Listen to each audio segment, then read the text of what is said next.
Good evening. I accidentally clicked on Utaga before I tabbed over here, sorry. Good evening, service crew. Fighting by Extraordinary Ace Windfall. Ready for takeoff. Happy Thursday, everyone. Welcome in. Happy Thursday, Harmonica. Welcome. Tuesday, whatever day it is. Can we... I need to make, like, a new version of saying hi to people that doesn't include the day of the week, because I'm apparently really bad at it. Welcome in, though. It is, in fact, time for Chapter Peak. I tried to find a... I thought, for the life of me, I thought there existed in the world a version of the, this might be a deep cut. What's up, you? Happy to welcome in. I was expecting, and if someone has the time, this is what you can do to get, respect and admiration of your peers. I thought, I could have sworn there was a version of this with, like, hey! Why is that not showing up? There we go. I thought there was, like, a version of this with, like, identifying peak, and then it'd be like, yep, it's peak. And I googled that in, like, the 5 seconds ago, and I couldn't find that. Instead, it was just how to identify, like, the maxima on, like, a plot. Which, yeah, that's also literally identifying peak, but I tried to, like, look for a meme that was, like, just identifying peak. Yep, it's peak. That doesn't exist. If you want a free upvote on the Reddit or whatever like that, someone go make that. But I agree. We're currently identifying peak. Parentheses, Arknights, Chapter 15, Dissociative Recombination. I just tried to full screen Arknights and I have full screen OBS instead, and that broke everything. Alright. I'm really excited. This has been some of the best Arknights story in a hot minute. Reckoning sand. Yep, it's sand. Hold on. Okay, we reckon that's sand. Hell yeah. God, I have so many just bells and whistles on here that I never get to use, but every so often I get to pull one out. Oh my god, it's like a hoarder in here. Good lord. So I wanna go through my so more than likely if you are an Arknights player, at this point you've probably already read the story. I have not. Hold on. Speaking of everything else, put this bad boy up. There we go. I have not. We're reading it on stream together. Right now it's really peak. I have thoughts on what it could be, and obviously I don't want to know what it is until it happens, but like I really like my idea, and I really hope it comes to be, but at the same time I don't know if they would do that. But let's go over what has happened so far, then I'll go over what my idea is for the rest of the chapter, and then we'll play the chapter, right? So we start off, this is the beginning of Act 3 of Arknights. And Act 2 ended with the main group confronting Teresa and defeating her, and Amiya basically inheriting the full title of King of Sarkaz, now undisputed. Like, self-doubt pushed aside. We see that they were up to some stuff, but we done did it. And then, like, it just ended, right? It basically just ended. And I was kind of like, that's weird, it just ended. That's because they pushed the actual end of Act 2 into here, because it's kind of like, it's a very big transitional phase between Act 2 and Act 3. So Chapter 15 begins with the end of Act 2. There's also some stuff with, like, ego and whatever. That's not important. If it was important, it'd be in Act 3 proper. But enough about those dukes. Instead, we have we come back out of the other world, whatever they called it. I forgot what they called it. We come out of the first Originium back into Londinium, and you know, Londinium's winning the war. The Victorians are now winning the war, and we confront Teresis at the bottom of at the original throne, the lowest throne in Terra. There's a really cool fight. This is not at the first throne of Terra. This is between Terra. This is between Teresis and Shadow assassin lady whose name I'm blanking on. They fight. Teresis wins. Then Teresis kind of fights us. He loses that one.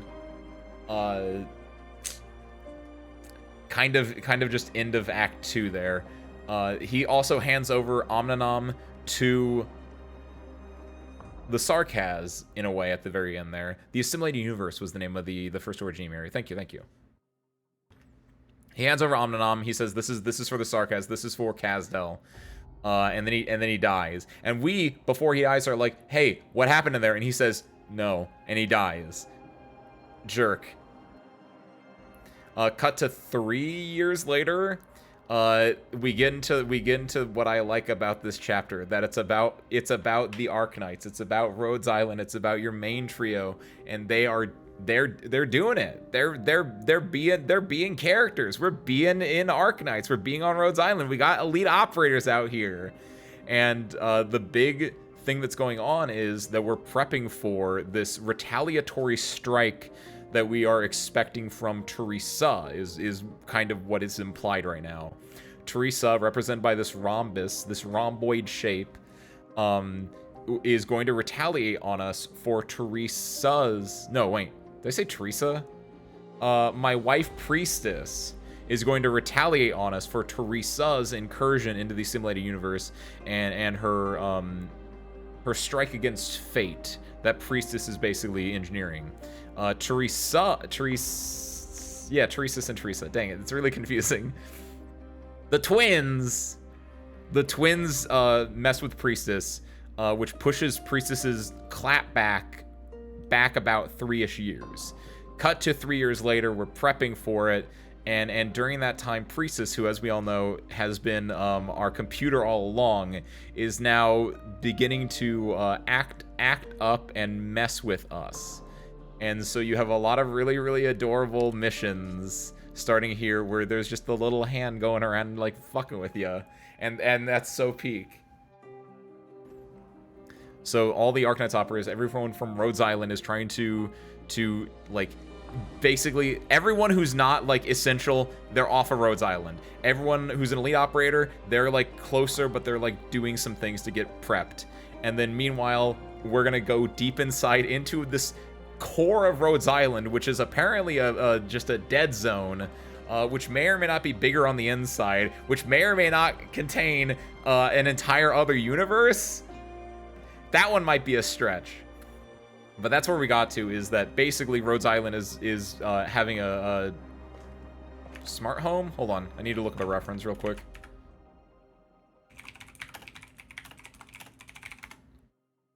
Smart house. Basically this is the plot of can someone, speaking of edits, actually, screw that identifying peak one. You know what needs to be an edit if someone hasn't made this already? Someone make an edit of this with Priestess in the top going like no, and then like Calcit, Amia, and the Doctor at the bottom. That's amazing. Call it Rhodes Island, and then it's Priestess with her little skeleton hand, the little like the PRTS hand going like and then it's just everyone at the bottom. That's so great. That's the plot of chapter 15 so far. And so we're gonna go and like try to like mess with Priestess in there somehow, see what happens. And so because we don't know what's inside, this is where I'm gonna cut over from our recap into my assumption. One thing that we've noticed through this is that the enemies for this are little robots, right? Little confused maintenance helper, cold drink machine, worry-free cargo helper. They're all little tiny robots, which is adorable, right? And then here's a hot drink machine. It's the same as the cold drink machine, it's just orange. I don't know. Not important. What is important is, I think it's really interesting that there's a lot of little tiny robots there. Isn't it, Ivy? Happy Tuesday, Ivy. Happy Tuesday, Raiders. Welcome in. Ace Windfall, Fighting Pilot, and an Arknights Chapter 15 about to be reader. At your service. Thank you, Ivy. Thank you. Ivy, hope your stream was good. Ivy, were you playing? My bot didn't work. Oh, my bot's not turned on. Oh, thank you, Ivy. Oh, goodness gracious. I didn't turn my bot on. Oh, God. Talk about egg on my face. Ivy, what were you up to? I don't know. My bot died. Were you playing Arknights or were you playing something else? Was it Vegas Anima? Welcome on in. I need to turn my bot on. Okay, my bot's on. Done. Fixed. And then I have to like manually shout out now too. Ivy _ mint. Oh man, I feel like a caveman doing this. There we go. Thank you, Ivy. Ivy's alive. I am alive. What's up, Limuzi? Happy Tuesday. Welcome in as well. Doing monster pulls and IS. Very, very nice. Did you already do have you already played chapter 15 yourself? Have you cleared it and everything? Thank you for shout out anytime. The bot should normally be able to do that, but anytime. I'm so far behind. Gotcha. I don't know if you're like in spoiler territory or not though, but we're about to. I was just explaining the synopsis of what we have done so far in chapter 15. I'm about to go into the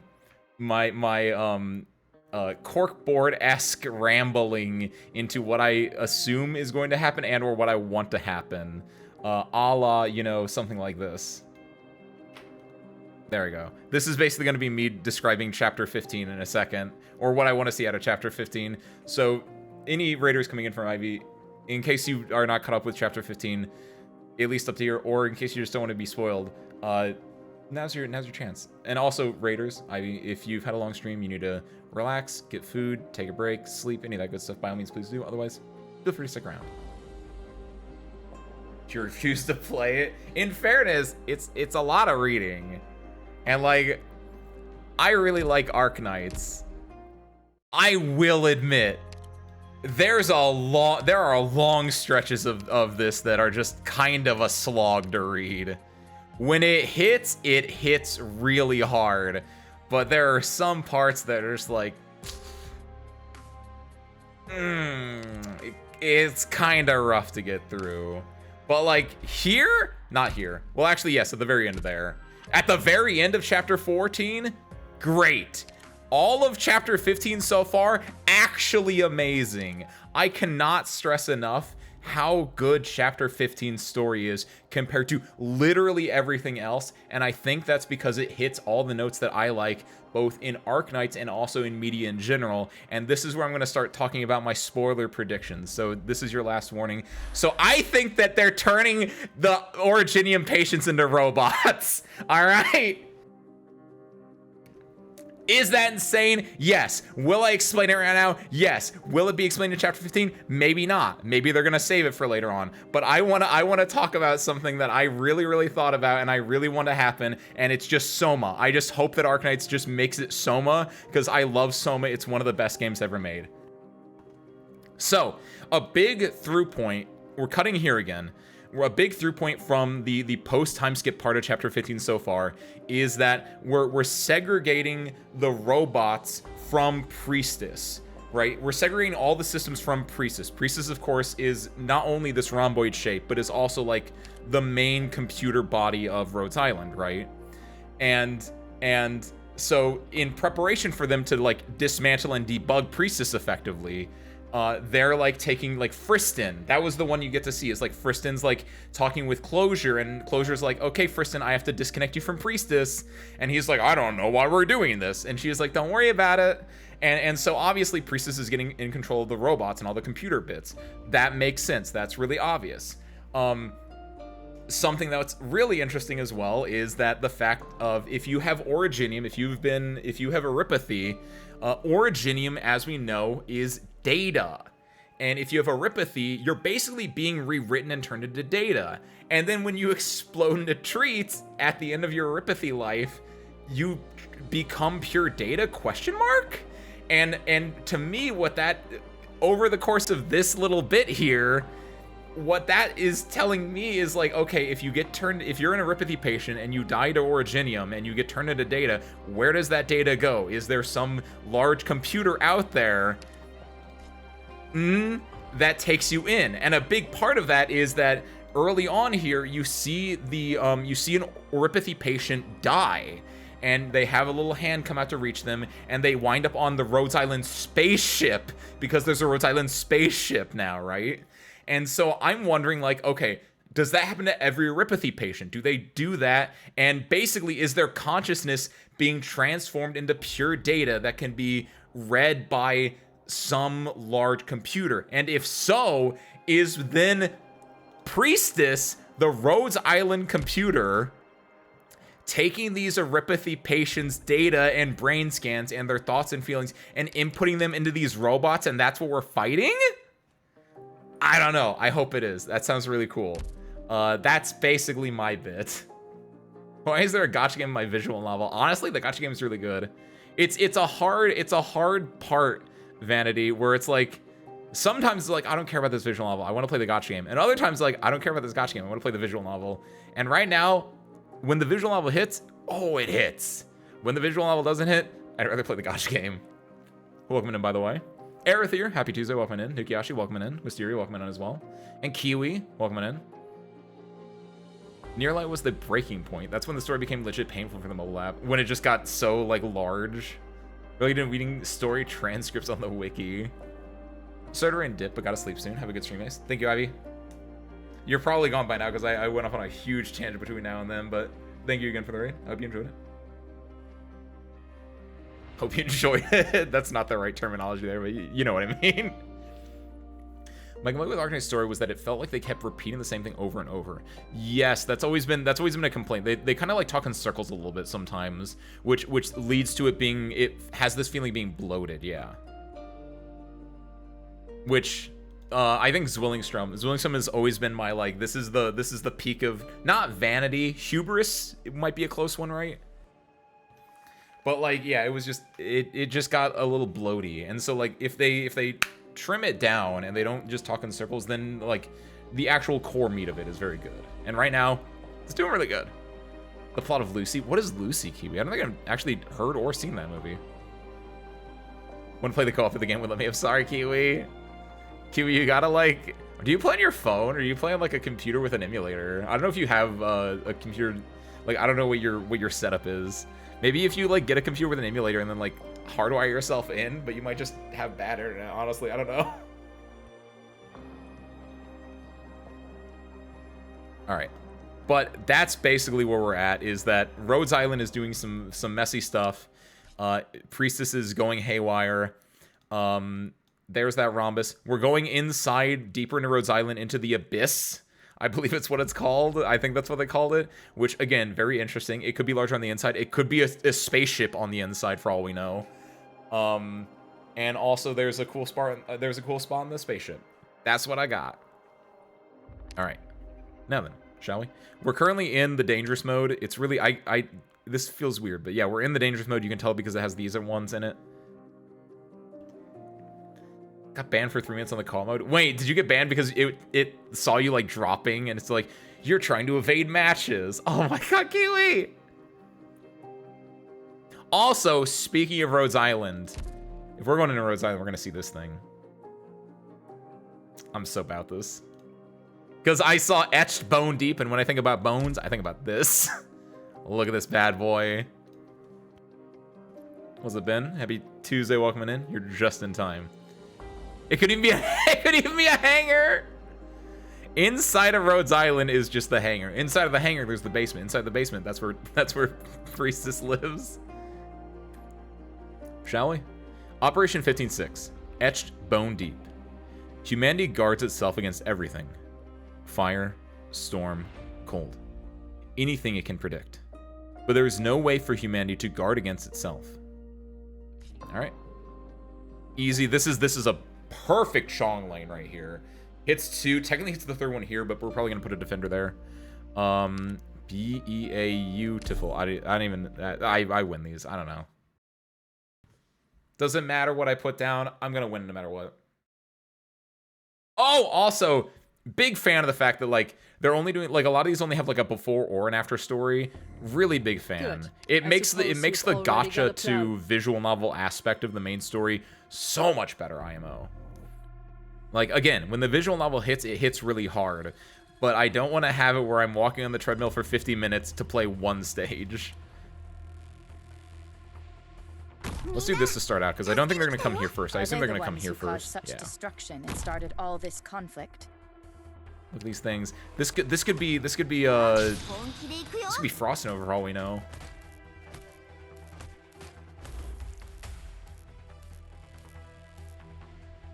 What do I want to put out here? I guess you. And the main thing is, once he pops off, we can put like Saria here is a decent spot, I believe. 1, 2. Beautiful. Oh, this is really good for him. He can pop off really effectively here. Oh, look at her! I'm holding her hand.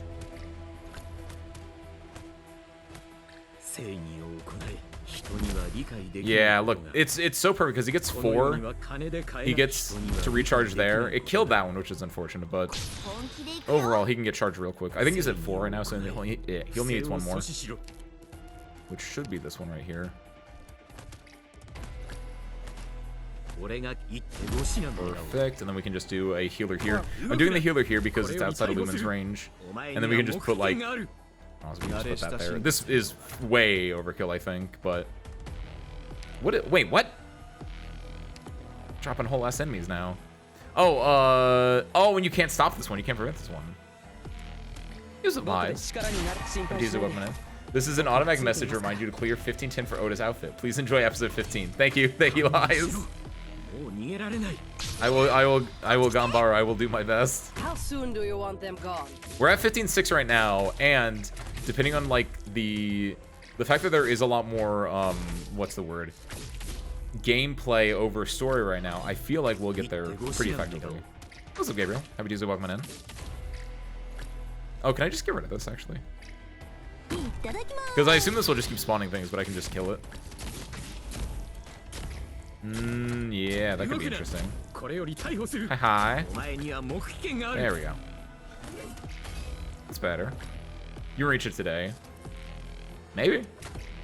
Probably. I don't know. At the very least, we're gonna reach it next week, because next week is still within the this is a 3-week event, so we should be good.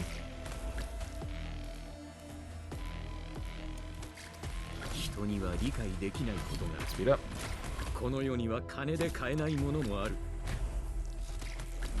Look at him, he's just killing. He's just killing it.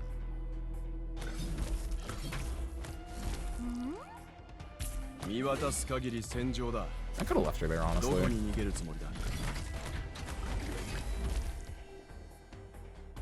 I'm holding your hand. Yeah. This will just speed things up, getting this out of the way here and now. Were you trying to put? Oh, over there? No. Yeah, you stop that. Look my greedy mess because you know it never makes sense. It usually does. You just come in and just be aggressive, and it's just like I don't need to deal with that. We don't con to just random aggressiveness here, Gabriel. Come on, you know better.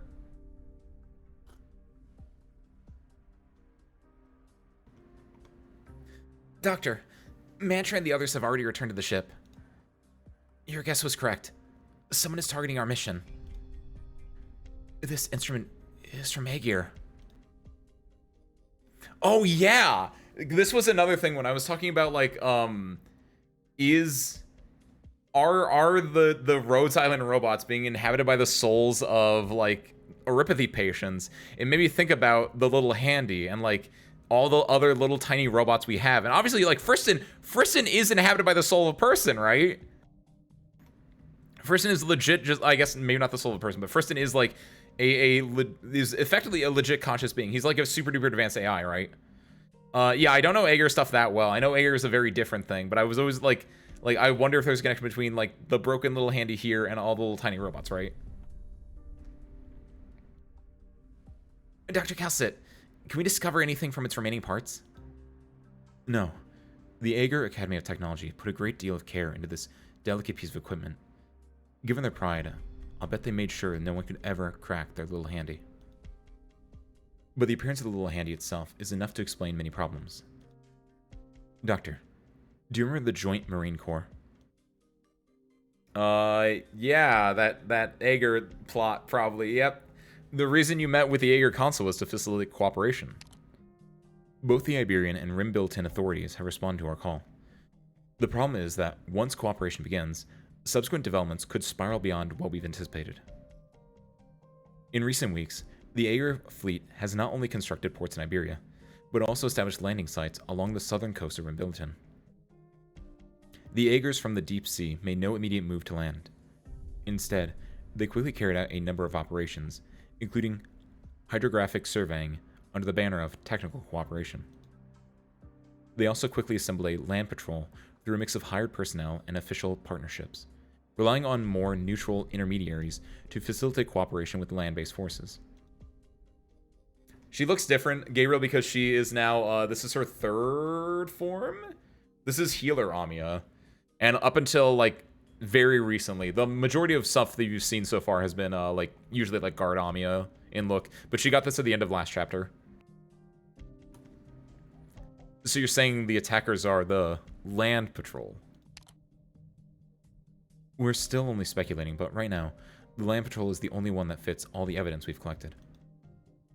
Dr. Calcit, some consoles don't back Chlamydia yet. Some councils don't back Chlamydia, yes, but that doesn't prove that Aegir is behind all of this. No. I am more inclined to believe that someone took advantage of the internal conflicts within Aegir. The land patrol near the Iberian border, the money ship being handed off in Ramilliton, the mercenaries on the Kazdelian frontier. The breadth of the deployments and the depth of their knowledge about Rhodes Island's classified missions, that's more than enough to prove that Aegir isn't behind this. However, there's no possibility of a rebellion within Rhodes Island. I don't believe that will happen either. Doctor, do you think there's anyone else in Rhodes Island who could do that, besides us? I think it's Priestess. That's right. No one else could do that. Dr. Calcit, the threats that Rhodes Island face now are unpredictable. Dr. Warfarin also warned us several times. The special patients she's caring for, their conditions are deteriorating faster than she can control. Also, speaking of special patients, is a really interesting one.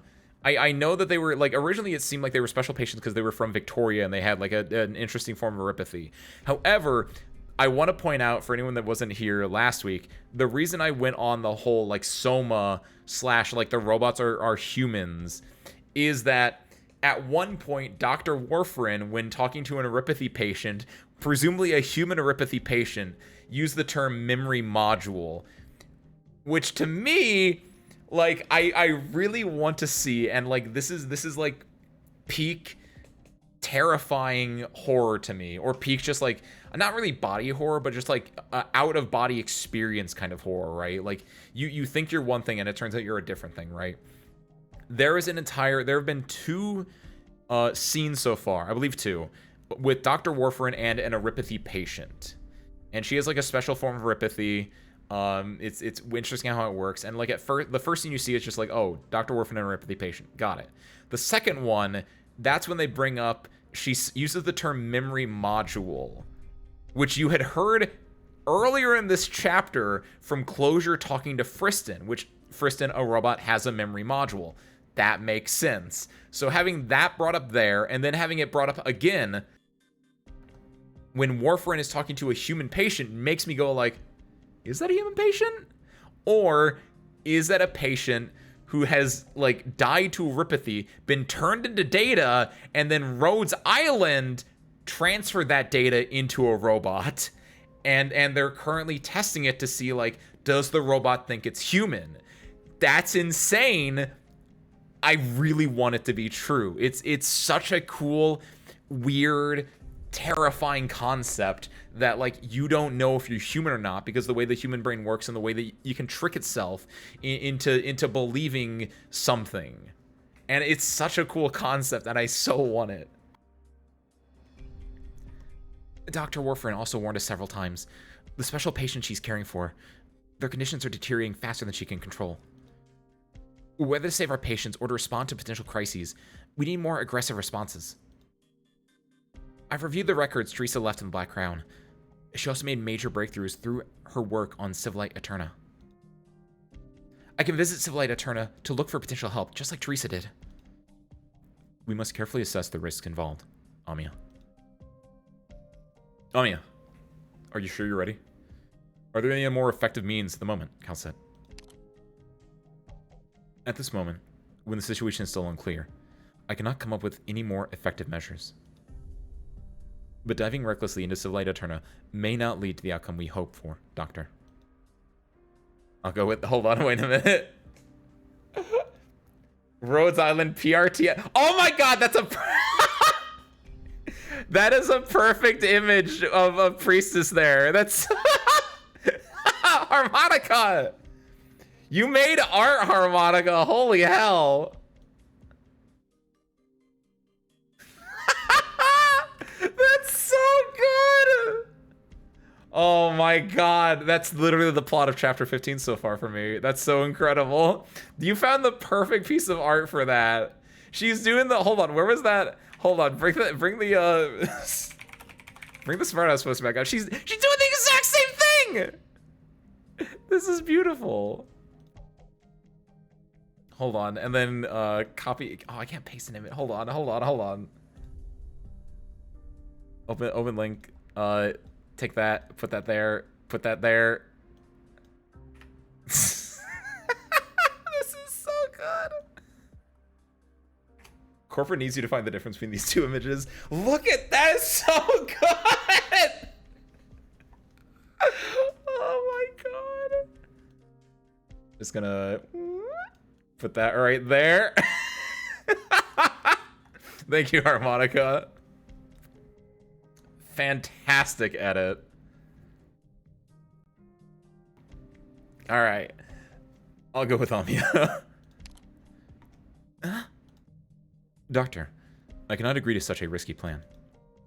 Can Civilite Eterna link to my thoughts? Doctor, that's too dangerous. No one has ever done something like this before. I agree with Dr. Calcit that you shouldn't take the risk.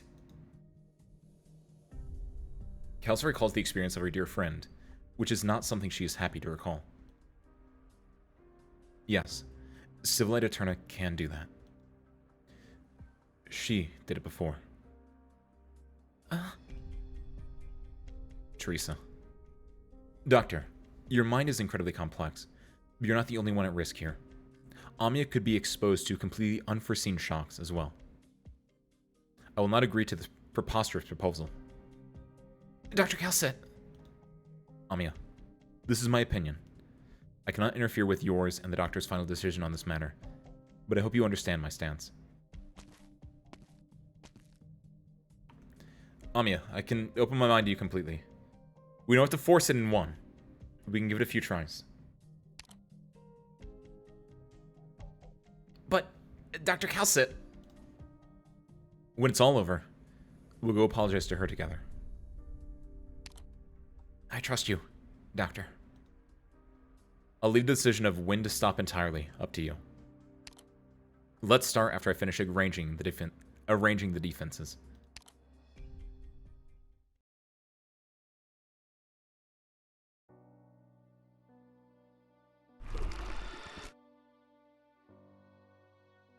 I don't doubt you had the priestess image downloaded. You downloaded so many priestess images when she started getting fan art. I would say I assume your computer is 90% priestess and radiant images. Are you worried about me? I'm not mad at all. Once again, we've arrived at a critical turning point. And last time, Babel met the fate I dreaded most. It turns out that I can't make sure everything is running on its ideal track, monster.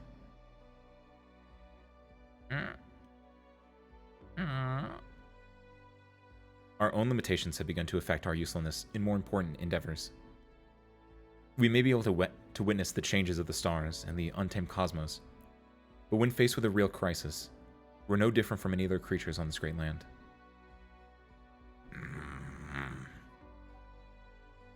Thank you for comforting me. I can sense your good intentions. I wish this had a CG. I know they probably have like a lot of CGs in this chapter already, but like this is just Calcit playing with her little cat spine basically, and I want that to be adorable. Yes. I suppose Amia and the Doctor have already begun preparing to delve deeper into Civilite Eterna. I will not interfere with Amia's decision. She is mature enough to make the most correct judgment. And the Doctor. The Doctor isn't quite the same anymore, either. Maybe I still have a glimmer of hope in my heart. Maybe this time the outcome will be different. Hmm. It is true that my own sanity is constantly warning me. Touching the doctor's mind again with the help of Civilite Eterna is not a sound decision. But Amia's right. We don't have much choice. Monster. I will protect the doctor and Amia.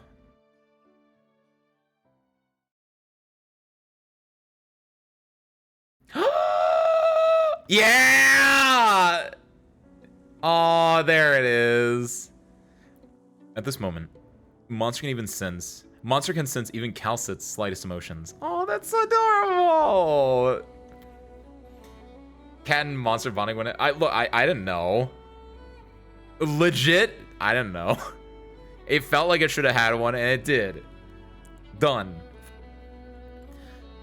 Ever since Calcit's latest awakening, Monster has been at her side.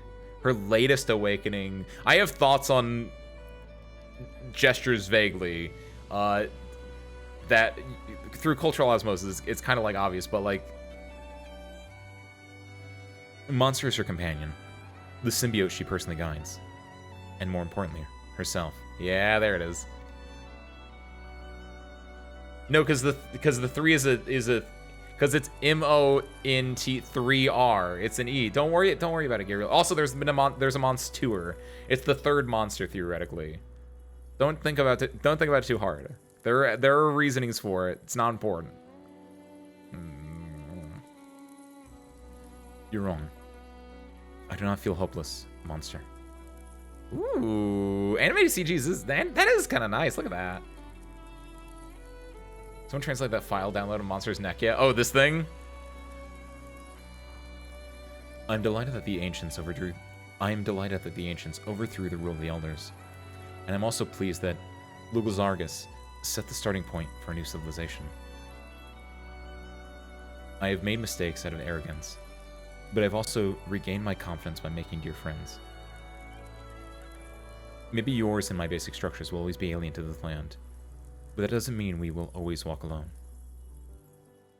I found my home in Rhodes Island, on this great land. I fulfilled her expectations, Monster. I've learned to love. I found myself.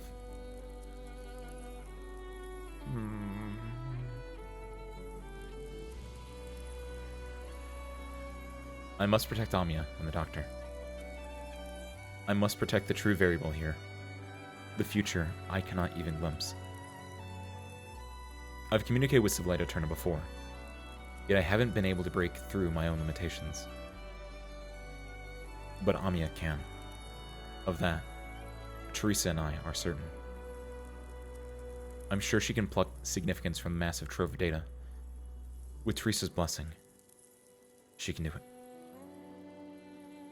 She is still Amia, after all. I've seen her grow into a leader with my own eyes. Following in footsteps, she might find some words that one left behind. In the past, when Originium had not yet taken shape, there was an era when luminaries competed to argue with the epoch itself. Their wonderful ideas, born of a desire to celebrate and save lives, still persist. All is not yet lost, Monster. Teresa has a chance, no matter how faint, to keep that hope alive.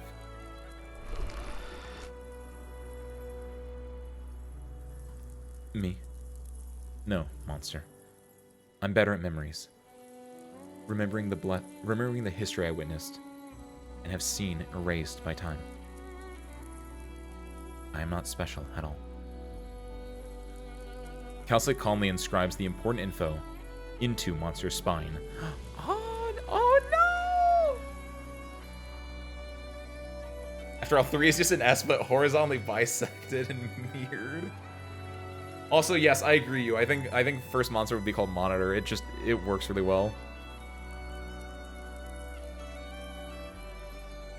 Monster is also been, if you go into IS-5 and you fight Calcite there, she doesn't summon Monster with a 3, she summons Monster with a 2. If the outcome I fear most does come to pass, if the one I least want to see stands in front of us once more, protect the doctor. Protect Amia. I will engrave this directive into your basic behavioral strategy matrix. Come, monster. We still have work to do. If the threat does come, I must ensure that Rhodes Island is Terra's first outpost against the crisis. I will be your final safeguard. That's a little surprising, actually. Outstanding peace talks. See, look, oh my god, that's so nice. Bloodshed can spoil anything. I mean, like, that scene was really nice, but also B, that was appropriately sized. That was like a perfectly sized story fragment, and it's so peak. It's so peak right now. Oh my god, I love this. Also, I don't want to say anything related to my thoughts on Calcent Monster because we'll see what happens. I have thoughts. I'm gonna wait until that fully plays out to say anything with that. 15:7. Moment of truth. The only way of discovering the limits of the possible is to venture a little way past them into the impossible. Oh, that's some good tea, by the way. I made peppermint tea, and I put in like a shot of honey in there, and it's just like perfect. The right amount of honey to make it sweet, savory, but not like diluting the flavor too much, or like overpowering the flavor, I guess.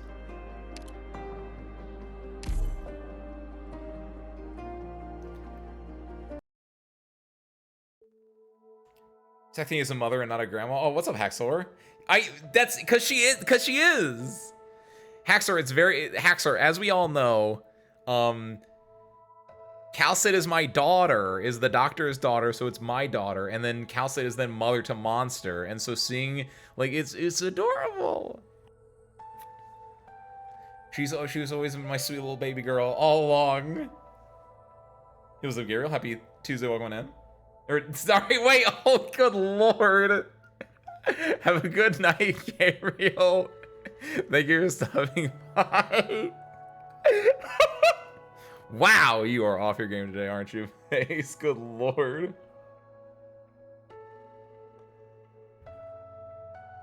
I've never tried to use the Black Crown to access your thoughts before, Doctor. Don't worry, Amia. I've opened my heart and mind for you. Thank you. She looks to her side, at the beam of bright, warm light gently tugging at her hand. She shuts her eyes and slowly lets out a sigh of relief. We're in this together, Amia. I don't know where this journey of ours will lead us, Doctor, but I'll protect you. I'll protect you too, Amia. Under the watchful eye of Civilite Eterna, she gives your brow a light touch.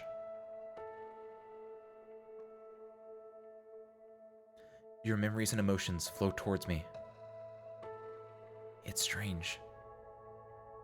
They billow so gently as they flow, and the memory's edge is close at hand. What did Teresa see back then? Amia sees you, and Calcit, and herself, and the many people aboard Rhodes Island. As she walks deeper, the boundary of that one memory comes within reach. Curiosity and concern nearly cause her to rear her mission. She wants to reach out to touch it. Touch upon the start of your memories. Chernobog, the sarcophagus, and you, weakly stretching out your hand.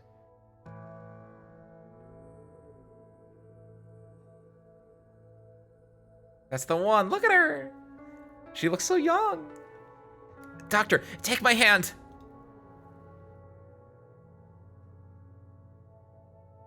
It looks like there are other memories too. Why are they so blurred?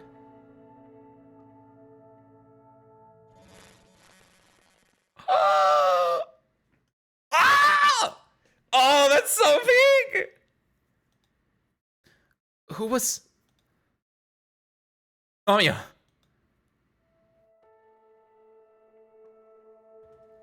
You grab a hold of Amia.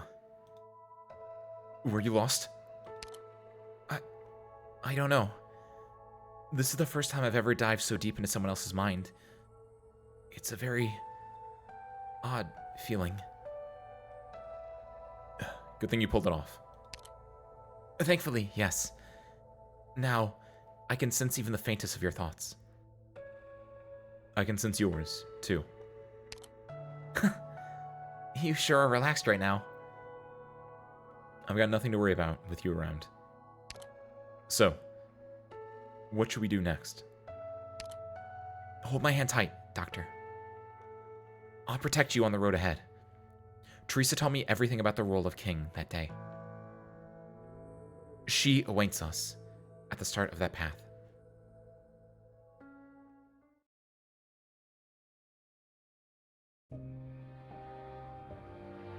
Oh, the music's musicking. I get what you're saying, but I cannot provide what you're asking for, as your request violates the underlying logic of DWDB 221E. But I do have a way to circumvent its limits, Cal said. Deep dive. Unfortunately, not even Teresa was able to penetrate this deeply. The risk was far beyond what she could bear. You're not here for answers. Then why are you so insistent I access this data that is useless to you?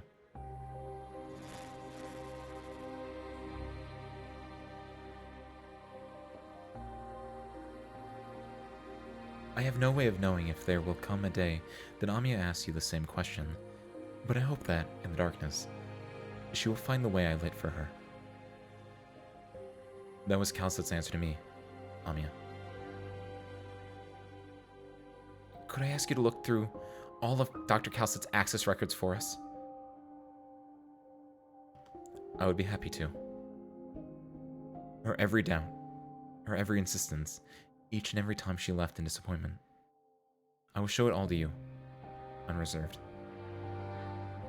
You have dove into this light eterna before, Amiya.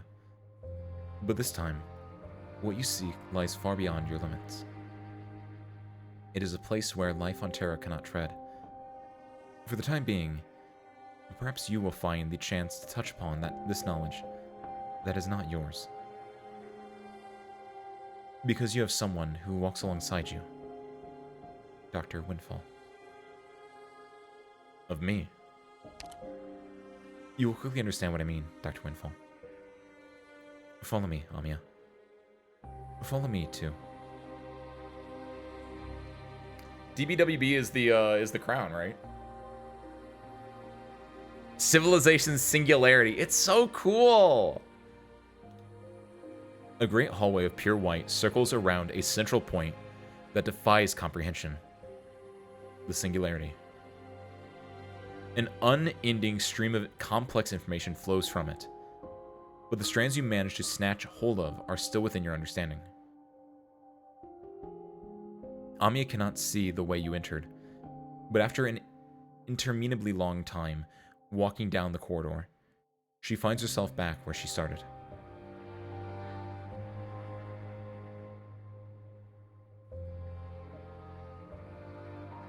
You noticed, Amiya. The stagnation of civilization does not mean it stands still. It continues onwards on time's linear flow, unable to turn back. But all that life discovers and creates is doomed to fall into an inextricable cycle. Mathematics, physics, philosophy, theology. These theories and practicalities, among others, cannot inspire hope as they once did. The ascending spiral has failed. Life squanders its future as it stumbles blindly into the dark. So, this is as far as we can go. Only as defined by Terra's current knowledge. It serves as a limit, yes, but it is also a safeguard. A safeguard. Some kind of cognitive barrier. Cognitive? Like, how we can't make sand beasts calculate wave dynamics. Even if we gave them all the data and formula, all forcing it will do is hurt their brains. As keen an intuition as ever, Doctor, but not entirely correct. DWDB 221E enlightens life at a steady pace to bring it forward, It does not simply reveal fragments of the future to the seeker to create evolutionary leaps that violate the laws of nature and ethics. Knowledge cannot be unlearned, Amiya. The dreamers who glimpse the true sky are no longer happy to slumber in ignorance on the ground.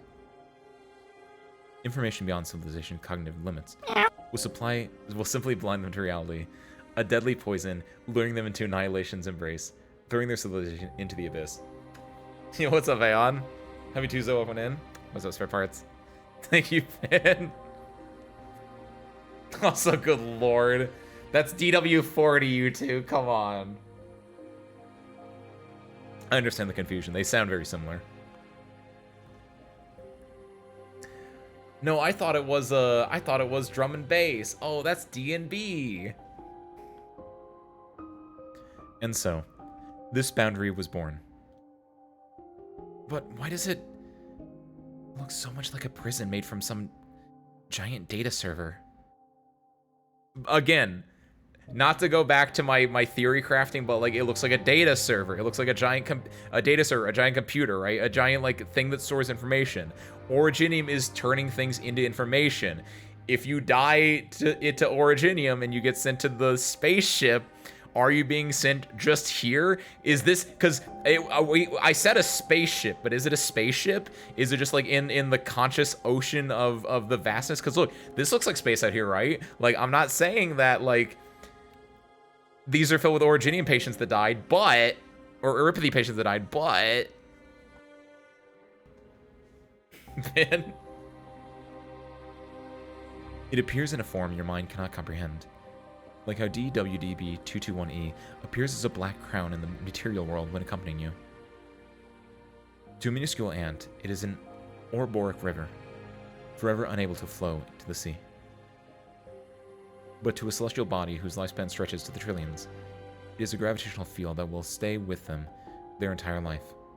Unfathomable, inescapable. You walk towards this section, but one step away from the void. The distant singularity at the core calls to you.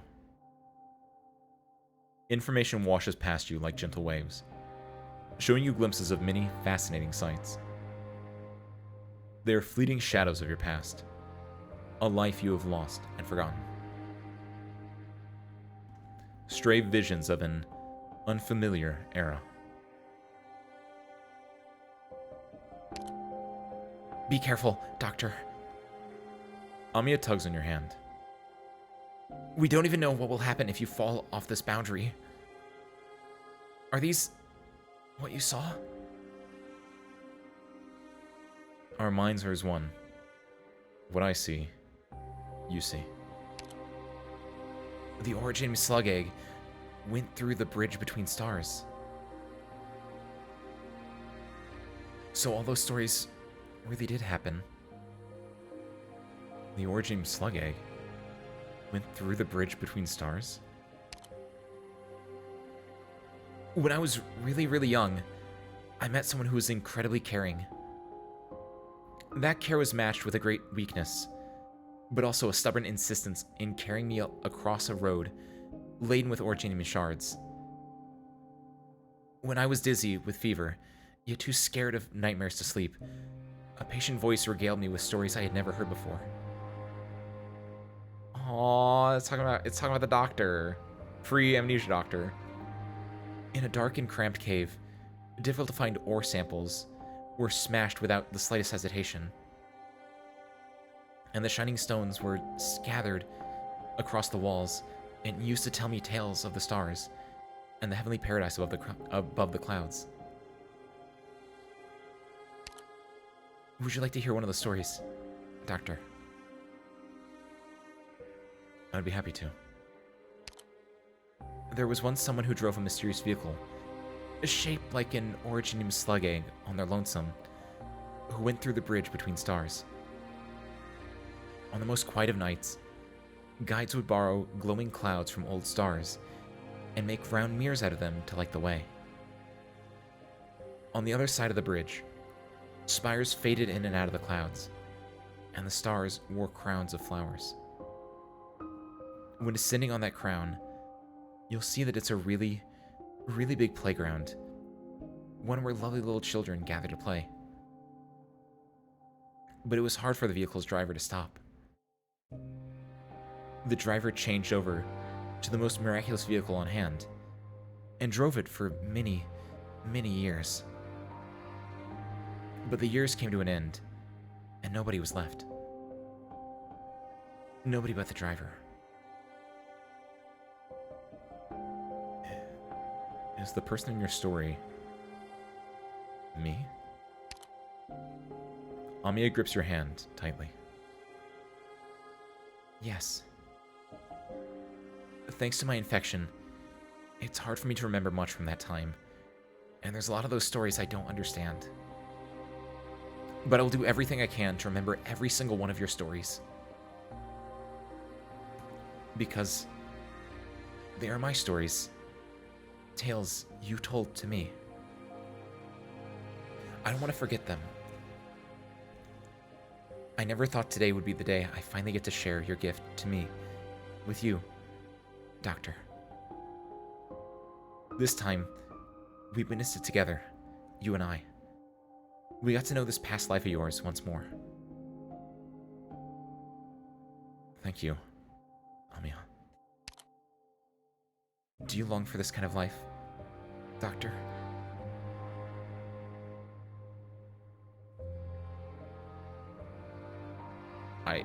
I don't know.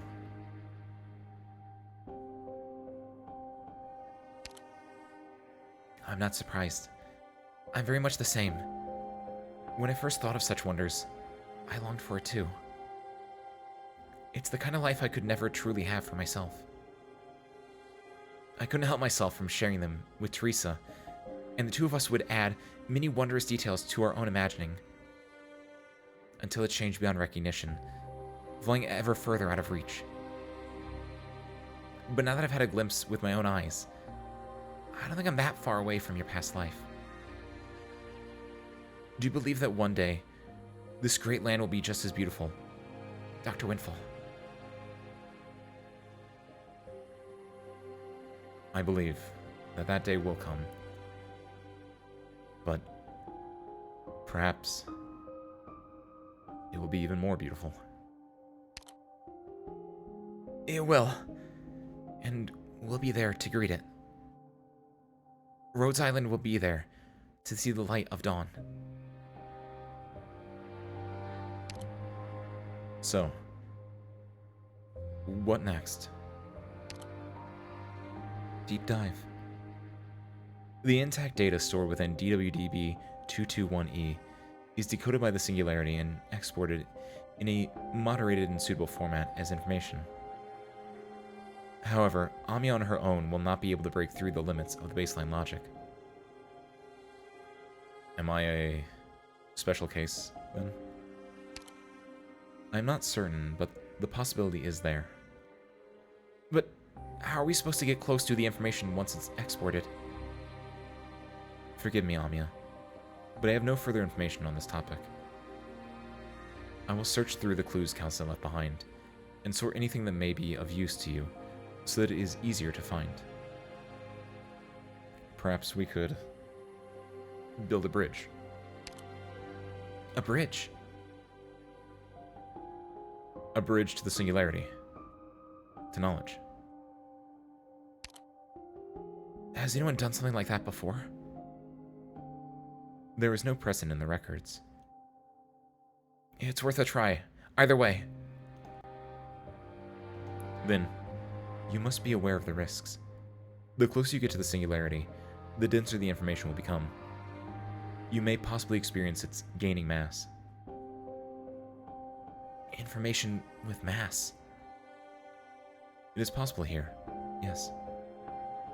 It is also possible that information not yet fully decoded will flood into your mind and destroy it. And destroyed mind means death.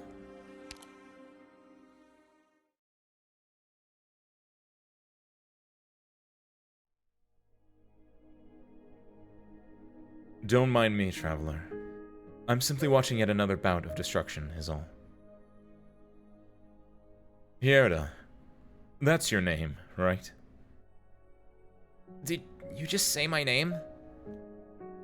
I don't don't know whatever language you're speaking in at all.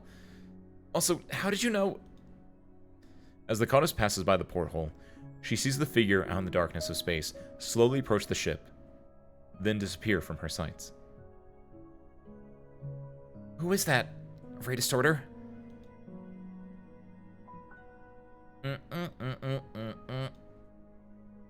Is something wrong? There's not many of us who like her. Sorry, Traveler. I simply can't handle being in the same room as her. If my friends saw this, they'd give me the cold shoulder because of it, too.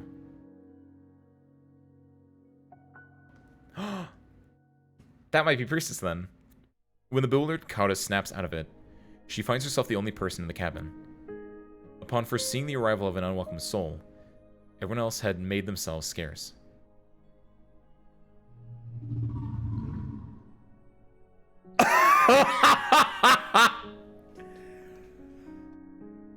It's so peak! It's even better! God! This is what it's about, ladies and gentlemen. Look at this! Look at this! Then the goddess sees her. Oh my god, she's a little goofball too. Mysterious elf? Oh my god, I think she's amazing. You might be immediately correct with calling best girl. I get it. Oh my god, I was gonna make her like priestess and like that. No, she's a goofball. And Noni looks so amazed. I learned how to communicate using long-distance resonance a while ago.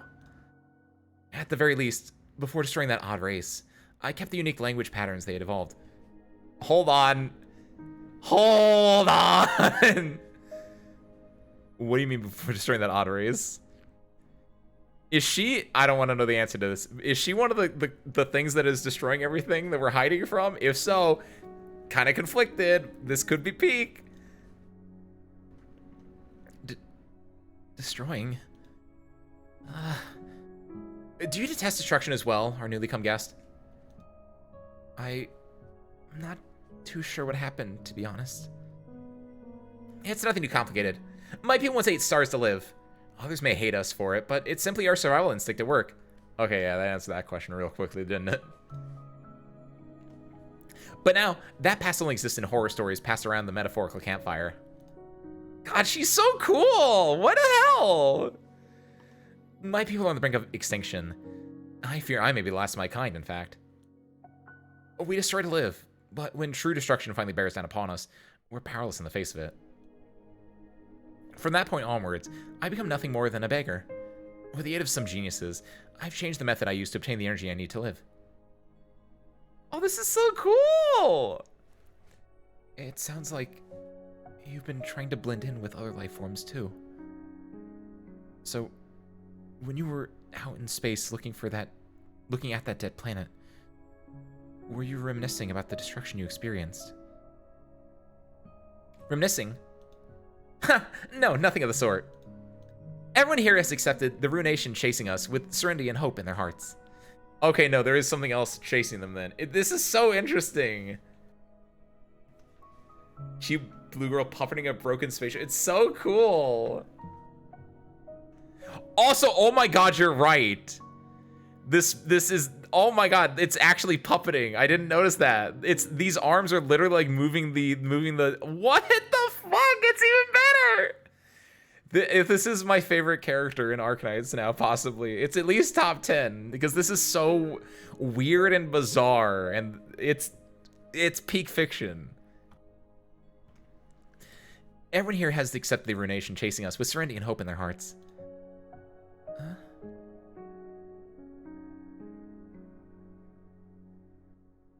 Also, again, perfect size for story content there. Oh my god. Everything about this chapter is just... They did it. They did it. They done did it. You saw nothing. I don't know if I can do this safely. Didn't expect... Oh, it does like no damage. Oh my god, wow. Did not think this would go.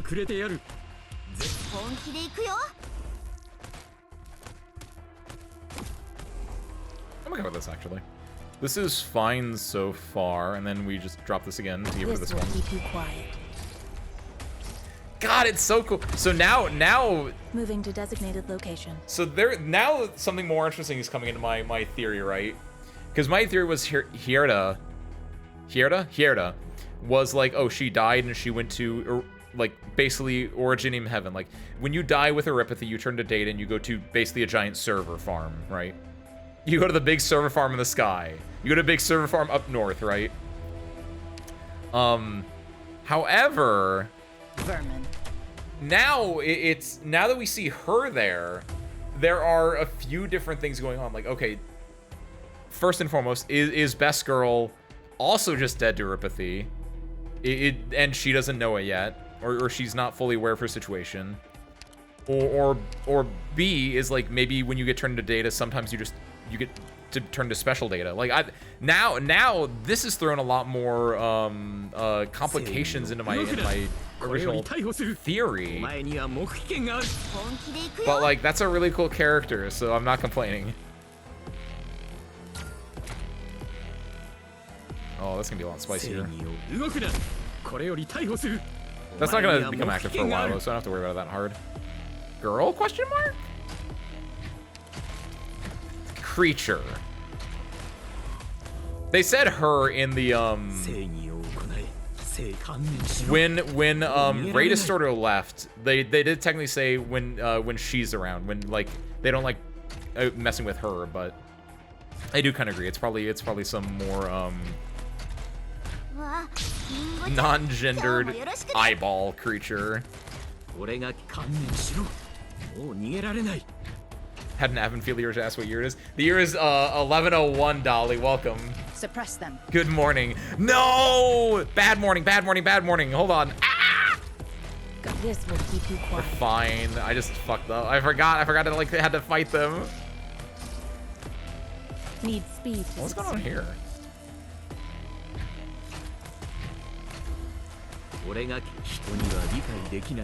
Trunk pop off. Okay, we're good. I think we do this here. Oh, we need a healer, by the way. I mean, we have sorry, but like, 2 is never bad. Dolly, we saw a creature that was an eyeball. It was kind of amazing. It was kind of the best thing ever. It was an eyeball space monster puppeteering a space suit. Might be one of the most peak things I've ever seen in my life. I'm gonna wait till this drops and then I'm gonna place all 3 of them. There we go. I see them. I'll be right back. Moving to designated location. This will speed things up, hopefully.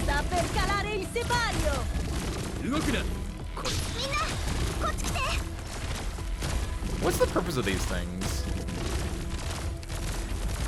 Do they give like resistances?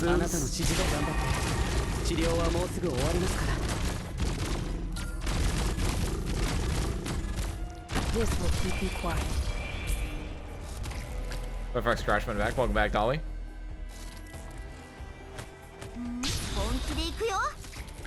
This should be wow, that feels like a lot more, but I think this is everyone else on the docket here coming in. Oh, did they explode? Oh shoot. I see them. I'll be right back. Need speed to Sure. succeed. We asked when you asked that, I was looking at the skeleton hand pointing at something. Oh, when I asked like, what do these things do? Oh wait, hold on.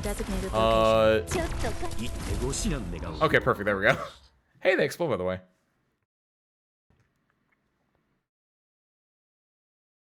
Yes, yes, yes, yes, yes. I need to know more about this thing. The Goddess has never thought that oncoming doom, especially one pressing down on their neck, could be something to accept calmly. Well, I kind of get it in some ways, shapes, and forms. It's the acceptance, right? Where like it's out of your control, and it's just like laissez-faire. What be what may, right? I could never be so indifferent if I had to live through everyone and everything I loved being destroyed. I don't understand how you... It's not indifference, but instead a belief in the absolute equality of the universe. It's a shame you arrived just a little bit late. This ship had just encountered a star going supernova several thousand light years away and made a smooth withdrawal. If you see that sight with your own eyes, perhaps you'll understand my meaning. The instruments in the hall begin to spin rapidly until they're moving too fast for the Countess to see with the naked eye. You know what I'm actually really excited about now? I want to see this scene in the anime in circa 7 years when they catch up to Act 3 with it. But, like, this is an interesting scene that I want to... Like, anything in this spaceship. Did I read that? Yes, I did. Okay. Then, she sees a multitude of lights and shadows appear and float through the air. I see a giant sphere emitting a deep, dark red light, and a small indigo dot speeding across its surface. But it seems like it's the big sphere rotating around the blue dot. The one you call the blue dot is the pulsar that just went supernova, I mentioned. The red star, which is gradually being torn apart, is its partner, now doomed to die as well. They once harbored many interesting primitive life forms. They have many fond memories of wandering through the planets of that star system. Thank you, Asmo. Happy Tuesday, welcome in, Asmo. Asmo, look at this thing. It's so cool. It's a pity they were snuffed out before they could see the world beyond the sky. Why are you showing this to me? Simply sharing the knowledge we have with you, traveler. Like, this is, I agree. This is, like, the best character. This is the coolest, like, setting in so many things. I think it's because it's reawakening the middle school boy in me that was really into space, right? Like, yes, Vanity, it's like, oh, it's a binary star system with, like, a pulsar in it, and then the pulsar went supernova, and now technically when it goes supernova, it doesn't always form into a black hole, but presumably now it's formed into a black hole instead of forming into like a brown dwarf or something like that. I guess no, when it goes supernova, it will usually go, a white dwarf is also a potential one, if memory serves correctly. Brown dwarfs are typically if you have a red giant that slowly sheds its layers over time, just becomes really dense, right? Like, oh my god! This is so great. This is such a fun setting. I love space. Oh my god. This room checking where the thing in the back is moving at 1 FPS. Wait, is it?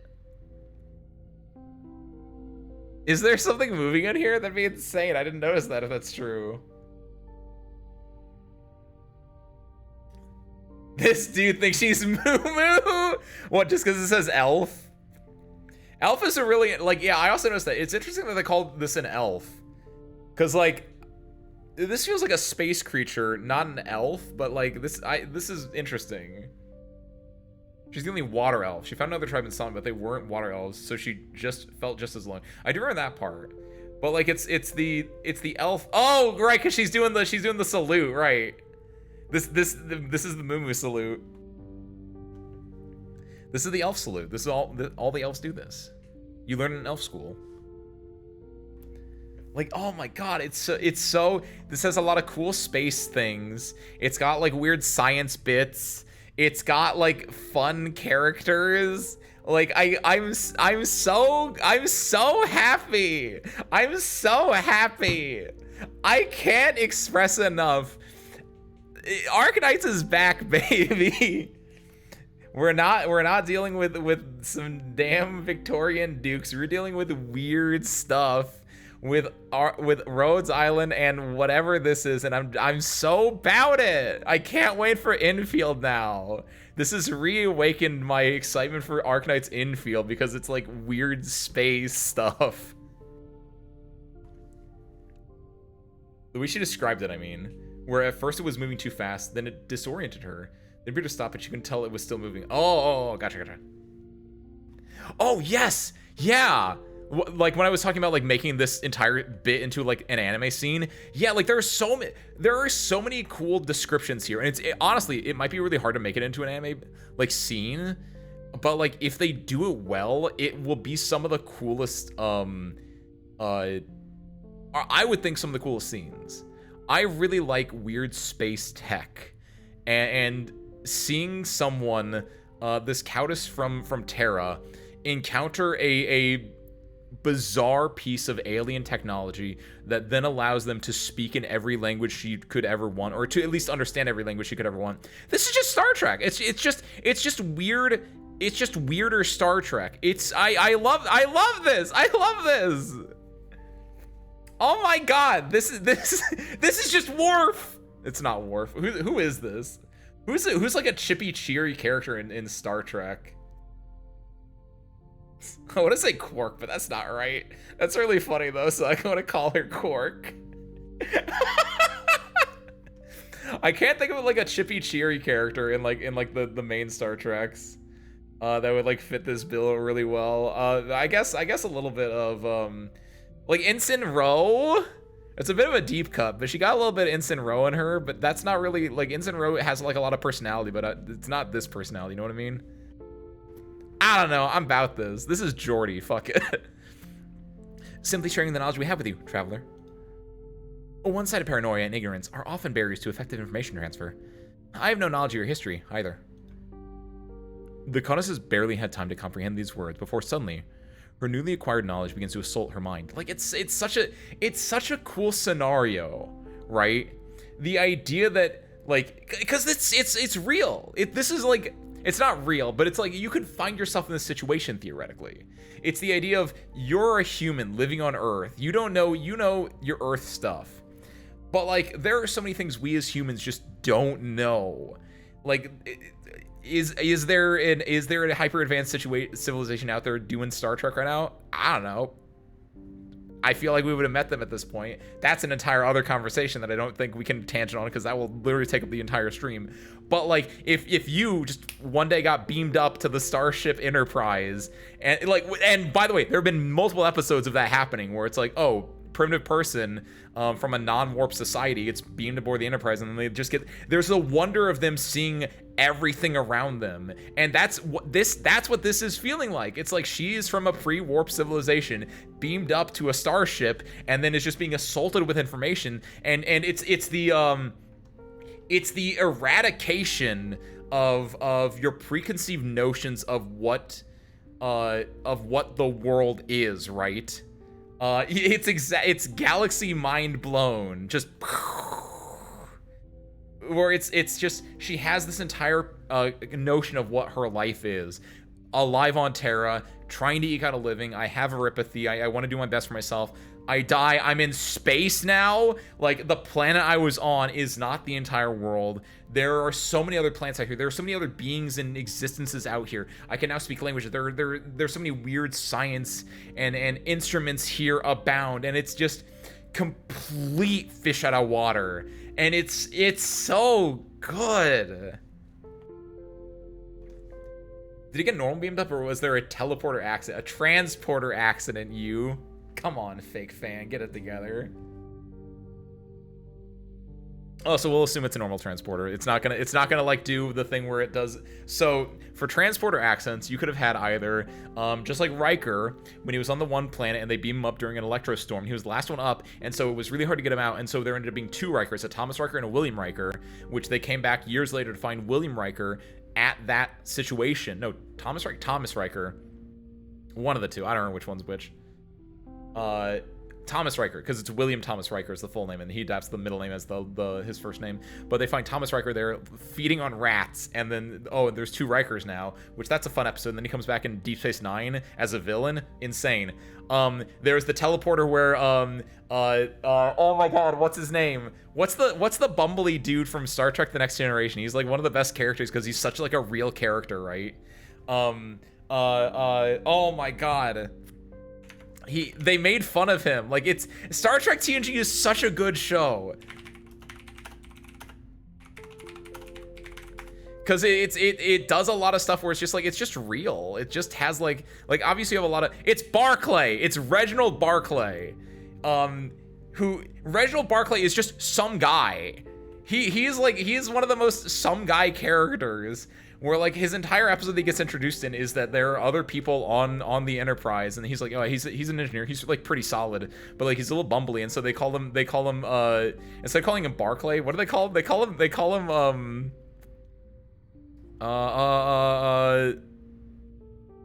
oh my god, oh god, what do they call him? Is it Barclay I'm thinking of? I think it is. Conception, casting, canon. They call him Broccoli. Oh my god! Like that's the like he's such like a whatever, and like he's an awkward crew member, and he's very like, I don't fit in with everyone else here. And so there's like low-key bullying going on. Like the point of the episode is he can find his like place, because he's being a little bit weird. He is being a little bit of a weird cornball, but like he's able to find people that he can connect to, and then he becomes like a character. And for him, the transporter accident for him is that one time when he's going through the transporter, he just sees like worms in the transporter, like weird interdimensional space worms. That's kind of cool. The transporter where your arms over here, your legs over here. You could be like Scotty from the episode where they go, where Scotty from the original series has an episode in TNG where he shows back up, which is like over 100 years later in canon. And the reason he's there is because like he was able to hide himself in the transporter buffer, just looping it over and over and over again. So many transporter accidents you could do.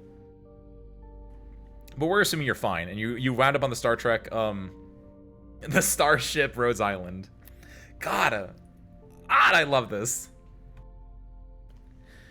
The Countess has barely had the time to comprehend these words before suddenly her newly acquired knowledge begins to assault her mind. Like it's so good.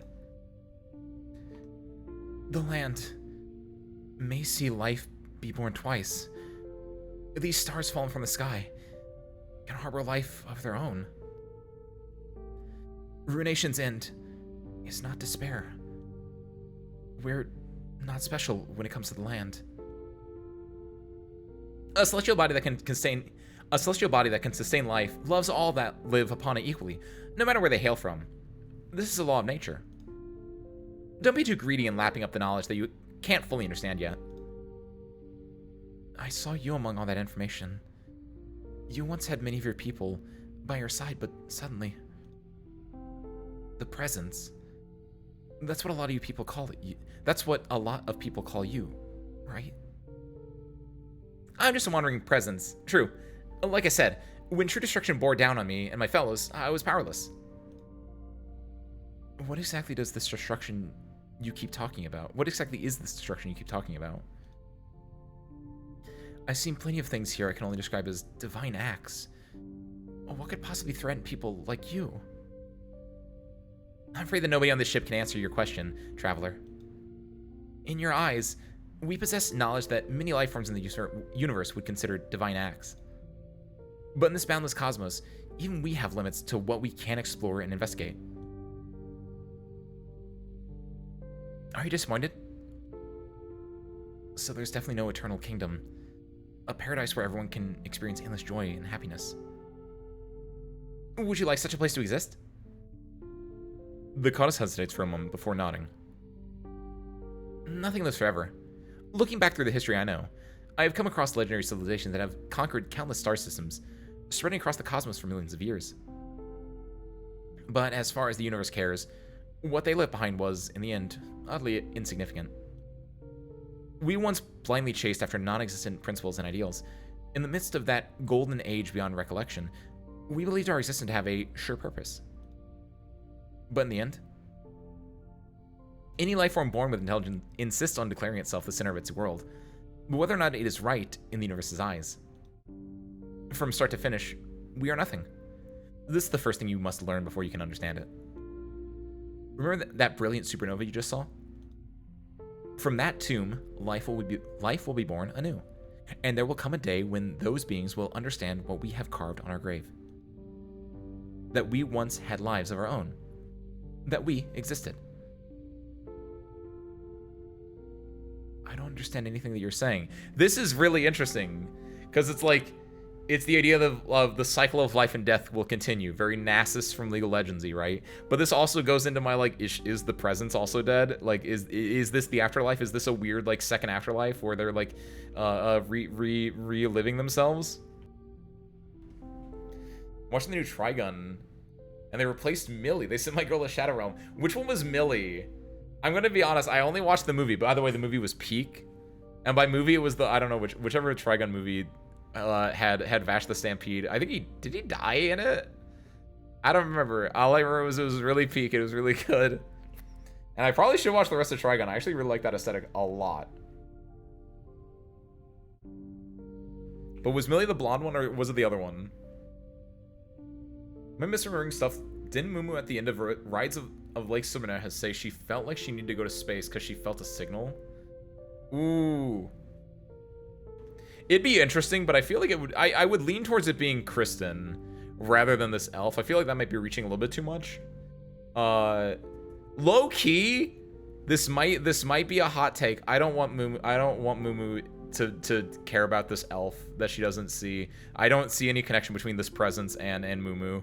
They called her a space elf, but I really don't want this to be an elf like Mumu's an elf. I think that would, like, I don't know, it feels bad. Cause like they're so inherently different, it just feels weird, and it feels like Mumu has a connection to Kristen that I feel like that would be more interesting. And like I'm not saying like I don't want Mumu and this presence to interact because they're both titled elves, because like they would be interesting. They're both very like smart individuals, smart like people. So seeing them interact would be interesting. And then like if they're like, oh, like they can connect because they're like elves or they feel alien in the world, that could be interesting. But like Mumu just out of nowhere being like, I feel a presence, I need to go to space to go meet my elf friend, that'd be so awful. I would hate that. Millie was the tall one. Isn't the idea then, relating to Trigun, wasn't I have near zero knowledge, so I could be lying here. Wasn't Millie like who was the other one? Who's the one that's not Millie? Because it was the one that wasn't Millie was the one that like Vash knew a long time, and like she was the like the more senior of the two doing their job or whatever like that. So I always imagined the idea was like, because the new Trigun is a prequel, right? So it'd be like, oh, Millie just is not in the prequel because she just wasn't with the group at the time. Because Millie was supposed to be a little bit more like green in all things considered from what I remember. So having her in the prequel would be like undercutting it. But I don't know if that's true or not. I'm not a Trigun stan. During Mumu and Rides, I remember Gira being excited to have cans. Yes, Mumu was at the very, very end of Rides, It was literally, because Rides was all about like Leto and Harold, the goats. And then at the very, very end of Rides, when everything came together, yeah, it was Yer was like, because it was literally at the very end, it was like the everyone's here moment, because the train had arrived, and the train carried Mumu and a few of the Columbia operators. It had the main dudes from Kazmirez, right? And that was kind of the moment of we're all coming together to work on this. And the reason that the Columbia operators, I'm blanking on the name right now, the reason that they were there was because what is it? The reason they were there though was because Yerg was pretty high up in like, Yerg is pretty high up elevation wise, so they could launch a rocket very easily there. Like it was basically like 4 lines in total from Mumu about it, but like they were like, we want to expand into Yerg, because Yerg is now going to open its borders and we're going to like have more collaboration across everything. And the reason that the Colombians wanted to go there was because they could like build a rocket pad there to go launch into space. Because the best place to make a rocket launch are things that are high up, and also things where the distance, I guess, yeah, just in general things that are high up, things where that, and also where gravity is weakest. Like on the equator.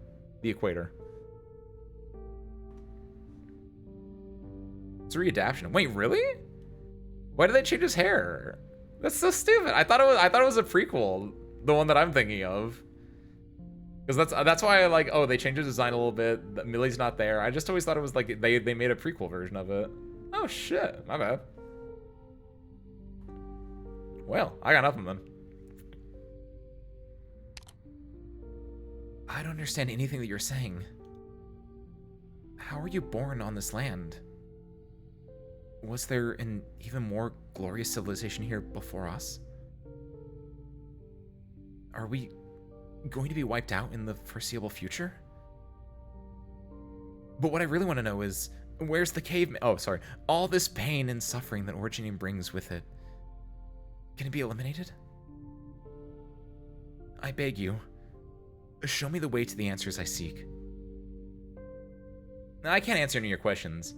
Your first three have been asked in a myriad of languages, in a myriad of ways across the universe. Only you can answer them yourself.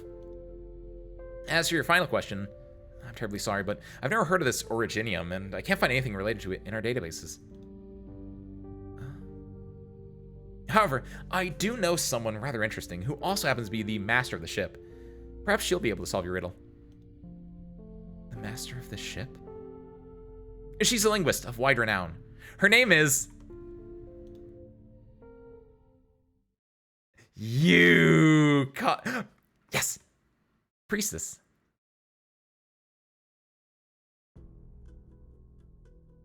No time to be lost in your thoughts, Doctor.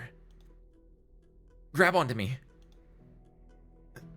Did you see that, Amiya? I can't break my focus right now. Weaving together a way to the singularity is incredibly difficult. Even if Teresa were here to help.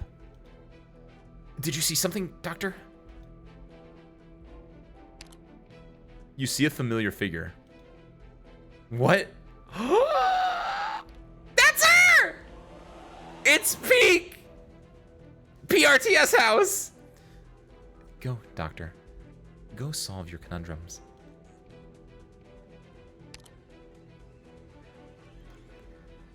Keep focusing on me. Stick to the plan. Keep building that bridge. I will. I'm doing everything I can right now to stabilize connection points, Doctor.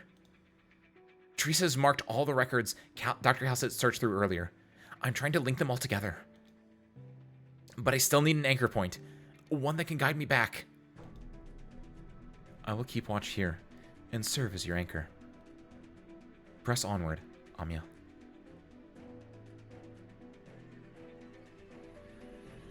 Yes! Look at that Dyson ring! Ah! Ah! I love space! Holy hell! Yes! Look at this! Oh my god, I hate Victoria so much.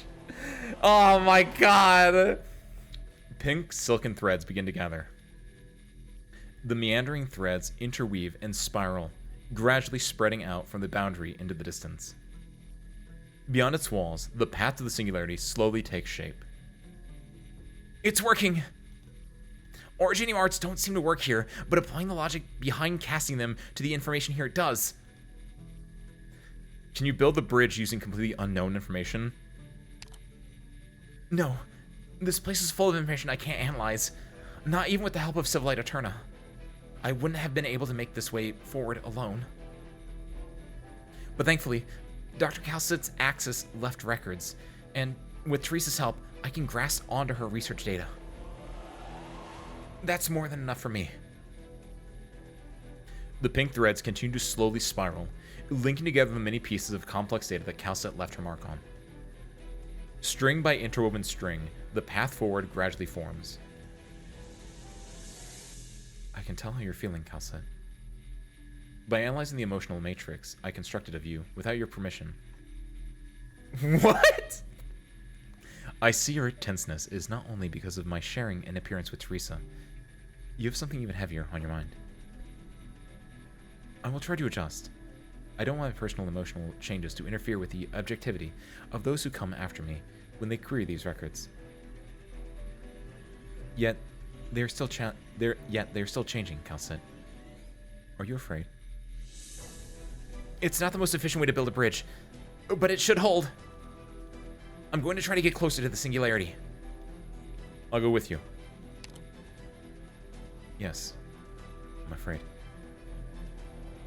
I'm afraid Amiya and the doctor won't be able to find the information I leave behind. And I'm afraid that if the situation worsens to the point that they're forced to take such extreme measures, the trail I cleared for them would no longer be of use. Or that I might mistakenly lead these seekers of knowledge towards a threat I dare not speak of.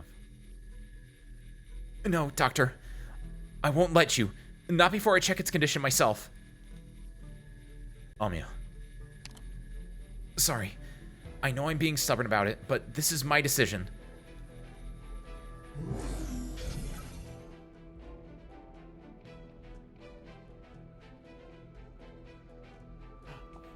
I'm so happy.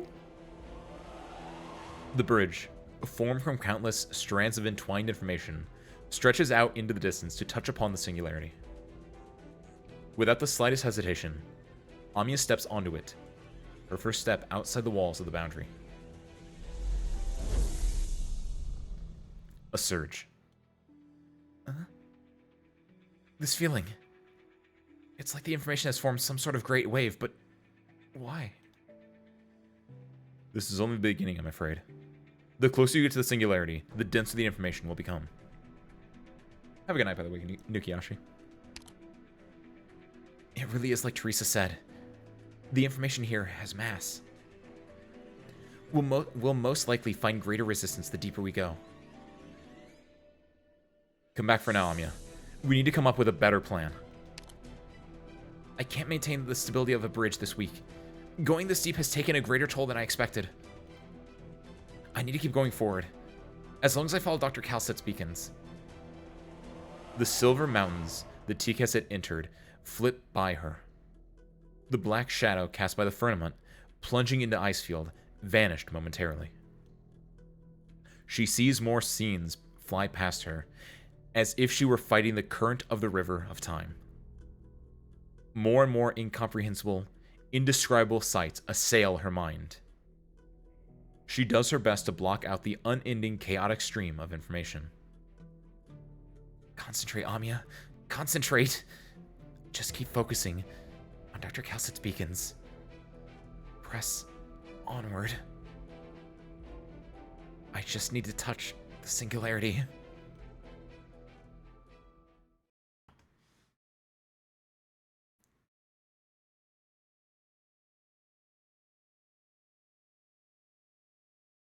Silence.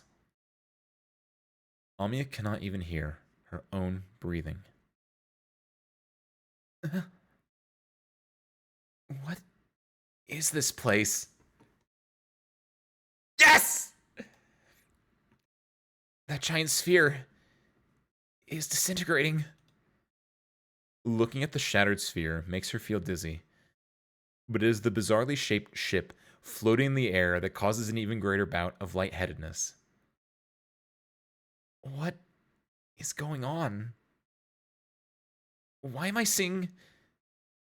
As she is trapped in her spell of dizziness, a rotating boulder slowly how do you say this word? Inexorably hurtles towards her. Ugh. I love this so much! Its black shadow quickly fills Amiya's vision. She subconsciously tries to defend herself, but it is immediately followed by the feeling of freefall. Did she fail? Was this a surge of information? Amiya! Doctor? I'm here. Amiya senses a hand supporting her, keeping her thoughts steady by bracing her. What's this music? Try to block out the interfering information. I've got you.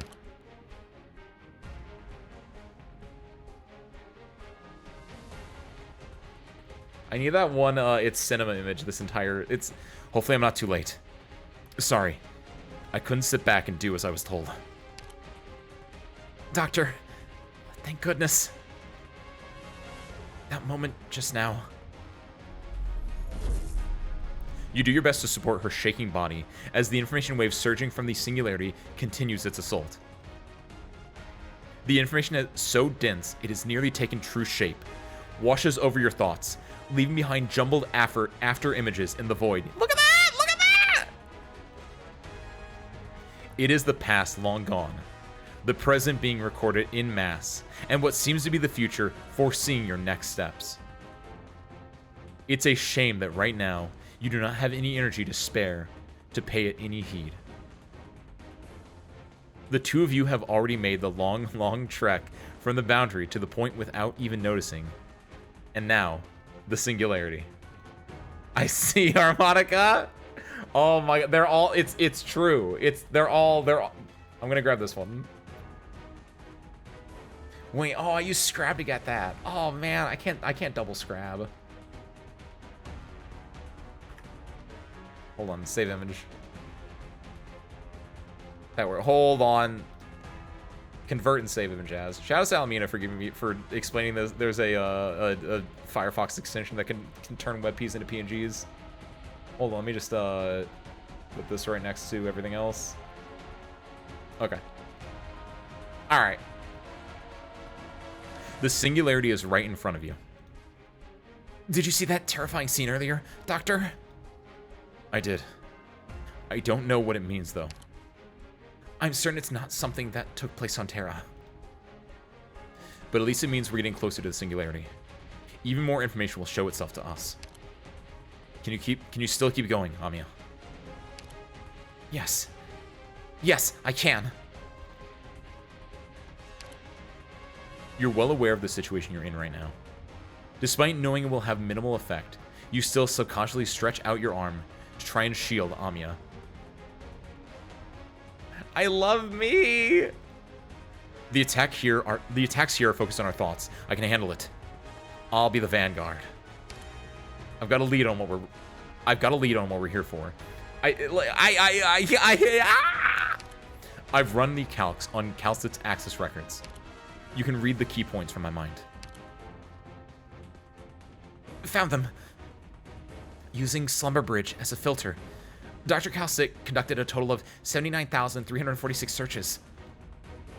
Although all the searches are related to Originium, according to your speculation, this data is not strongly related to its actual essential nature. If the results are restricted and give us nothing, doesn't the trail run cold here? No. Calcit retrieved the same entry over and over again. This is, in itself, some information for us. A repeated retrieval.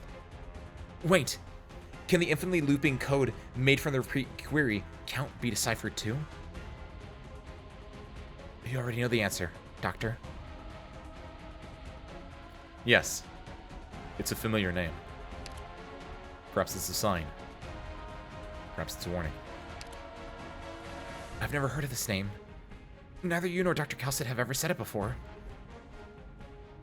Priestess.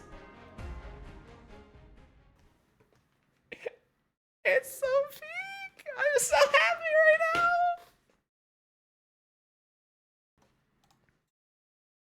Doctor, are you seeing what I'm seeing? I'm afraid so.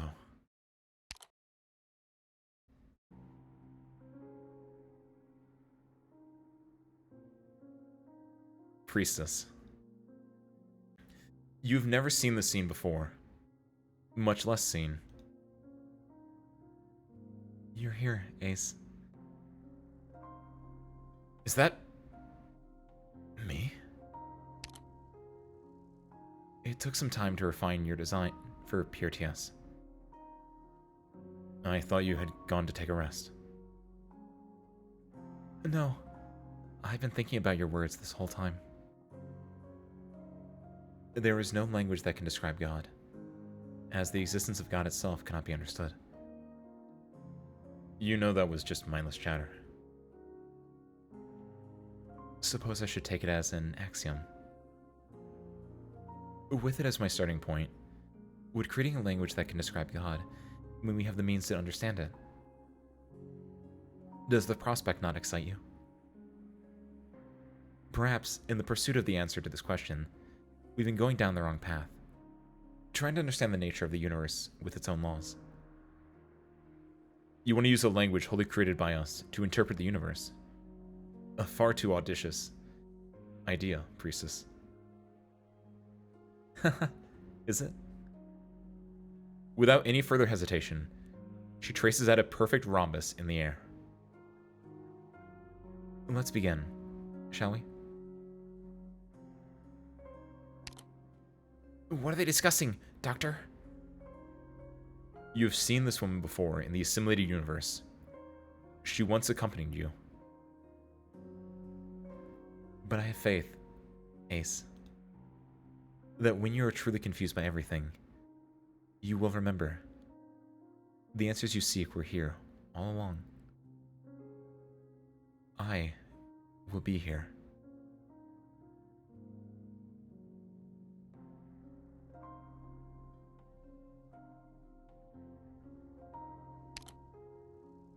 I'm afraid they're discussing Originium.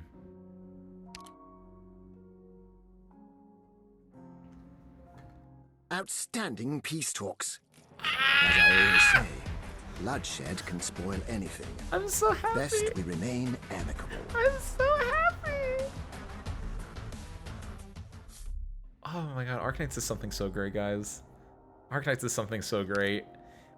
I'm so happy. I'm damn near close to getting tears in my eyes that I'm just so happy that, like,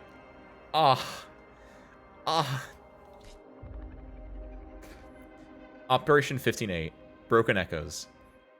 If this treachery is a decision of conscious participation... Wait, actually, before we do this, we should probably do our polls. We'll do... Well, I'm gonna stand up. I'm gonna throw my cup in the sink. Come back. We're gonna do our polls, and then we're gonna read more Peak. Oh my god. I'm so happy. This is so nice. This is such a good story. Arknights is so great, guys. Okay, I'm gonna be right back though. Don't go anywhere.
All right.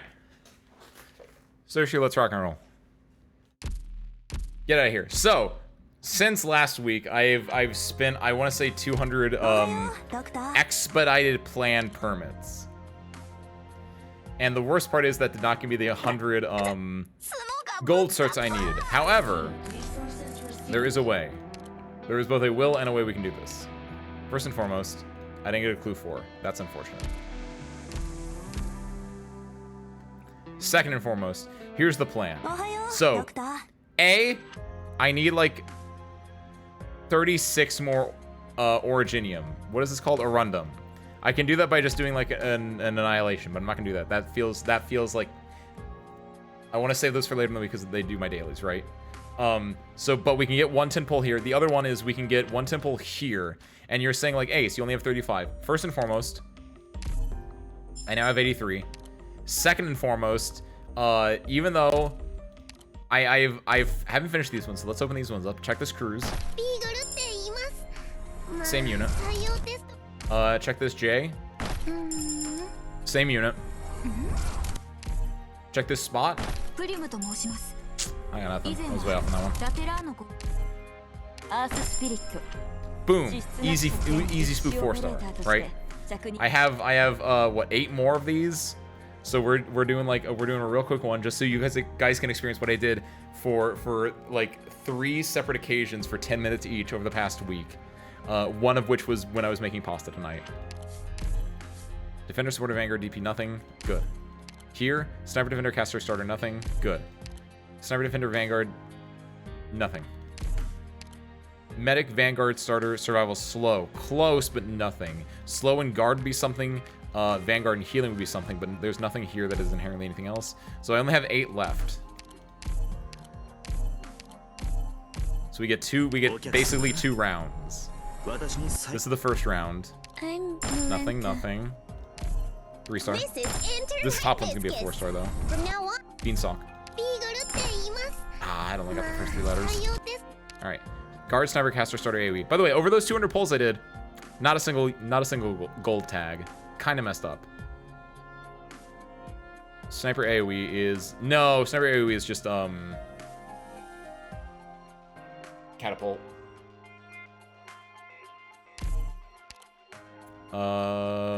Nothing there. Nothing there. Nothing there.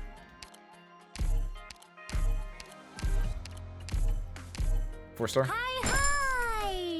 3-star. 行動予備隊 A6 の隊長 5-star. I'm Vanilla, trainee operator. 4-star. 行動予備隊 A6 の隊長 Alright. Then we're not gonna do these ones, obviously, but like, what do we have? Nothing. Oh, a debuff, nice. Nothing. Summon, sure. Alright, cool. So with that now, we have a total of what, 85? 85. Now, here's you're like, okay, Ace, we need what? 25 more to get to 120, right? We need 35 more to get to 120. I can do math. However, I haven't bought all these, and I have a lot of red certs. So, one thing I can do is I can buy all of the Philae pots here, right? Or the Diamante or the Breeze ones. But getting a dupe, because these are operators. They're not the potential, they're the operators themselves. So if I grab those ones, if we look at the rules here, getting a 5-star operator, which they are, will give me 5 certs. So, and I need 35 gold certs remaining. That's 7. Which I have more than enough to get 7 of these, because 7 times 6 is 42, which I have enough. However, that means I actually can't get Philae, because the first one would not be a dupe, so I can't get her, unfortunately. Wow, that's messed up, actually. Dang. Okay, so we're just gonna buy 5 Diamantes.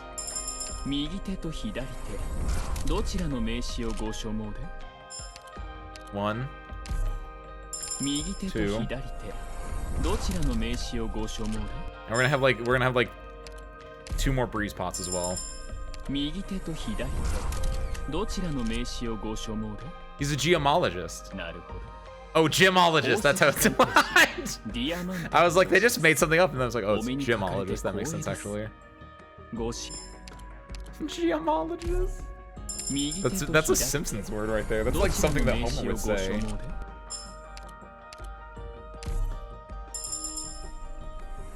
右手と左手 He is also a Phantom Thief, which that's his E2 shows the Phantom Thief side a little bit more, from what I remember. Breeze, a traveling scholar from Toron County. It is a... Also, wait, isn't he British? Does he have an Ian voice? Breeze, a traveling scholar from Toron County. It is a pleasure to meet you, Doctor. Hold on. So now we have 120, so that means we can buy this. Perfect. See? Cinema is what they say. He's Lithanian. Oh, okay, that's why I don't have him in a voice then. Because like otherwise I would have had him like in his proper voice, presumably. Yeah, since he's Lithanian, he doesn't have the thing. That's why he's not. Okay. That tracks. 1, 2, 3, 4, 5. Perfect. Welcome back, King. Welcome back, like he's gone anywhere. I have this skin? Cool. Why do I have that skin? Was this a free skin, or did I buy this? Sometimes I get worried by things just showing up on my account. Do you have a skin? You don't have a skin at all. It's free? Okay, cool. All right, so now with that, we have 2 10-roll tickets. The question is, so we can get the remainder of our Originium. I have a question for you. The way I want to get the rest of the Originium, or Orundum we need for this, is it's only fitting that we do Calcit's, her Paradox Sim. I think that's the best way to do it. The question is, do we do that now to get the Orundum, or do we do it only after we fail the 2 10 pulls? And part of me is saying we do after we fail the 2 10 pulls, because if we get it during the 2 10 pulls, we don't have to do that one, and then we don't have to like spend 5 minutes learning how to do this one. From Stronghold Protocol. Is that the one where we fought Rosmantis? So Sorcerer, we get 2 chances at this. And also, because I'm a man of watching people use their spare parts, I'm going to give you guys a chance to spend your spare parts on this. This is going to be overall, so it's not just for this 2 10 pulls, it's for all 30 pulls we're going to do tonight, right? The event to prepare for threats from within the lane. Oh! I didn't even think about that from a story perspective. That's adorable. Manage prediction. Start prediction. Will Ace pull monster? I think it's how you spell monster. Yes. Move. So you have 1 minute.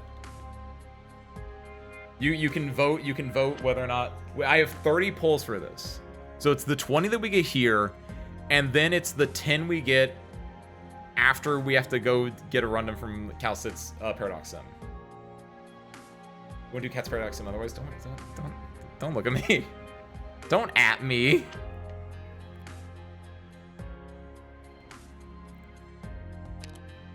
We're looking for a chain. I didn't know she was a chain medic, by the way. Restores HP of allies, bouncing between 3 allies, healing reduced by 20% per bounce. Can deploy a reconstruction on the ground within attack range that can only be healed by monster. Reconstruction grants surrounding allies 50% attack when the reconstruction receives healing from itself or monster. Performs additional healing bounce that does not weaken. Oh, that's really cool, actually. Whenever monster or the reconstruction heals a target, grants monster and the target 20% attack speed for 10 seconds. Oh, this is really cool. All my valuables. All the king's horses and all the king's men. Stratagem Meltdown. Meltdown! That's what Calcit's S3 is. What's the rest of it say? Attack range changes. Moves the position of the reconstruction. Oh, yeah, I don't want to talk about this more because this goes into what I was, like, I didn't want to talk about, like, Monster or Calcit because I have thoughts on that, and I have the feeling I know what this means, and this kind of, like, plays into that a little bit. Attack plus 3, 30%. Attack and roll reduces. Block plus 2. HP, wait, hold on. Oh my god, she actually just turns into Monster. Oh my god! Because block plus 2, attack plus that, loses HP per second, does true damage. She just turns and she just becomes That's adorable. Oh my god, my theory is 100% correct. Alright, so let's do it. We got 20 rolls. Let's rock and roll. We got 20 rolls, we only need 10. I lied, we need 20. Oh, get out of here! Wind scoot. Oh, I'm actually worried now.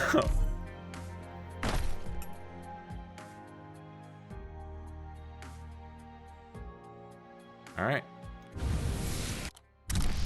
Ooh, it's not good. But if you think about it, 4-star bag, 5-star bag, it only makes sense that the next one would be a 6-star bag. So all we have to do is just beat Calcit's Paradox Sim real quick. She has seen the strongest powers of this land. The passing of time, the cycles of civilization. The corrosion of blades. Might wears down from inner conflict, while unparalleled power becomes the source of self-destruction. Violence cannot save a civilization on the verge of collapse.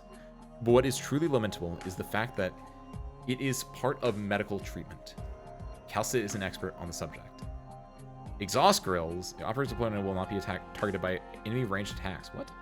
Oh, right, those things. Command Meltdown. That's the one.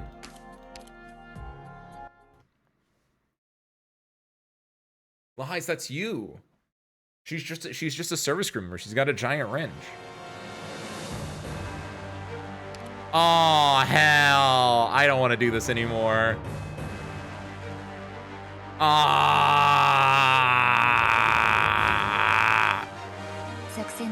Ah, shit.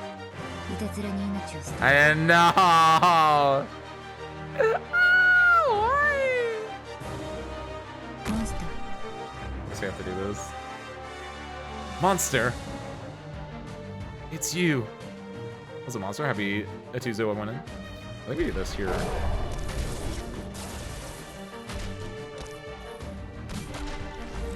If I was in Irvine. Yeah, but I had more than 2 operators.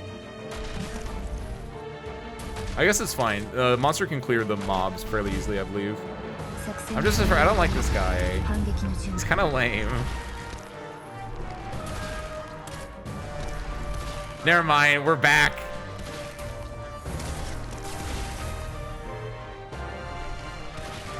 Wait, is this supposed to be hard? Is this just lore? Are we just loring here? I guess the main thing is he's gonna probably walk around. This is now slowed down as well. This is interesting. Thank you, Dolly.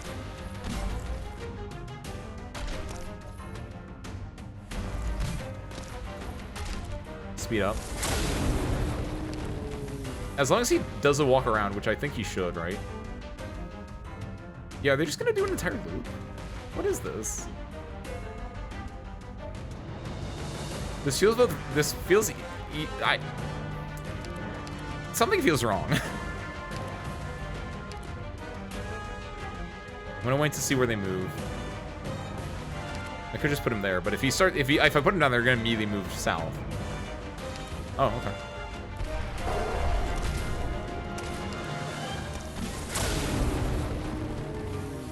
Oh yeah, I forgot he did that. Oh. That was embarrassing. The bad part now is that if I put him down anywhere, he'll be outside of Calcid's range. But at the very least, we can do this, get some chunky true damage on. Actually, we can use this to kill this guy. And depending on if he's able to stay out long enough. Low key, actually? Hold on. We got this. We win this.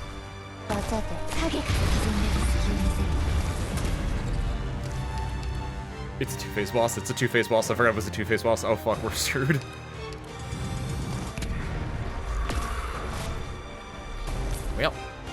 Well, I forgot about that.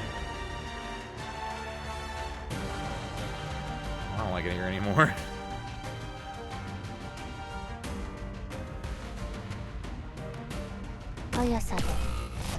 Okay, well, I guess we're not doing that one either. We can do this to distract him a little bit. It's probably gonna die, but monster exploding will do some damage. Yeah, we go. Woo! Insane. The clunge.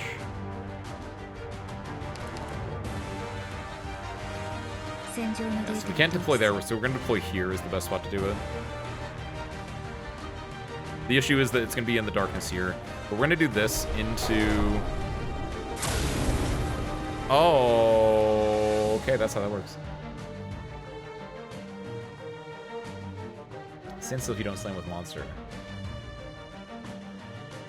What do you mean by that?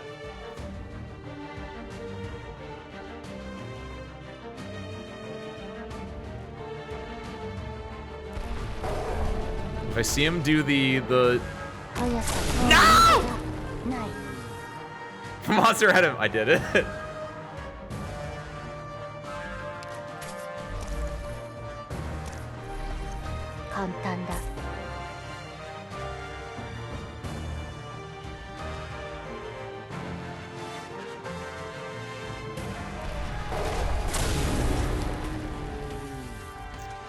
His melee is like this melee range, not like physical melee range is the other thing I'm learning. Whoops.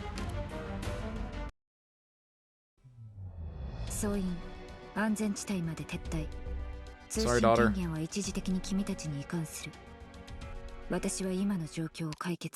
Cloud. Yeah, one of the issues was probably like when I did block him there, I probably could have put it out in front because the other thing that would have done, he would have been sitting on that.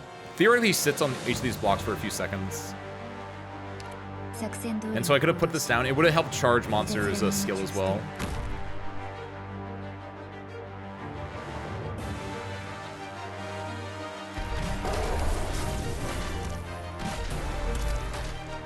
Also, I didn't do this enough, but I feel like I should do this. Wait, what?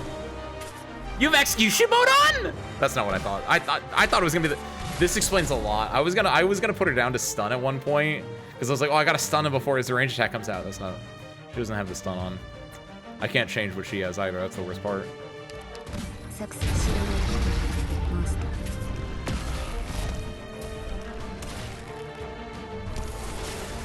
speed up. We've seen this before. One thing I could have done as well is, if I played it differently, Project Red could have taken care of the guy in front. That way all the monsters' damage would have gone onto the fart monster. I don't know what his name was. I also know that he is going to move this way, so I'm going to put Monster here immediately so he can start charging. I guess I could probably put Monster here is better. Monster won't have the defenses from being outside of Cal 6 range, but honestly, it can make his skill be active still. So I think I'm okay with that. Red will die here if I do this, but I want to see. There was like a little bit of doubt that maybe she wouldn't die, but like no, she died.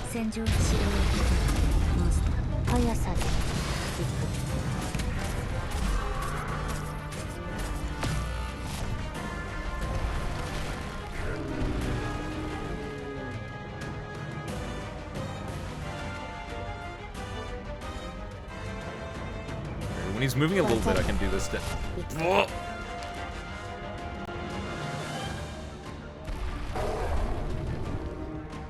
Oh, there's a spot there for him. It's fine, we're gonna be prepped. Good job, Red. Oh, I like that it's red, by the way. I just now got this because it's you know red. I get you. I understand. Don't touch her. Stop it. These. Okay, we might be able to get this then. This might kill. Didn't do that much. Nice. This is where it gets spicy, though. We can put here and here, actually. These are outside the cloud. That's the spice that we're looking for. I'm also gonna do this because then he'll target this instead of monster.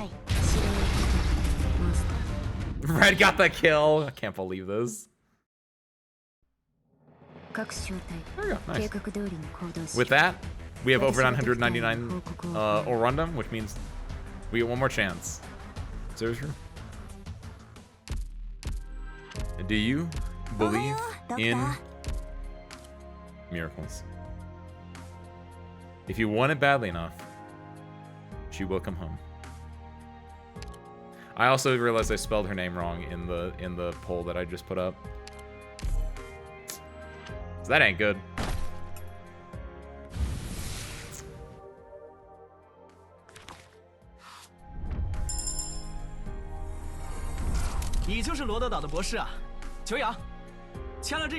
That better not be Winscoot when I open my eyes. It was Winscoot.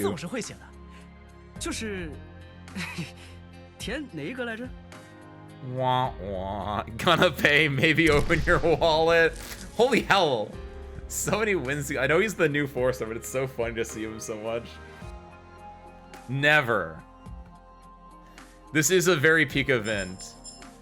But I don't like I don't need monsters, another thing.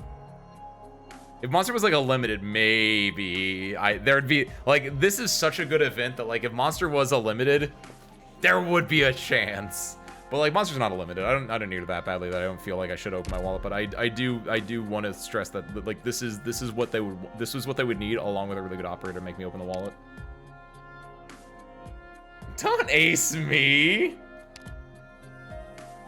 I'm gonna start putting free to play, by the way, in my tags. What do you mean is the best banner for it? Just because it has monster on it?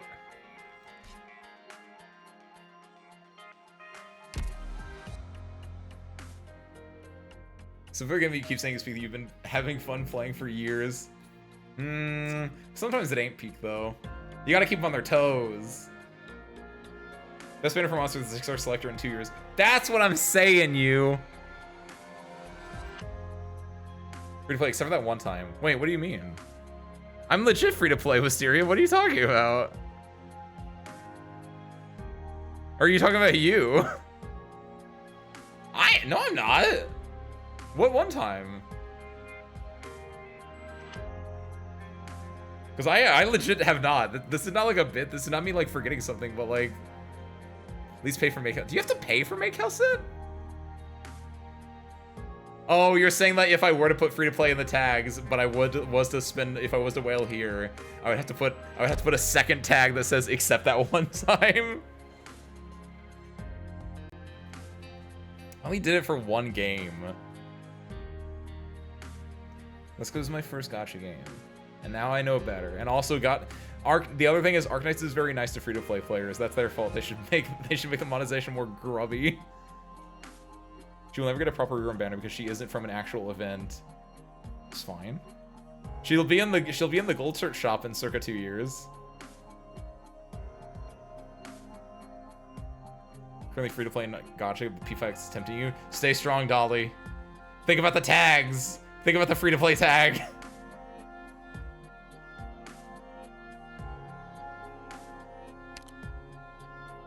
Now then. Mostly free to play. Look, this isn't a financial advice stream. This is an Arknights stream, alright? That feels weird that this is the collect all button. It looks, the way that it's lit up looks weird to me. I won't explain that. Alright. So Drew, let's head back. We gotta go, they did another priestess name drop. We gotta get back to the important stuff here. It's not money, it's peak storytelling, alright? 15.8, Broken Echoes. If this treachery is the decision of conscious participation, what has caused you to fall into the abyss? What elusive hope has led you on the path of your own destruction? Oh, 2 blue boxes. That's fine.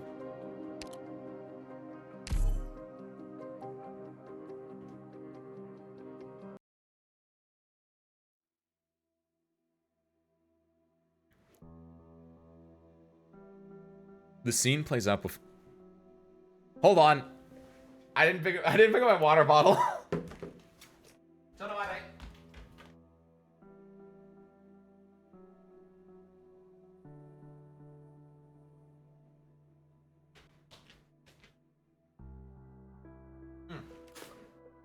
There we go, I'm back. Woo! Simply changed into my favorite shape. Didn't change into my favorite shape. The scene plays out before you, no matter how hard you try. You cannot get any closer.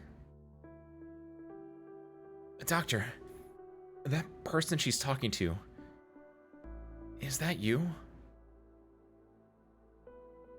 I can't say for sure.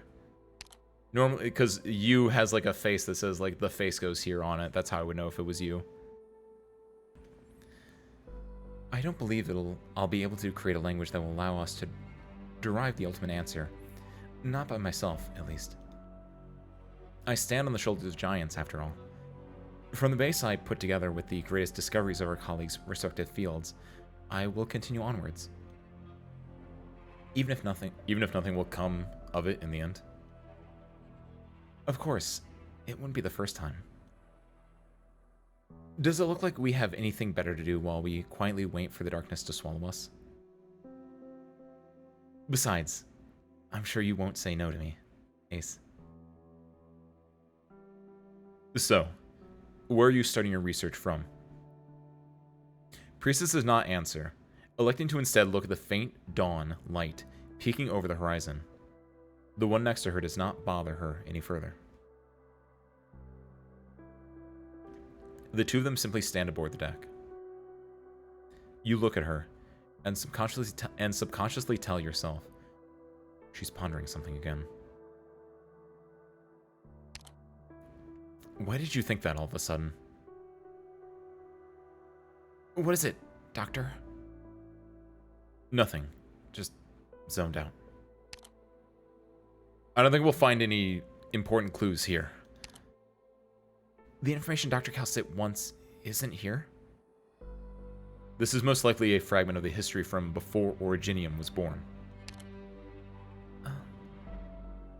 Based on what I experienced in the assimilated universe, at least. Doctor, you mean what we're seeing right now is because of you? That's not all, I'm afraid. Then, That huge ship floating in the sky, and that giant shattered sphere are also. I'm not too sure what relation I have with them. We'll make it clear, then. But since you're sure this isn't our main target, we should continue onwards.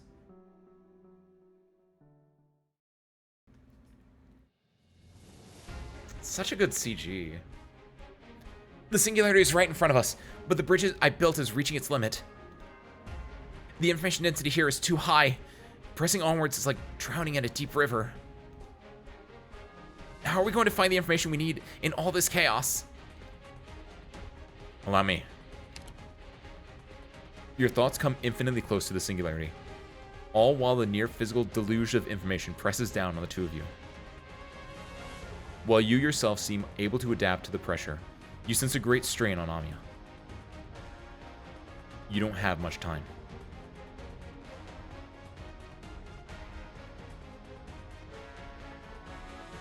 You pull out every keyword the priestess in the assimilated universe said, and quickly connect together every clue left behind by Calcit. Calculate a new result as quickly as you can, and then add a new condition.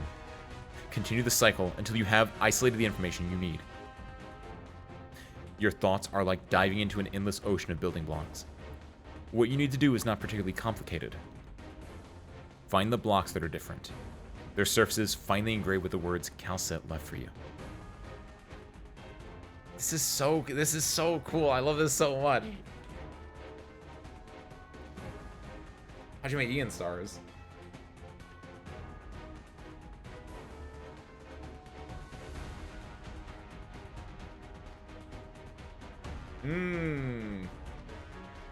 I get you.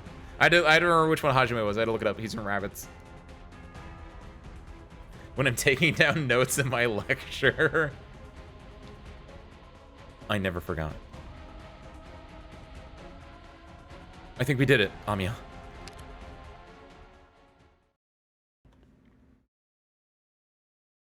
No.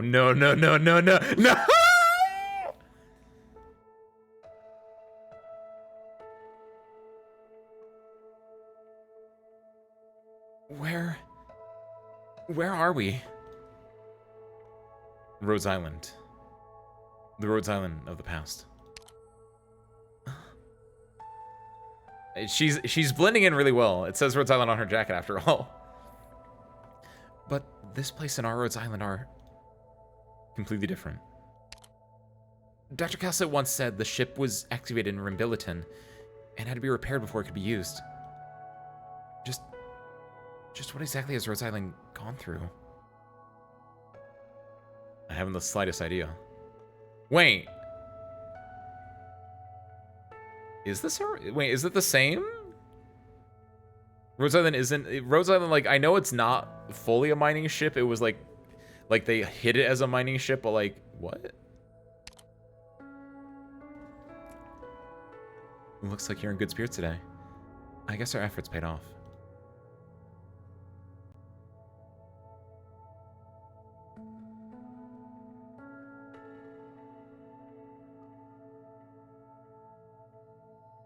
What? Were you scared winning by yourself in the lab? Oh!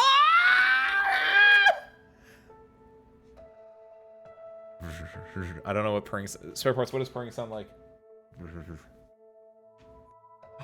Oh my god, this is the date my daughter was born! Good timing then. I'm currently trying to put together a model that reduces the loss of meta information during transmission through special mediums. Can you try helping me do some calculations? Alright, that's enough. I terminated your process. You are to never harm your own core unit, even if an order comes from me or her. Wait, no, that's Monster then! I guess, because, yeah, core... Oh yeah. It's like it's the two parts of protect yourself, Amaten. Survival is an instinct the living are born with. It's Amaten.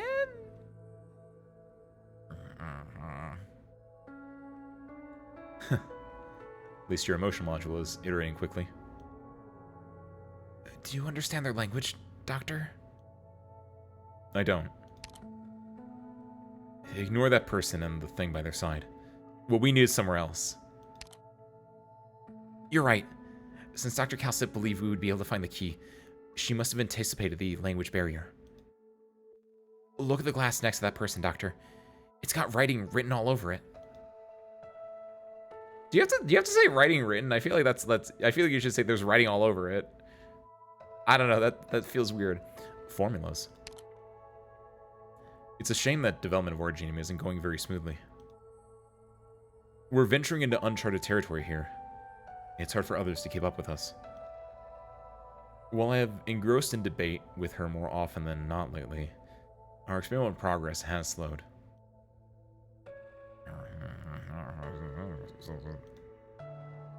No need to worry about us. If this model's operational efficiency meets expectations, we might be able to cross the first hurdle on Originium's development. Alright. Luz sent us a message. Who? There's been a rare breakthrough in the Cerulean Arbor, and she'll be able to come visit us again soon.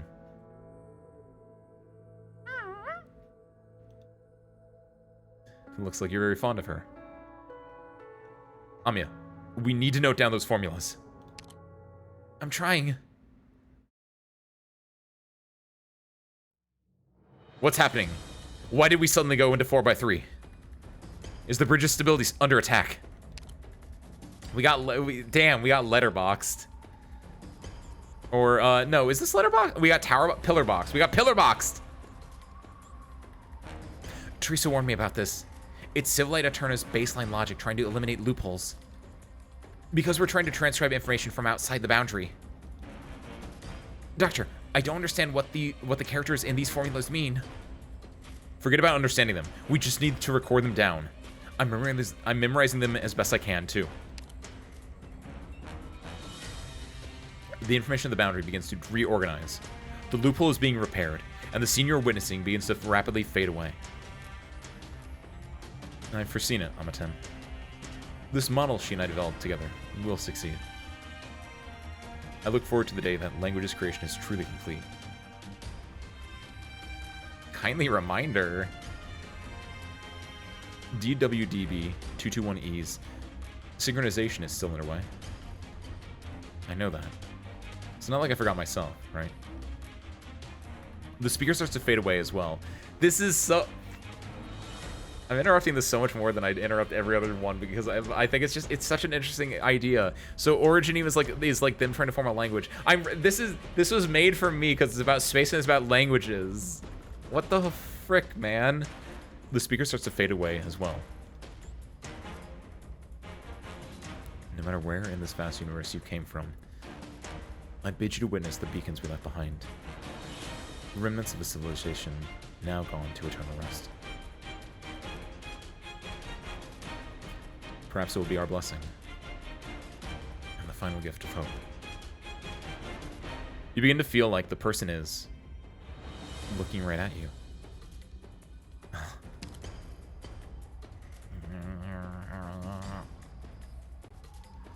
We will see it come to be, Amaten. I believe it so. The formulas are beginning to vanish! Retreat! Well, we still have the bridge. But I haven't... You still have me. We can reconstruct them together.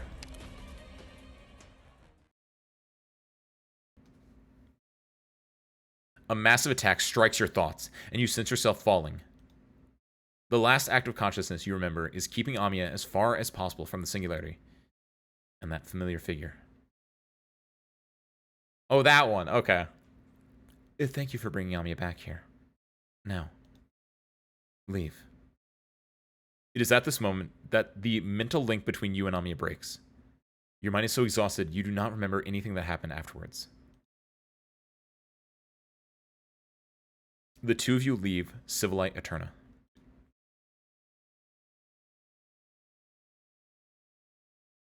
The information erupting from the singularity does not cease, and among the flow, there is an insignificant scene that has never been accessed since the day of its recording.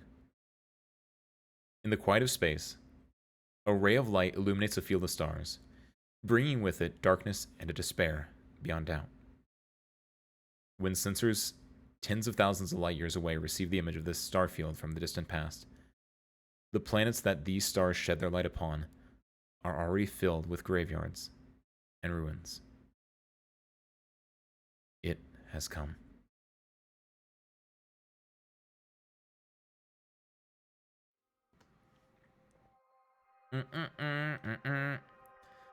Did the presence tell you to use these words to defend her? No. She never asked me to do such a thing when she left. Then keep your wits about her. Don't let her confuse you. Because if you let down your guard thanks to her charm, she might put you in danger. That's how her people hunt. It's their instinct. As for the person you're looking for, Priestess, the master of the ship. She's doing some important research right now. I'm afraid her consciousness is shutting back and forth between various research locations in this starfield. It'll be very hard for you to have a moment with her if she's not willing. You know what I'm really excited about? I feel like there's gonna be a new Priestess sprite. Like, that's why you haven't seen like the sprite of her. Like, I feel like she's gonna have a new like villain sprite. I don't know. Hierda, are you so desperate to find her because you want to thank the person who rescued you? Not exactly. I understand that I'm in some fantastical place called the universe, and it's not the afterlife either. I even have a wild guess that my home of Terra might be somewhere out there in this universe. But the more... Damn, Wisteria. That would be insane. I'd be okay with that. Like, she lost her human body a long time ago and she became a robot. I'm not gonna say that'd be especially good given the parallels and what I want to happen with like originating turning people into robots, but like it would be kind of sick. It would be kind of absolute cinema. Raises hands. But the more I know, the more questions I have. I want to ask her, why am I not dead? Where exactly is my home, Terra? The goddess looks out through the porthole at the stars in frustration. Perhaps it is because her bishop and the rest of her fellow churchgoers are still praying for her back in her land, but she has no way to respond. She curls up against the wall, allowing the light of the stars to quickly sweep across her face. It turns out you can see time passing by with your own eyes. She has met many people aboard the ship, no matter if they were the respected, hooded genius tucked away in the lab, or the wanderer of the universe who had survived ruination. Their optimism and kindness have dispelled her initial fear, but she knows that she will never truly be one of the crew of this miraculous ship. I miss Terra already. Very much a Star Trek moment right there. It's if you were pulled out of, if you were just beamed up to the Starship Enterprise and you were like, we can't beam you back down, you know too much. Like, you have to be a member of the ship now. Like, be kind of fucked up. What is that, by the way? We respected hooded geniuses. I also saw that one. And now I have more questions actually. Cause like, are we back in time now? Like, if the respected hooded genius is the Doctor, is she also being pulled back in time? It's not Priestess, presumably, because presumably it wouldn't be Priestess. Like, is it Lou? Is it Lou? What is this? Oh, that's just a Sarkaz dude. Wait. Oh, Sarkaz. Stable Sarkaz caster crystal. Sarkaz caster with a body of originium temporarily halts your DP generation shortly after it enters the battlefield. Wait, what?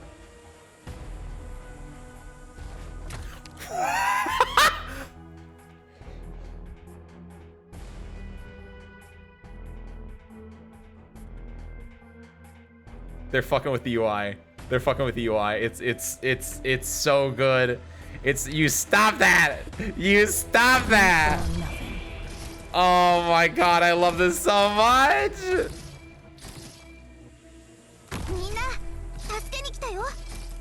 I've never. Location. God damn. God damn, man.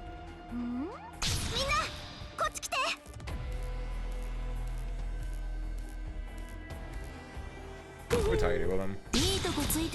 Where's he going, by the way?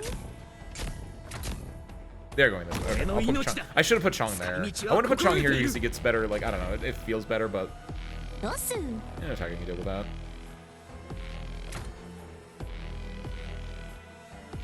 Oh, turn this on. Oh no, I should have put him up here, actually.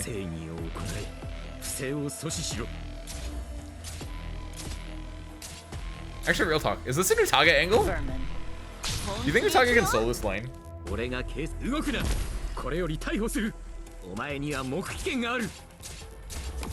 I haven't just used Nutaga just as just a lane holder in a while. She doesn't really do that well. Well, I mean, she doesn't have anything she can do now. She just is her. But like, Bad luck. not complaining. You ran into me. She's already as good as she can be. She might just be able to solo. She won't be able to heal is the biggest issue, but she's doing enough damage. Hey, hold on. I'll go through her. How dare you?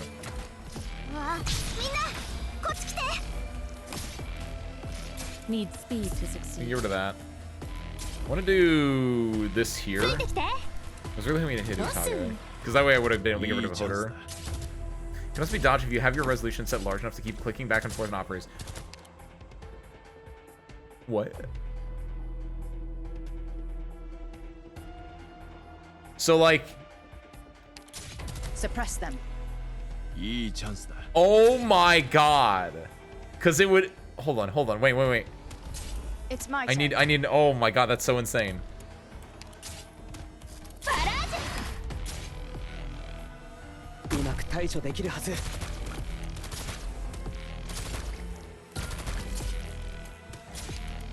Oh, I got frustrated. Oh no! Don't kill Hoder. What fine My bad. A shame about the fighting. You got it, Harold. I know, it's so good. What are you doing? Don't put that there. Get that out of there.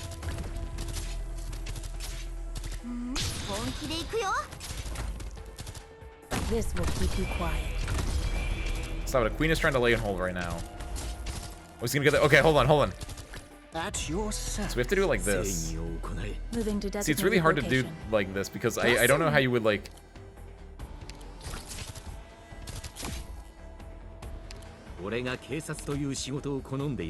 At your service. Let's do that. No, you're... See, he's trying to go there, and then if we do... See, it's moving. At your service.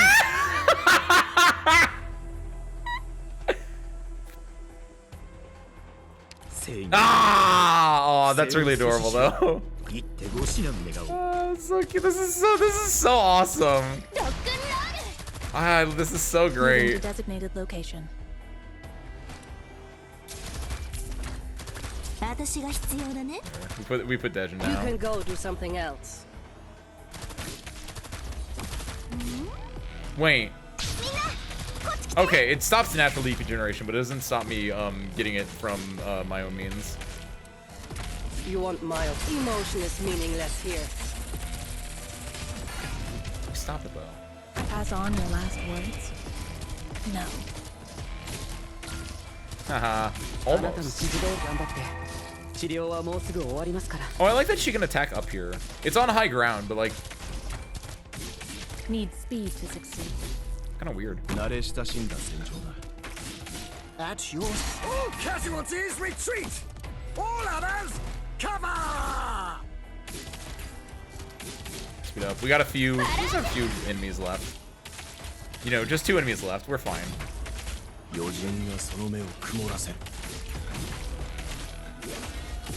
Oh, You wait. want mild. Still sulking yourself in the past? There you go. Solved everything. Get an ultra so you can take it a couple extra seconds just to get there in the front. It's so good. God, this is the perfect event, and I absolutely I'm smitten. Smitten like a kitten wearing mittens. Hold on. How long has Rhodes Island been there? It literally just got there. Okay. Decompression syndrome. I love space so much. Who said we weren't getting to 1510 today, by the way? I wake to sleep again, and delay my awakening. I touch fate on what I cannot fear. I learn through the journey I must set out on. Foretells on the battlefield no longer available for deployment. We still know what they are. Doesn't matter. I didn't know what they were in the first place. Hit it.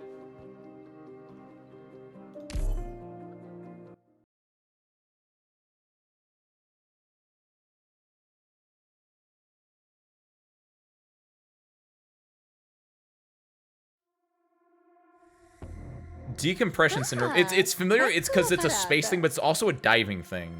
I don't know if what's the one diving game they want to play? It's not a diving game. The water game, Subnautica. I don't know if that has anything with it in there, but I wouldn't be surprised. Or there's probably a mod that adds in it. But decompression syndrome is the idea that like your body is always under pressure, right? At right now, you're probably at standard temperature and pressure, roughly like 20 to 25 degrees Celsius. And like at 1 atmosphere. That's the more important part. You're at 1 atmosphere of pressure right now because you're on Earth. Unless you're like up in a mountain, then you have less. But like if you go diving, right, water exerts a lot of pressure on the body. And the further down you go, you get a lot more pressure on your body. And your body doesn't handle that well. So when you go diving, you have to do it really, really slowly, right? Or else you're going to mess with yourself. And importantly, you have to go slowly when you go down. You also go slowly when you go up. If I'm remembering correctly, I'm going to look this up just to make sure that I'm not spouting false information like I love to do all the time. I'm pretty sure decompression syndrome is also called the bends, if this is the same thing. Yes, decompression sickness, also known as the bends. Perfect. Okay, so it is in fact the same thing. Yes. Perfect. So basically what it is so I'd boil when I return back up fast. But yes, actually, 100%. That's exactly what it is. It's that your body gets sick when it undergoes a sudden change in pressure. So it's the idea of like, yeah, you going from deep ocean to just swim back all the way up. Or for space, being like in your spaceship and then going outside without a proper spacesuit. Then, because in space, there's not really any pressure. Kind of fucks you up a little bit, right? So yes, exactly that. Happens because the nitrogen in your body was under more pressure, which is fine. Then it makes bubbles when it loses the pressure. Exactly. Because the way that your body's under pressure will change how the nitrogen in your body dissolves itself. Yeah, the blobfish is a good example, because if you go up too fast, then you get the blobfish, which is a sad little guy. There's a House MD episode that has decompression syndrome, which might be where most people know it from. Honestly, I wouldn't be surprised. Usually you learn it from like common places like that. It's not a bad place to learn it, right? Because, like, how many people are out there scuba diving? I haven't been scuba diving. I know it because I just think the ocean's kind of cool sometimes. Again, shout out to Soma. The bends isn't as much of an issue when it comes to full decompress. 1 atmosphere of vacuum is less than 100 atmospheres in 1 atmosphere. That is true. Wait, hold on. The bends isn't as much of an issue when it comes to full decompress. So wait, I'm confused, because I would assume the bends is 100 atmospheres to 1 atmosphere. And then 1 atmosphere of vacuum is full decompress. But like, oh, is it just because like the idea is like going from 1 atmosphere to vacuum, even though it's a smaller amount, it's actually much worse for you? Is that what you're saying? Either way, there was no story. There's only hand. Oh, this is a drone one. That's fine. This is a perfect Chong square, by the way.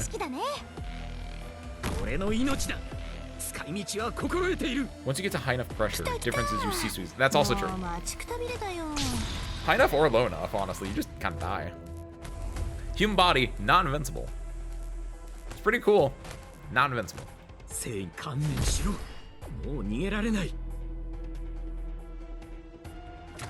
Why does it matter that I can't deploy in these 4 squares?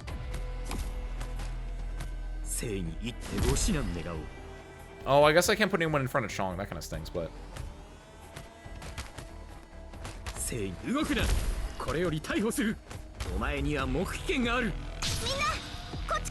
This is about mass hysteria. Wait, what? But a guy on the plane had decompression syndrome, and was what caused it because nobody knew why he was sick first. Oh, so it's like they're on a plane, this guy gets sick, and then everyone's like, why did he get sick? And they didn't know why he was getting sick. So it's like, is this something in the food? Are we getting poisoned? Oh, that's interesting. I see the vision with that. Static Onerous Alpha. Shortly after it enters the battlefield, throws a bomb to temporarily disable the operator with the highest DP cost in your deployment waiting zone. It's so great! Oh my god, do it! Oh my god. Didn't someone, we were talking about like messing with your deployment waiting zone last week. Did someone play? I think it was Ben. Ben, did you know about this? I can't even like click on him. Oh my god, this is so awesome!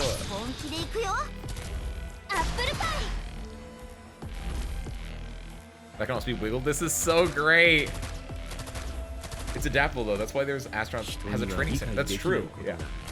It's the same with like with G-force, right? The human body can learn to withstand things better, but like yeah, if you're not trained, you're gonna die. It's like weightlifting, right? It's like most people cannot weightlift 500 pounds. If they try to, they will die. But if you lift smaller weights first, then you can start lifting bigger weights. What's the wiggle? Ooh, that's a good question. I feel like there wouldn't be a wiggle on auto deploy within Wisteria, right? And it would just like fail.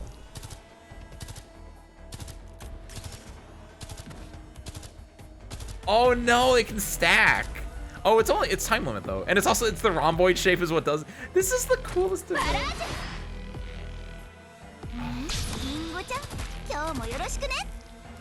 Hold up, wait a minute. What? Oh hell, I didn't know we were here for a marathon. Oh shoot. Either we're here for a marathon or something's gonna get real freaky real quick. I'm just gonna drop a few characters down now before things get funky. Forward. Yeah, because I figured a few were gonna be coming out there. Oh my god. Okay,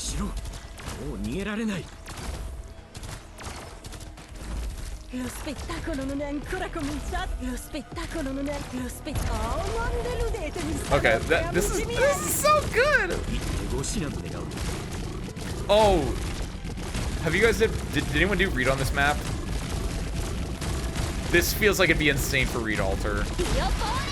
If Reed Alter can destroy those things, insane. I have to uninstall Arknights to defeat a stage. That would be honestly. I love meta. Everything about this is so good. Everything about this is so good. I'm just so happy right now. Mission accomplished. Oh my god. You have to go through the darkest of hells to come at the other side. When you come at the other side, space. Oh my god.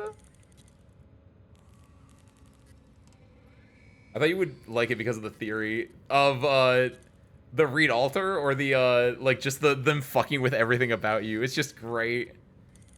Just mowing. Oh, because of what I said about the robots being humans and I just mow down robots. Oh yeah, no, it's all. Oh, by the way, hold on. I see you guys have the ones next to your name still. Congratulations, doubters, you won. Choose outcome. No. Sorry, believers. You thought you were gonna get out without having to pay. See Arknights infill website before beta test? I did not. I think I did. I probably didn't. I don't remember at the very least. Reed Alter crashed my app when she did it. I don't doubt it. Administrative permission found. Preparing reboot process from hibernation. 3, 2, 1. PRTS reboot diagnostic complete. Warning. Unauthorized third-party plugin found. Restore default settings. Administrator key cognition signal verified. Restoring. Vital sign detection module activated. Automatically loading repair module. Repairing. Progress.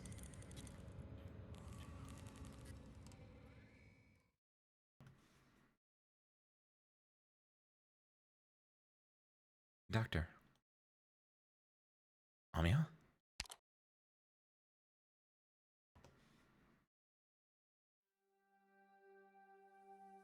Doctor, I'm so relieved. Okay, I hate to be that guy. How do I know this is real? How do I know this is real? How do I know this is the real Ami and that we're not still in Civ Light Eterna or in some kind of weird cognitive state? After you show me a computer like that, immediately the entire... I love this event because it's gonna make me go more and more crazy. Doctor, I'm so relieved. Like, what if Priestess saw us inside the assimilated universe, or saw us inside Civ Light Eterna, was like, oh no you don't, and so when we try to get out, she pulled us back in, and we're in a deeper spot where we think we're out, but we're actually still in there, and the entire time, like, we're gonna wake up in another sarcophagus, Ami's pulling us and be like, Doctor, you got ambushed trying to cross the border. They're taking us to Sovngarde. I know, that is the fun part, you don't know. Which is also why I think it's really cool, the idea of like people being turned into robots. They wouldn't know. It's the disconnect of what is real. The term what is real is one of my favorite things, because it's like you don't know. You don't know. And it's always in question. It's so spoosy. It's so spoosy. Doesn't matter if Amiya is real as long as she's Amiya. That's a good answer, you. Because the thing is it our Amiya, or is it a fake cognitive Amiya? That's the question. If it's the real Amiya, it doesn't matter. But if it is the fake Amiya, if this is just like when Teresa's had to fight that cognitive version of female Mizuki. I don't remember her name. I'm really bad at names right now. Like that was fake. That was lame. But like is this real Amiya or is this fake Amiya that doesn't actually care about me, is instead just a ploy from Priestess? I don't know. It really depends on that answer. You wake up in Turtle. That's what I'm saying, Ben. You wake up in that sarcophagus and Amiya's picking you up, but then it's older Amiya instead of younger Amiya, and so there's like a time, like the timeline's breaking. Like there's so many things that could go crazy here. I'm sorry, Ascalon. Yes, I'm gonna forget that name so many other times tonight. Don't worry. Female Mizuki is not wrong. On a gameplay basis, it's correct.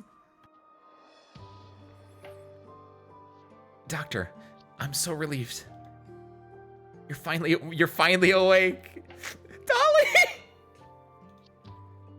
Awake? How long have I been out?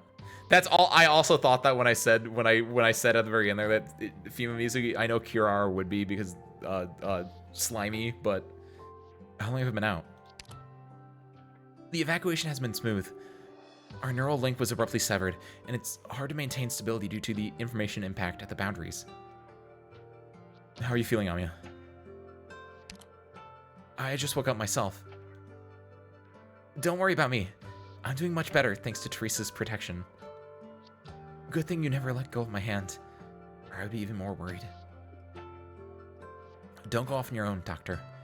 We need to stay in the emergency observation area that Dr. Calcet set up. Oh! Decompression sickness.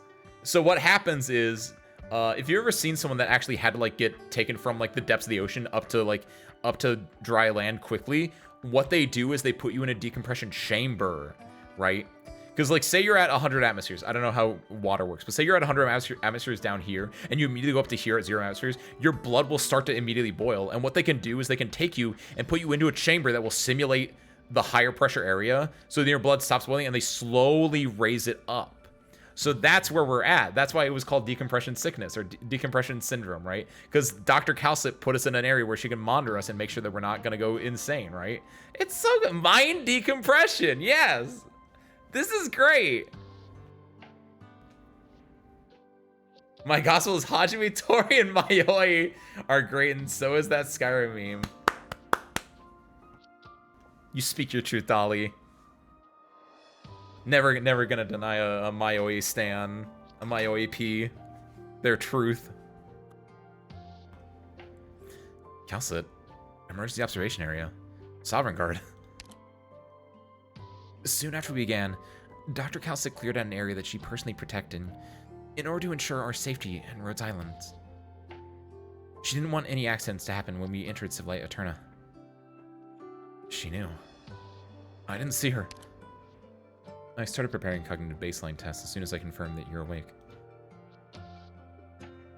Initial testing showed no obvious signs of damage for either of you.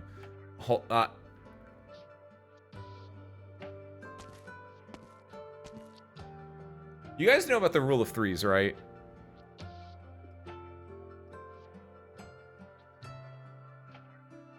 Again, I don't want to talk about Calcit Monster yet, because when it happens, and I don't want to pollute my other train of thought with like what's gonna happen there with them. But this is the second time you've seen like approaching voice and it being Calcit. And again, I don't want to go into it. I don't want to like talk about it, but obviously Monster, like humanized Monster is a character. I'm very certain, or I'd be very upset if at some point we don't have another instance like this. We see approaching voice and then it's not Calcit, it's Monster, right? Because that's the second time this has happened, and I've been like, "What's this voice? Oh, it's Calcit, right?" And like it's setting up a pattern in your mind, right? So also, if you already done this, I hope you paid attention to that. If that actually does happen, if you haven't done this, pay attention to this looking forward. Diagnosing thought isn't quite as simple as diagnosing biological tissue, though. Further analysis will be required. Welcome back, Doctor. You look tired. You can't just say that someone looks tired. You hug them and you give them like a head pat or something like that. I don't know. She's your daughter, asshole. A bit of distraction happened during your operation. I'll update you on the latest developments later. We finally found potentially useful information. The first priority is to make sure that you're safe. Establishing a neural link through the Black Crown is extremely risky. I take it you've long crossed the boundary. Yes. Then, my first duty must be to ensure your cognitive stability and biological health. I won't allow the mistakes of the past to be repeated, nor will I allow the continued existence of any potential threat to your life and safety. Follow me, Dr. Winfall. Are you angry? You'll need to do the cognitive baseline test too, Amia. First, though, get some rest. Alright, Dr. Calcit.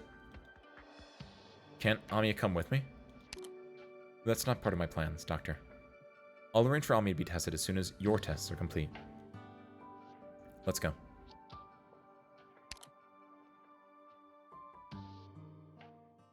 I love my daughter.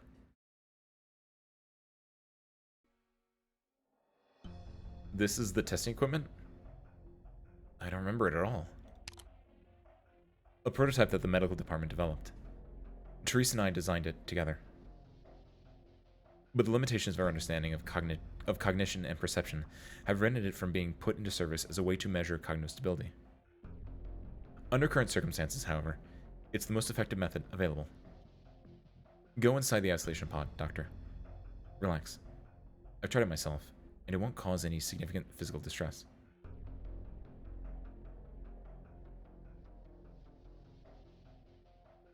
Look at her! Look at her! Look at me! I actually really like the way this is rendered and like drawn also. Like I like how the Doctor looks here. The lines of the Doctor are really sharp here, right? And like, oh, this is like a top 3 CG. Anything else I need to know? Like I can't explain it, but just like the way this is drawn is again, like look at the heavy lining on the Doctor here. And just like this is just a really good Calcit. I can't explain it. Anything else I need to know? No. Just follow my instructions. I'll need to calibrate the machine first. Relax and do as I say, but do not hesitate. Wait.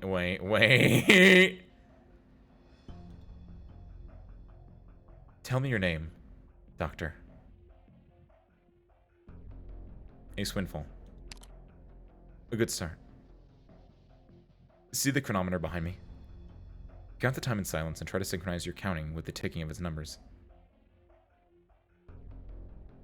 You silently count and feel the passage of time. Oh my god, oh my god, oh my god, I think... It helps reinforce your perception of reality. It's been 20 seconds. Are you feeling any discomfort? It's hard to say. Let's continue the calibration. Are you able to continue to perceive Amiya in your consciousness? No. Good. We're getting used to the flow. Continuing with the calibration. Do you agree with Rose Island's ideals? Yes. Good. We're almost done with the calibration. Continue. You saw her at the cognitive boundary. Yes. As I expected. You're calmer than I thought you would be, though. Final question. Do you have doubts about the one who is like you?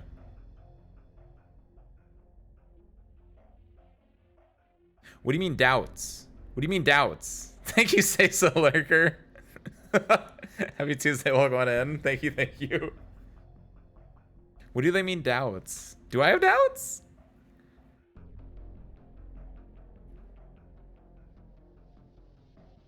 No, I'm gonna say no. It depends what they mean by doubts about the one who's like you. And also, do they mean priestess or do they mean oracle when they say the one that is like you? I have no doubts. I have in my head what I believe they are, so I don't have doubts about that. If my perception of them changes at some other point in time, so be it. But at the time that it is now, I have no doubts. They are what they are. Period. Looks like you formed your opinion. I will not comment on it. We're done, Doctor. Cognition baseline testing indicates that your cognitive stability remains within safe values. The rest of it is secondary.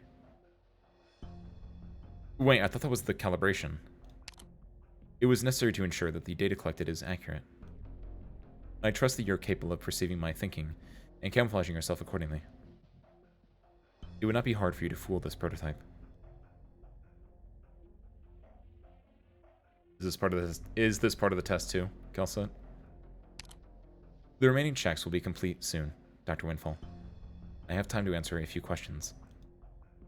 You understand, of course, that there are certain questions that I am not in a position to answer. This is all harkening back to when I had to do the one online thing, right? And honestly, I needed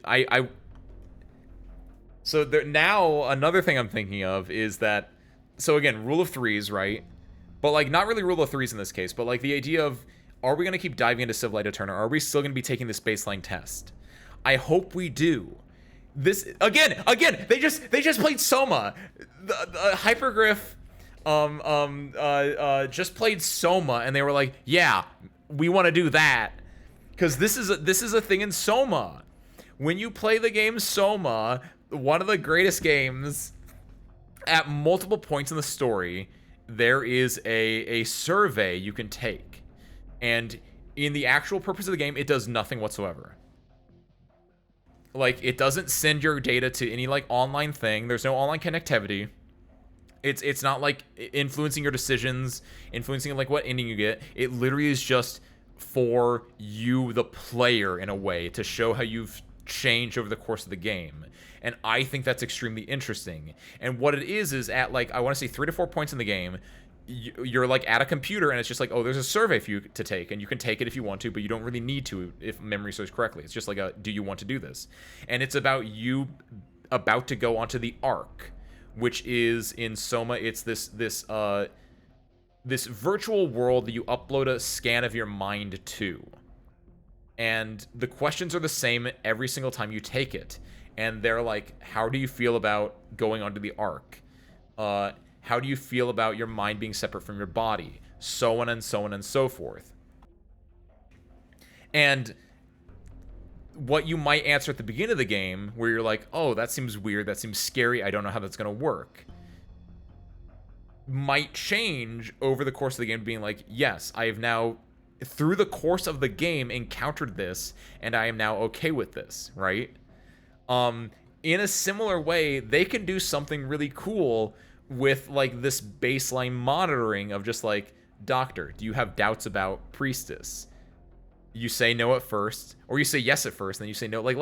This is a really good way to, like, especially when you're playing as the character, when you are the doctor, this is a good way to show your growth as a player, as your understanding of the situation over the course of the story. And I need this to come up at least one more time where I answer these same questions, and then Calcid is like, your answers have changed, right? Like, or maybe they don't. I don't know. But it's a good way to have your player be introspective on what they think, especially when if they see it the second time, they're like, oh God, wait a minute. Have I changed? Has new knowledge made me perceive things differently? Absolute cinema. What are the origins of Rhodes Island? If you're referring to the ship, it's even older than the history known to me. In a sense, it's the carrier of hope, hence the comprehensive protective systems capable of supporting our every operation on Terra. It is thanks to the initial design that it has survived the most brutal challenges with its core structure intact. We have yet to discover its full potential. However, I remain cautious about trying to unlock this potential in its entirety. So, what that tells me is that I don't think our Hierda friend is actually, like, at the correct position in time. I don't know. Are there two Rhodes Islands? Is the spaceship Rhodes Island actually different than this Rhodes Island here? Or is the spaceship Rhodes Island just the precursor to this Rhodes Island that then crashed? Or did this Rhodes Island crash and then Priestess made a second Rhodes Island? It's like, this is the new Rhodes Island. The other one's dead. I don't know. Like, big questions there, right? If this is the same Rhodes Island, did Hierda go back in time? Because Hierda was from the Victorian conflict, right? If it's just a new Rhodes Island up in space and there's a Rhodes Island down here, are they connected in some way, shape, or form, right? And then this implies, like, okay, the deeper parts of Rhodes Island down here that we don't see, the abyss here, what is that related to on the spaceship Rhodes Island? Is that like the inner chambers where Priestess was working? Like, it's so interesting. They could be in parallel, right? Like, maybe, again, that's why, like, the abyss there, like, what if that is them being connected? What if it makes them travel in parallel then, right? Like, they're, ooh. Who was the masked person in the lab? Who is Sandy Loam? You seem nervous, Calcet. The current uncertainty is not the only reason why you're nervous. I love when the Doctor gets to be a character. Oh my god. I can't describe this strange intuition, but I've never sensed such complex emotions from you. I'm not the one getting tested. You see your reflection in the window. You see your reflection in the window, almost as though you were standing. You see your reflection in the window, almost as though you were still standing with Calcet. What do you mean? What do you mean still? What do you mean still? What? You look at your own reflected image. Would not help recalling the figure at the boundary, who treated the construct with such kindness. Your gaze turns towards Calcet. Why are you looking at me like this, Dr. Windfall? Did you also put your utter trust in me? I still do. You've proven yourself. Whatever you see at the boundary, Dr. Windfall, belongs to a past that is dead and gone. It is enough that you and Rhodes Island are walking on the proper path. You and I, we both have the right to our subjective definition of this relationship that exists between us. You don't need to be concerned about how I view you. Not before, not now, not ever. I respect your understanding of our cooperation. I'm sorry, Calcet. I'm apologizing for my and Amia's reckless actions. I know what to do next. I just have one more question, Calcet.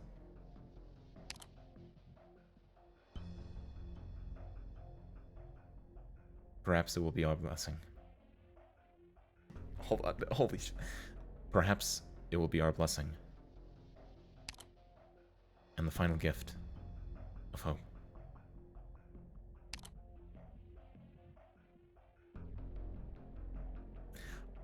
I really, really wish that there was... I wish you could see Calcit break. I wish there was another CG where just Calcit's eyes just go wide. Like... God. Just like... just a crack in the exterior. And just, like... That would have sent me over the edge. I don't understand what it means. I seem to sense good intentions behind the words, though. It means blessing and gift. You guided us to that one. Whoever it was, there's nothing fake about your trust. Then, we have a lot of work to do.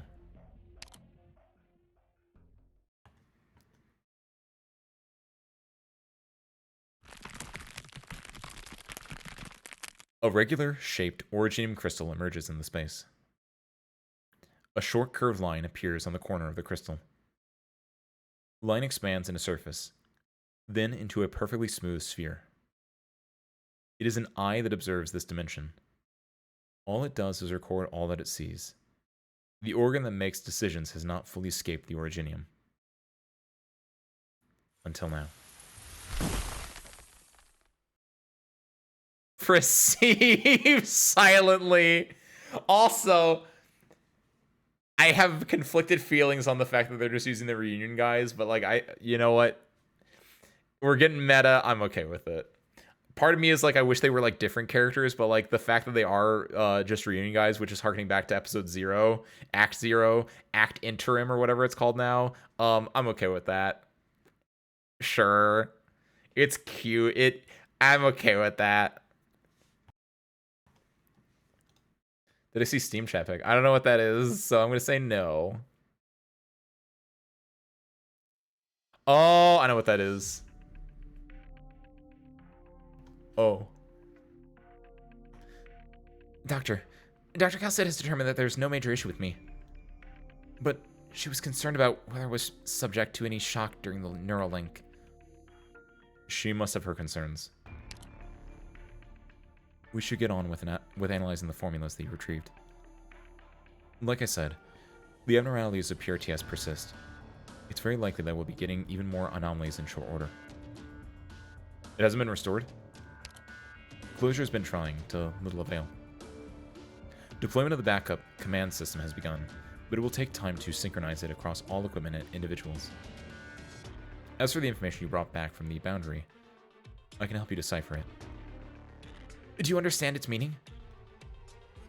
I'll have to see the formulas in their entirety to be sure.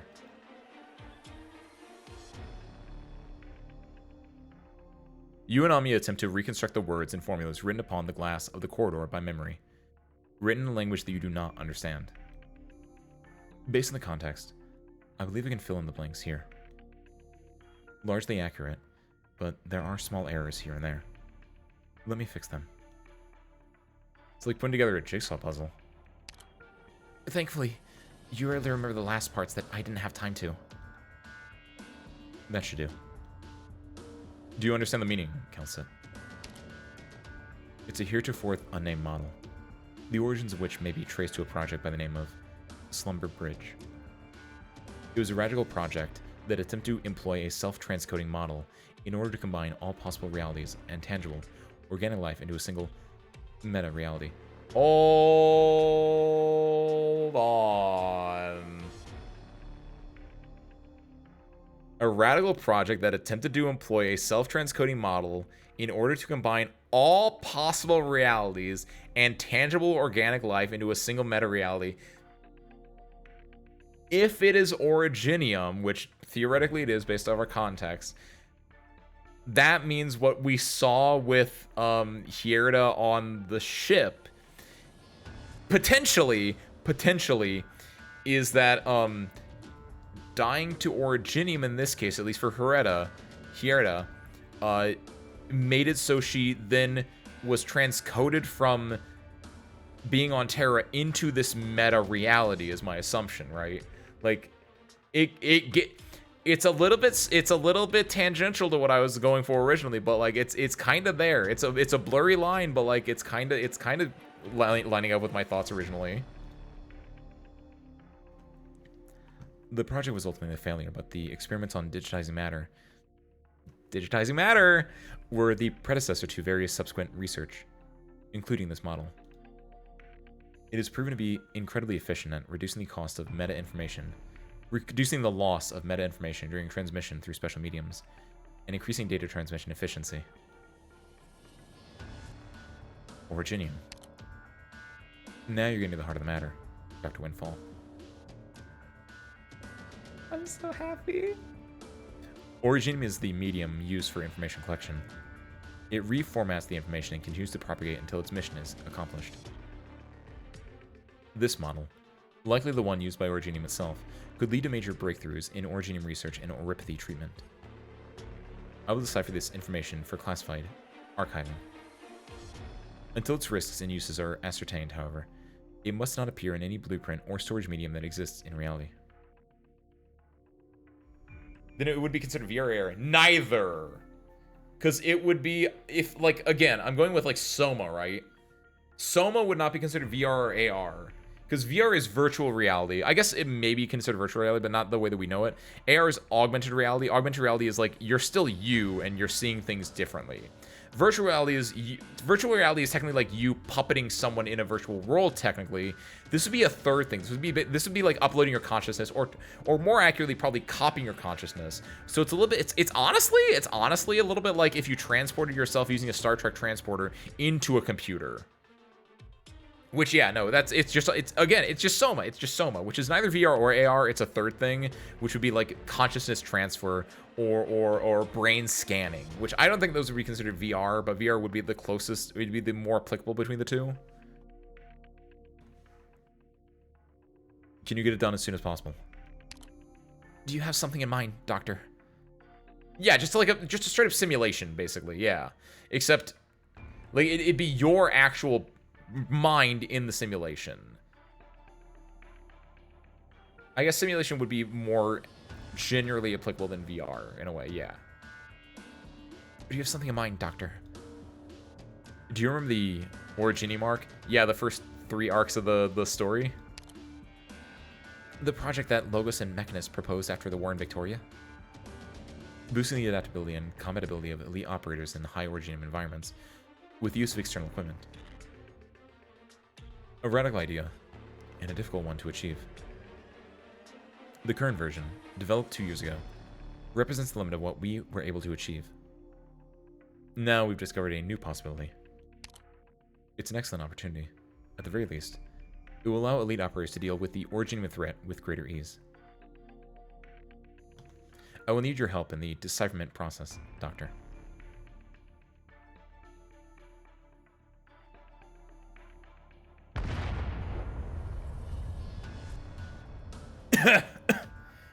Thanks for the barrier.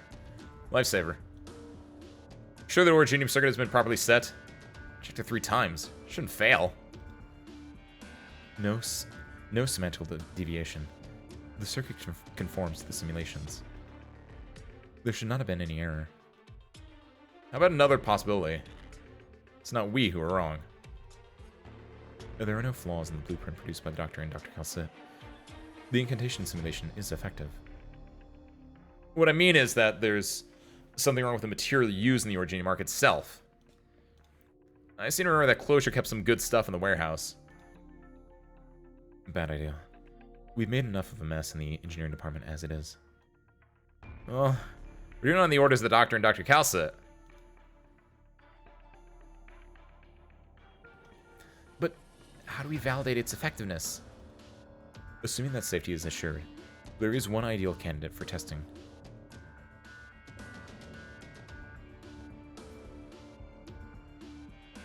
Doesn't feel like there's been any real change in strength. How about you go harder, kitten? It's not entirely up to me. Radian? According to the statue of experiment, I can only increase the synchronization between the Originium arc and Rosmantis in steps. It's not just to protect you, Blaze. It's to protect Rosmontis as well. Of course, I know. I just wanted to test its limits as soon as possible. Because Dr. Calcit said this was urgent. How about you, kid? I can control it. No problem. I'll keep the risks in check. Radiant, be ready to overwrite the Orgeum circuit at any moment and disconnect Rosmontis' control. Nothing keeps one on edge like working with you. I love them. They're all here. They're on Silent Elite operators. Nice, Ben. Are you gonna get your tickets for it? How long will it take to finish preparations, Dr. Calcit? Assuming that the doctor and I complete the decipherment as quickly as possible, an isolated functional technical blueprint. 36 hours. It's cutting things too tight. There are numerous key points in this technology that are virtually impossible for us to achieve. Surest way to fail is not to try. With the Black Crown, I should be able to help. We must explore any avenue to gain an advantage for Rhodes Island. Perhaps it will make an impact in the not-so-distant future.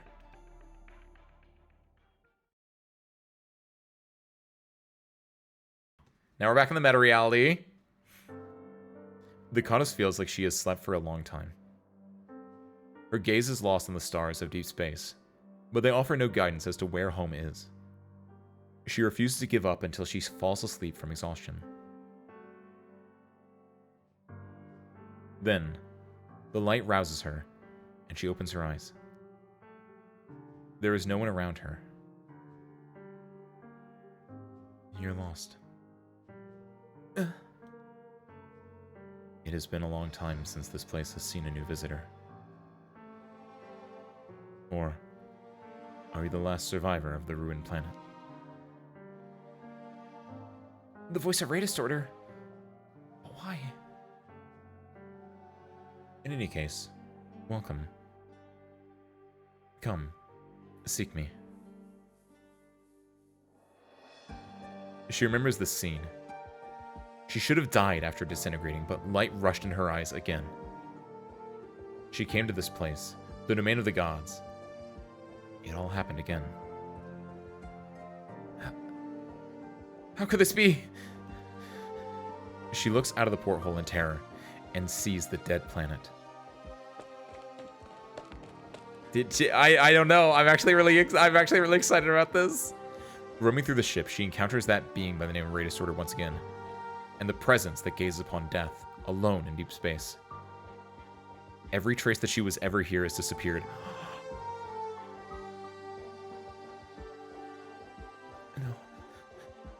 No. Am I still dreaming? This is not a dream.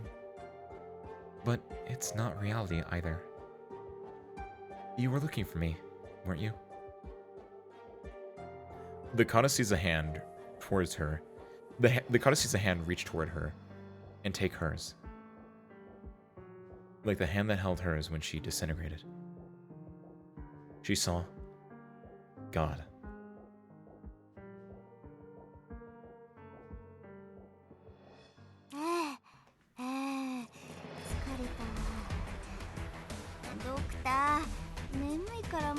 Obviously.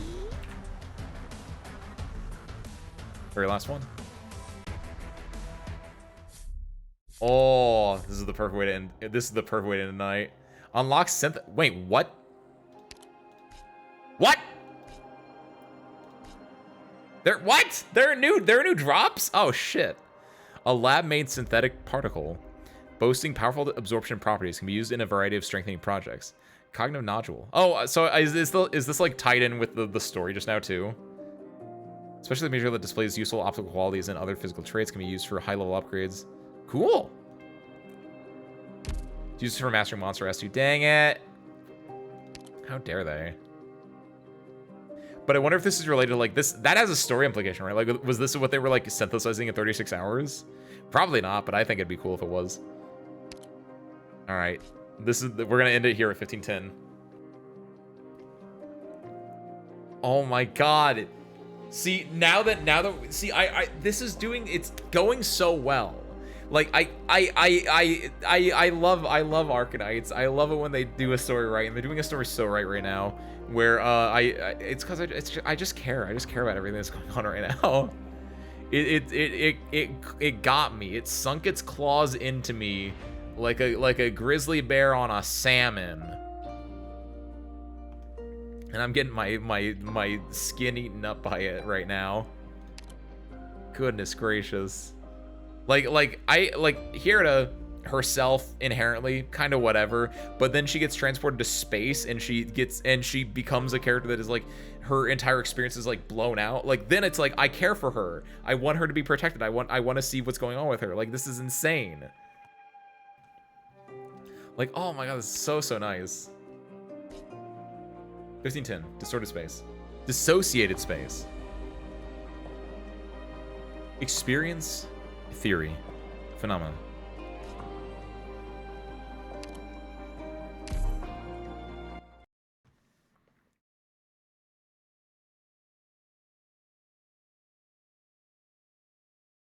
Oh, dang it! Hope there's an after story. 出発だよ Hi, mom. Hi, wife. I guess we're doing 俺 this. の命だ使い道は心得ている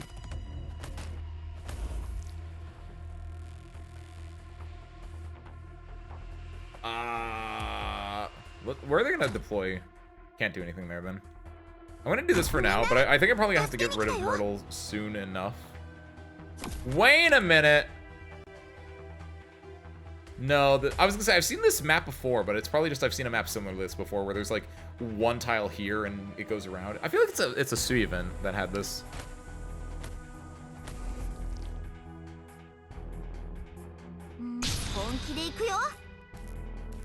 Oh, it's Flyboys. 正義人には理解できないことがあるこの世には金で買えないものもある俺が観念しろもう逃げられない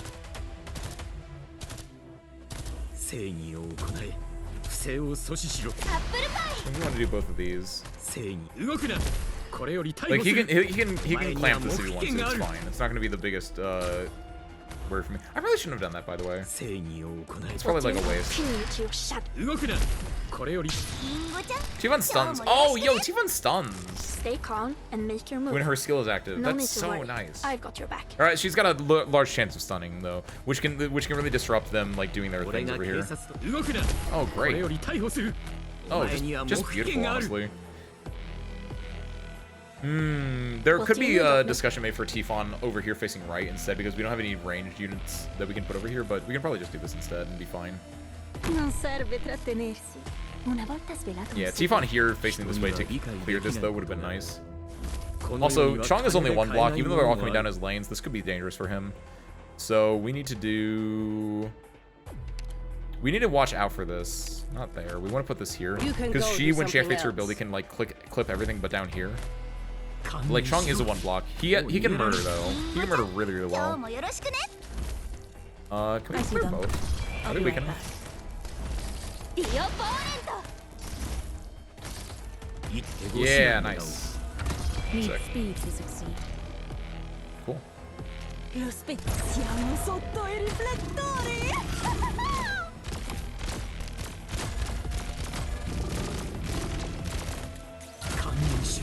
It's not really a point to doing these, but it makes the hand injury, so why not? What do you Then need? infant activation Your there. shadow.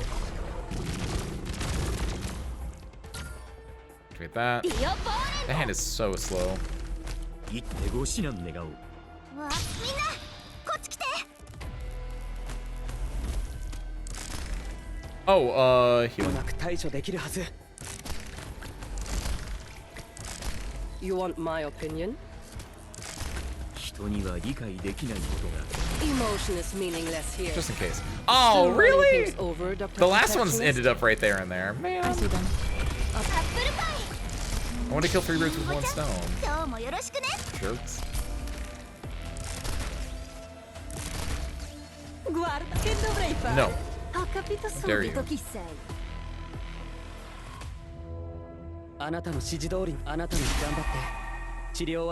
This is actually, I've never actually seen when you activate her ability and there's nothing there and they just go. Oh, that was really cool though. They just kind of like spin like in a little clover pattern. No, no, no, no, no. Let's try. That was great. What? What? What? Where's my priestess? Wait. What? I guess we do one more? Oh no, I noticed something earlier. Wait a minute. No, there is a thing for 1511. Wait. Sister, why are some of these timed? Wait, what? Playing Ice with 500 ping. I got Ada. Cool. Ada hitting a pinata. It's a bit of a stretch, but we take it. Cool. What is this then? Riphasic enantiomer. A product of cutting-edge research on luminescent materials. Oh, this is the, so the pills turn into pyramids? Oh. Because they have event currency. But wait. Oh, wait a minute. So these things, the ones that aren't timed, they turn into these then. Oh, that makes sense. I forgot about these things until I didn't. That makes sense. Wakaru. Arknights TV anime series orchestra concert in Singapore. Ben, have you heard about this? Taking a Terra's toughest. Perfect. Go here real quick. What are these? Oh, right, pots for these ones. There you go, wind scoot. I just told. Oh, you're right. Sorry, I forgot. My bad.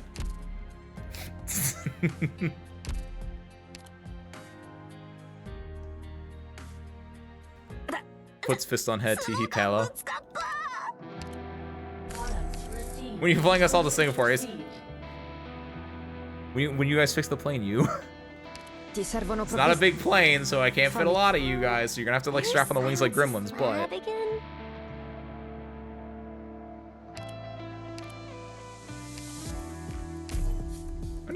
Oh wow, wait, I thought I had like 900 or like 99 when I looked at this yesterday. 354, that's insane, nice. I don't know where I got so much gold from. Swim. It's a bit of a long swim, but I am a strong guy.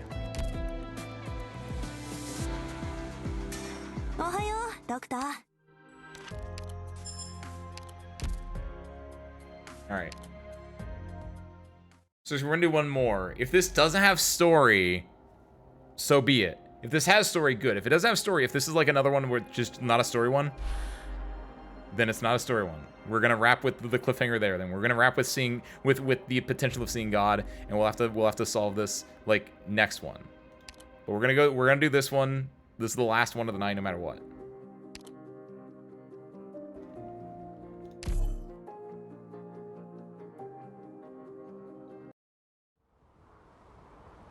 This one's a good plan. There are plenty of plane parts to pick up in the ocean. That's true. We might even find Amelia Earhart. Oh, there's story, by the way. Oh my god. Shapeshift leg and turn into an itty bitty fox and hide in the glove compartment. That's an itty bitty fox. That's a.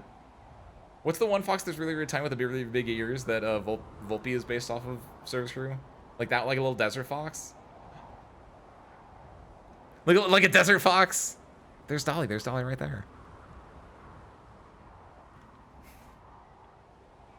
A Fennec, yeah, that's what I was thinking of.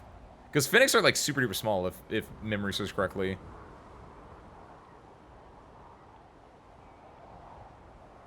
Oh god. First, does not understand why he hold on. Everyone pay attention. Thank you, Harmonica. I know I'm your favorite VTuber. You don't have to like do that one. Oh, you're right, Wisteria! Hold on, we did it. The sand has been reckoned. In fact, you could even say that this might be, near... I have so many other things at the bottom of the screen, you don't even see this anymore. Minat Hamaya. The morning star on the crown of sand. That's right, that's it right there, that's Minat Hamaya. Alright, okay, enough of that. Friston does not understand why his daughter chose this as their meeting place. Oh my god! This is no vacation spot. Too much sand in one's shoes. I should take a break. He sits on a dune and removes his shoes, only for the wind to send the sand he pours out into his face. This is most undignified. Why am I in full dress? Why did she ask me to come here? There is no answer on the radio. He wanders aimlessly on the yellow sands, calling his daughter's name. No one answers until night has fallen.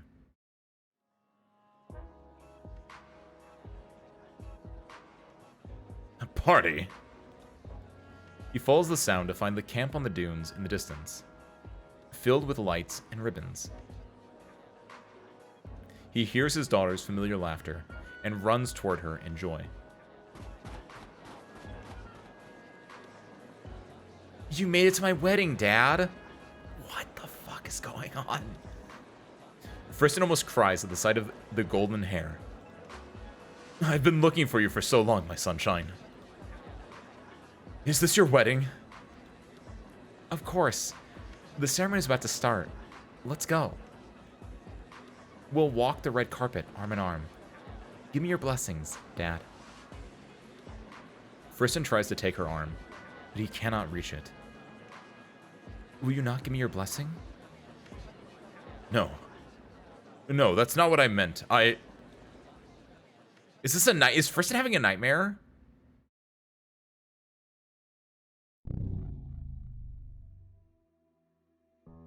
This is so good. This is so good. Will you not give me your blessing? Sunshine?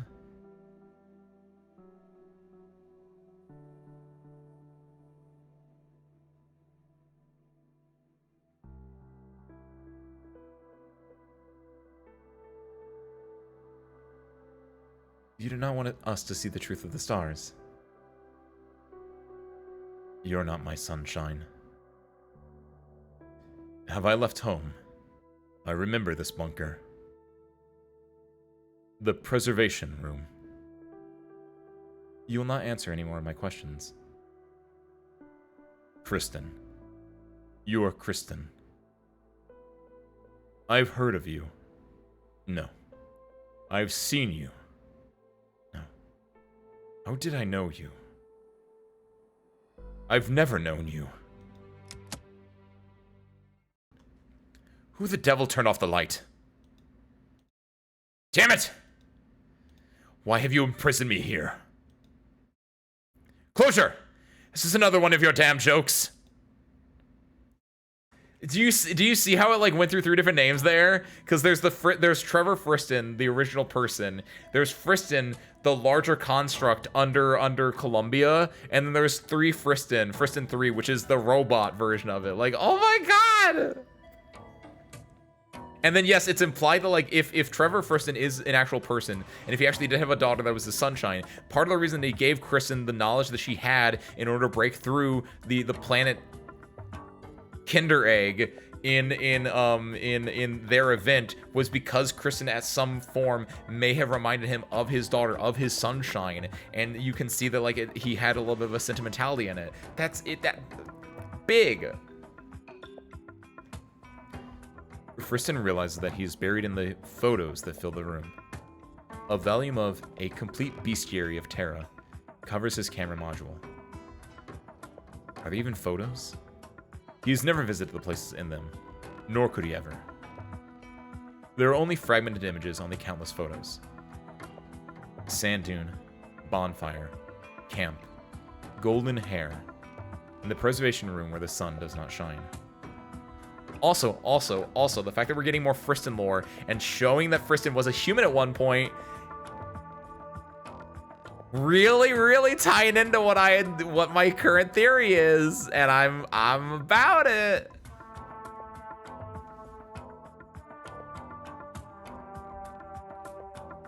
A dream.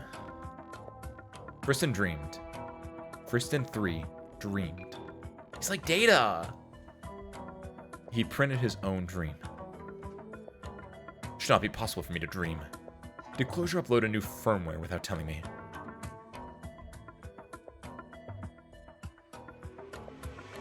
I don't have time to argue with you right now, Mr. Friston. I guarantee you in the strongest possible terms that I have not uploaded any firmware that could have caused you to dream. The pure TS anomalies are getting out of control. Take time to deploy the backup command system.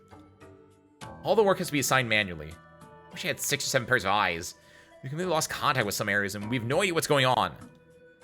Relax, Closure. I'm not trying to argue with you. I just want to make sure that all possibilities for my unusual malfunctions are accounted for. We've eliminated firmware bugs and hardware malfunctions as possibilities. Then... what is it? Answer me, Closure. This is important. What is the energy source that powers my core? Huh? Originium, of course. Are the majority of your retrofitted operation platforms Originium powered? Your tone is starting to scare me, Mr. Friston. What are you trying to say? You're a genius, Closure. Huh? Excellent thinking. Cutting off the link between the retrofitted operation platforms and PRTS. But that's not enough. Not by a long shot. What's going on? Why are things shaking?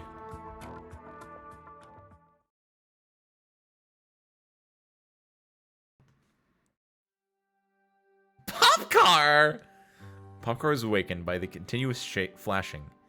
She looks out of the porthole but sees nothing unusual outside. Popcar! Looks like a nice day. No sign of rain. Maybe somebody was training noisily outside. Puritas comms are still down. Looks like today's assignment is in the isolation zone outside the ship. I should report to Orchid. I love Rhodes Island operators. Morning. Hey, where did everybody go? It's so quiet. Where's Orchid? I can't reach her. I should check the cafeteria. The cafeteria is this way. Popcar's sleepy eyes are only half open, but she could find her way from the deck to the cafeteria even if they were completely shut. That is how well she knows Rhodes Island. Oh, wow! Whoa! Ah, oh, that hurts. She's tripped by a toolbox from the engineering department, left in the corridor.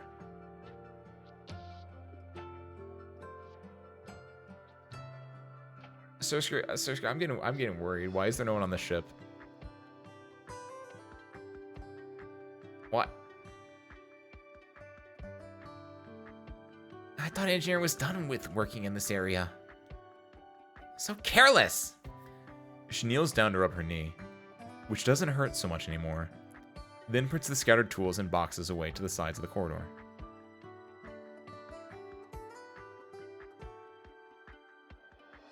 Service crew.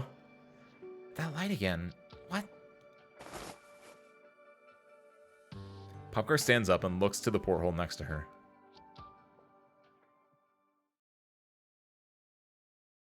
What? Popcar CG!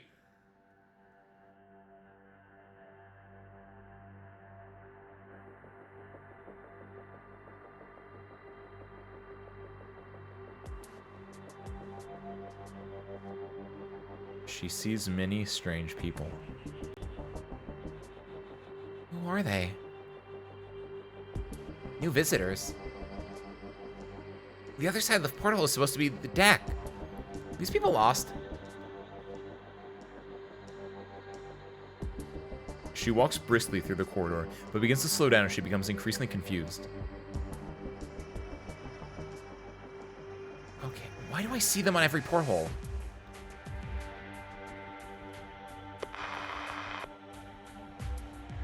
Orchid? This is Popcar. It seems like communications are still down. I don't know if I'm getting through to you. Are you seeing anything weird? There is no response from the communicator.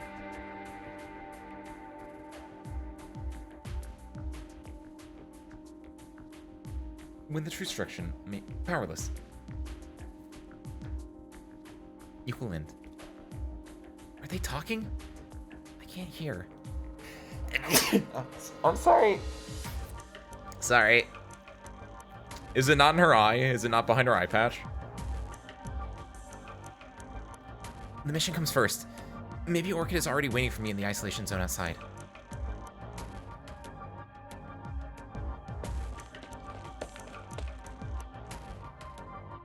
A left turn here.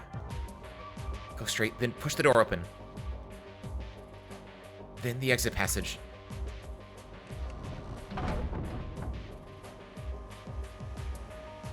Let me get to the ground first. Uh-huh. I think I'm here.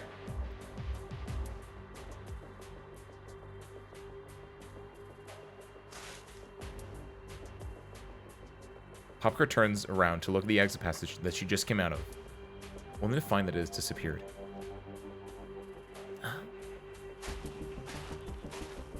Popcar, we were looking for you.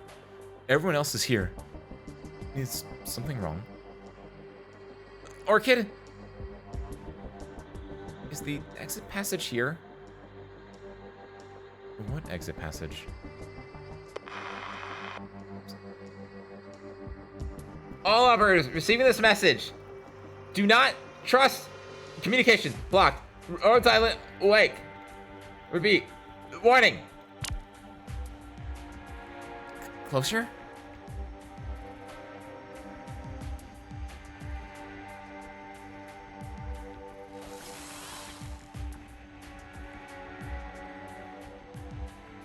Oh, fuck.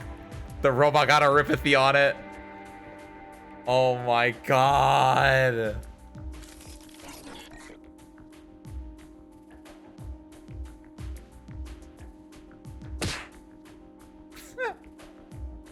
Sorry, little fella, but I can't let you hit anyone else.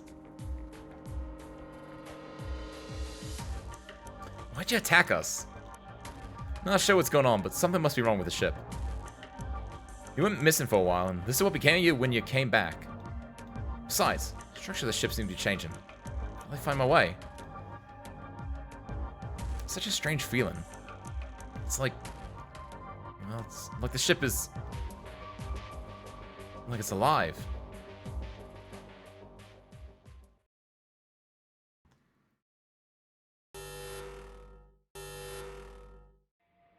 Are we being attacked? Impossible. We had set up an isolation zone around Rhodes Island. We should have gotten a warning if any enemies had approached. Unless the enemy was from within. I'm not sure. We're in the command center, but we're not getting any information about what's going on anywhere on the ship. No response from Dr. Kelsit or any of the elite operators to our messages either. I'll go find them. Let's get everyone together, then we can think about how to deal with this. Okay. I'll protect you.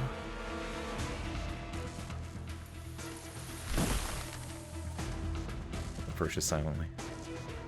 What is...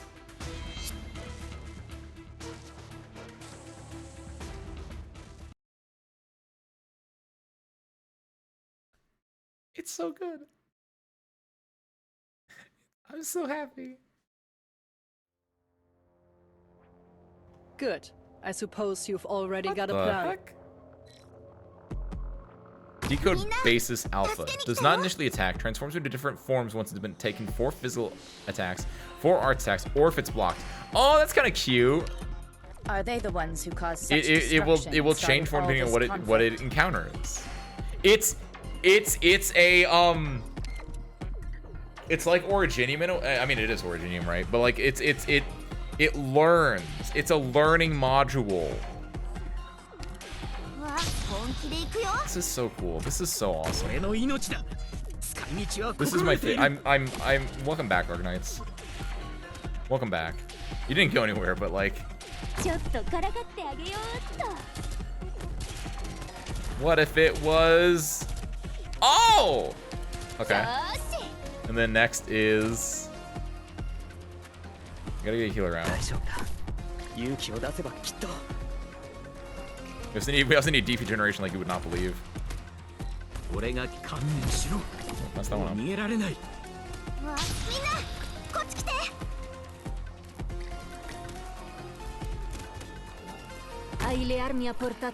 Then you. So physical turns into a physical attacker. That turns into a magic attacker. That makes sense. And so block probably turns into a big boy. Ooh, this is gonna be interesting. And then yeah, block. You ran into me. Oh, what? Oh, that's so cheesy. It turns him into a runner? Oh, you cheeky little son of a gun, you. If they get blocked, I ain't getting blocked. Oh my god, that's so great. They adapt to their situation. This is so awesome. I definitely made a mistake doing what I did just to experiment, by the way, though, because I might be a little SOL here. Let's find out. Because I need healing like you would not believe. Gotta do. Activate this. That should help us out a little bit. Also activate this. This should help us out a lot more. I need a healer, so yeah, we can do Herald here to get healing on the way. I'd like to get Saria either here or here, but I think those are bad spots for Saria. What I should have done is, if we have to redo this one, Myrtle goes here, and Saria can go here. This is a better way to do this, but... I love this. I love this so much. Everything about Arknights right now is just, this is peak. Oh yeah, that was 100% the idea, Harmonica. I played with this dude long enough. I know how this works. I just had to get his skill charged. I trust you. I say this once, oh yeah, you're not Lumen. That's not how it works. I'll bear the onus.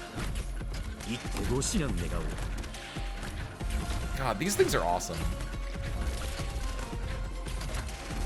Did they make DP regeneration slower, or is it just slower on this map? I didn't see what the condition was for this map. I wouldn't be surprised if it's like DP generates slower. This feels slower. Now the question is, can we kill Moving to designated location. these runners in time? Yeah, we can. That's my Chong. That's my big Chongus.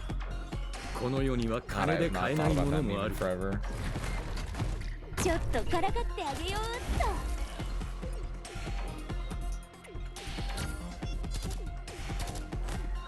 This is a terrible map for Tifon, by the way. Tifon can't be put anywhere. Tifon can like be put here to hit these three guys initially, but that's basically it. My pot 6 Exu. Non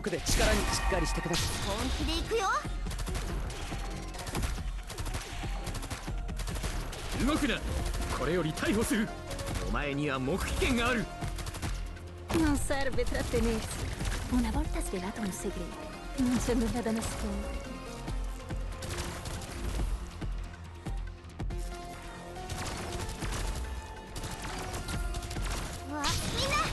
Siamo sotto i riflettori! Mission accomplished. Please have an after story. I want an after story. Yes. Okay. Good. I was like, I don't want to do. I didn't want to do another story. I didn't want to do another node. I just wanted to like just do this one node in. But like, I wanted more of that story because it didn't feel like that was a satisfying conclusion point. So, woo. Is the backup power online yet? The junction box broke. Try cutting off the damaged circuit. Maybe short circuit protection is still kicking in. Watch your feet. I can see. Wow, this place got fucked up, by the way. Wow. We're in luck. Originium crystals are all appeared in an instant. Still no word for anyone else. Comms are still jammed. Even the emergency frequencies are out. Even worse news. For some reason, Roseanne is currently headed northwest at maximum speed. At this rate, it's only a matter of time before we collide with a mobile mining platform. We must eliminate all possible dangers along the course. Protect the ship from the outside and prevent collateral damage. Let's get out of here and check our vehicle inventory in the bad guy's cabin. Space around here has been transformed. Existing maps are no longer reliable. Stay close to me. Comes to a sudden stop. Something wrong? They're coming again. Hardly had he finished when an arrow whooshed through the air. Missed. There is no answer. Wait, what do you mean there's no... What?! Stormeye? Sharp turns around to see that the door to the restaurant has turned into a metal wall, crawling with originium.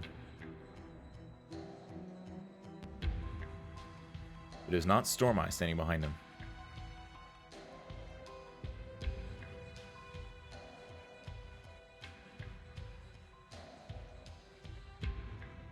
It's so good. Is that it? Communications are still out.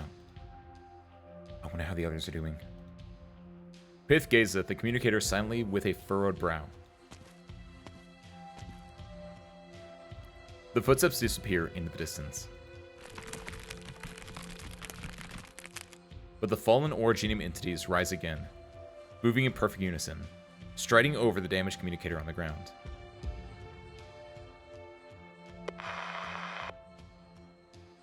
All operators receiving this message, do not trust. The communication's blocked. Rhodes Island, awake.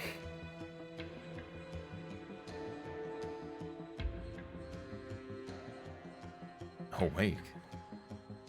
Watch the signs.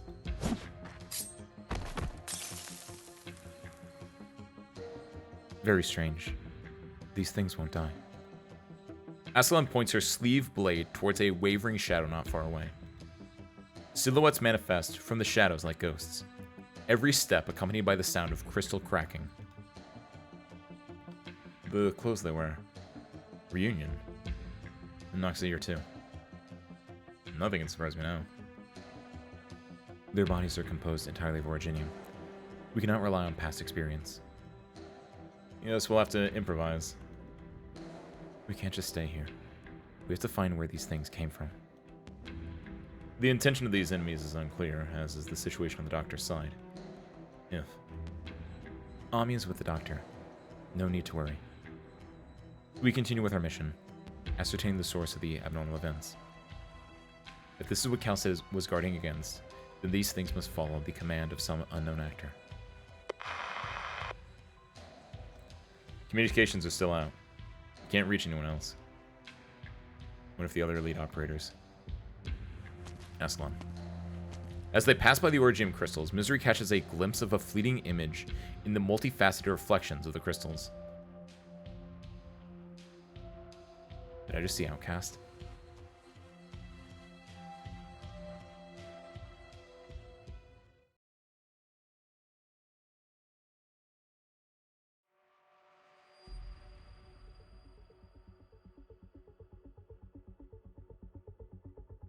You know how at the end of chapter 14, when the Doctor goes into the assimilated universe and he sees everyone that has died,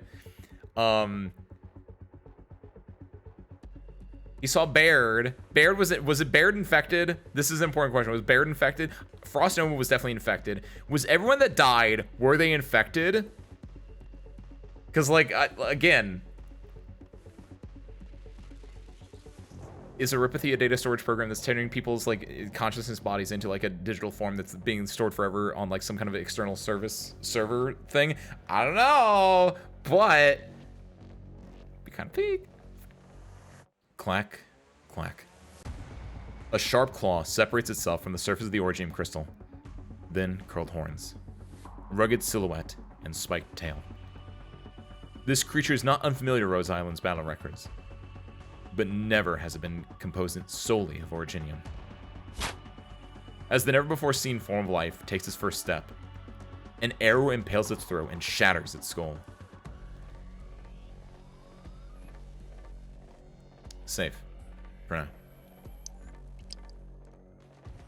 Stormy leans against the wall and pauses to catch his breath before tending to his wounds. At least it won't hinder me in battle.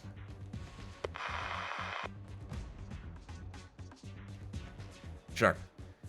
Come in, Sharp. Can you hear me? If you hear me, leave a sign somewhere. Any way you can. Come and find you. Damn it. Starlight, careful. Sharp, what's the location? Engaging, Whitesmith. Stop. Wait for me.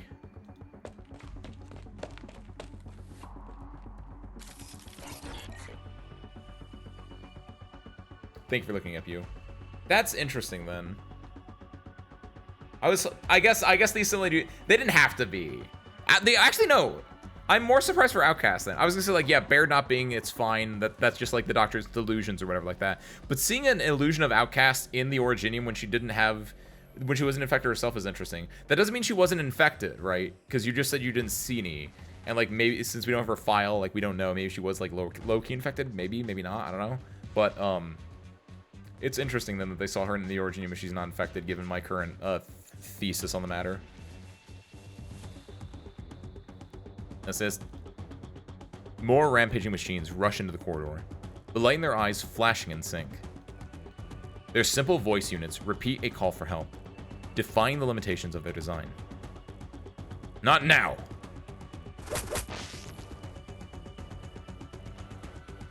Storma's arrow pierces the cores of two of the machines with unerring accuracy.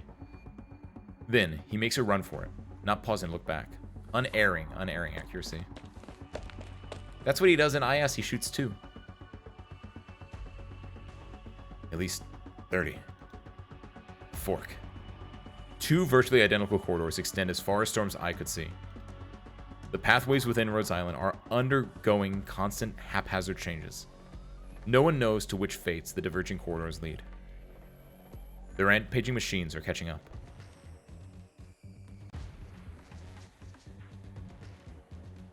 Look how cool this is!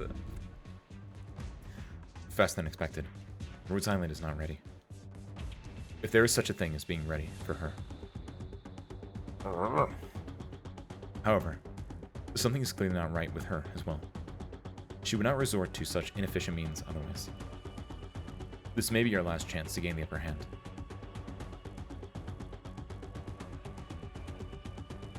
Clear away, monster. Don't get stuck in a fight. Time is of the essence.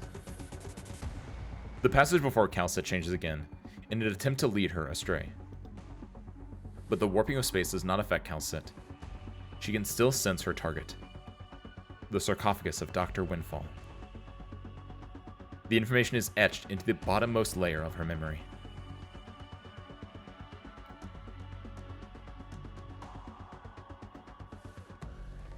Monster, eliminate all threats that approach the sarcophagus. Buy me time. Once again, she stands before the familiar sarcophagus. Once, she awoke the hope that slumbered within, only to find pain that could not be easily wiped away. Now, it is their last hope. I can't guarantee that this is going to work, monster. But I won't just sit around and watch a fighting chance slip away. Calcet walks towards the sarcophagus and places a white flower on top of it.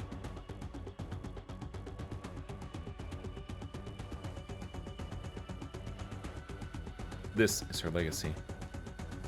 Little did she know at the time that it was fire stolen from the gods. We must all challenge those higher beings and fight for a chance to live. If something goes wrong, monster, act on your own discretion.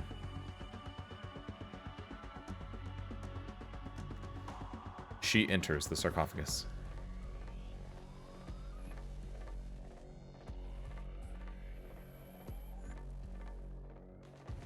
The interference is really bad. Not only am I not getting any signals, My originium arts are also being suppressed by the environment. Think.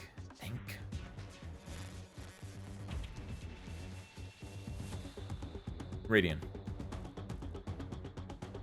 This signal profile. PRTS? Closure. But the terminal still shows disconnected. Track me. Radian tracks the faint signal to an unexpected source. Dr. Calcit? How? But you're... No matter how you did it, you need to... No. You can't stop now. Thank you, Dr. Calcit. I know what to do now.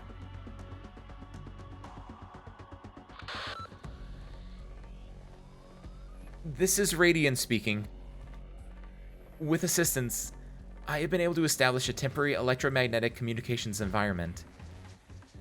Intel provided by Dr. Calcit indicates that the abnormal events currently occurring on Rhodes Island originated from the core area known as the Abyss. You are now receiving a briefing about the Abyss. All elite operators are asked to locate the Abyss while making every effort to ensure your own safety. I repeat, locate the Abyss, but do not approach without permission. Maintain constant communication at all times. Do your duty, elite operators. Dr. Calcit will be your eyes.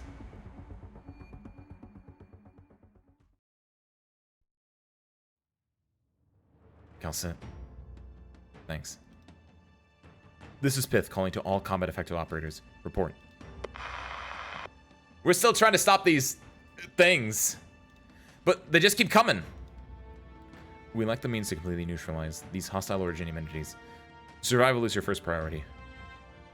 Any injured personnel are to immediately disengage and seek assistance from touch.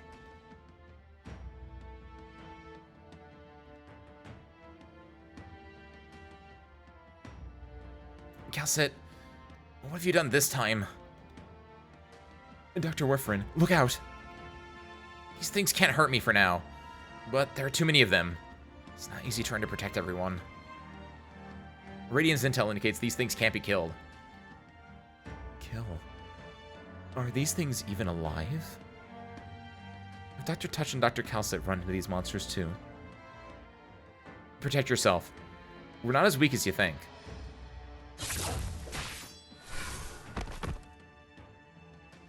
Mother.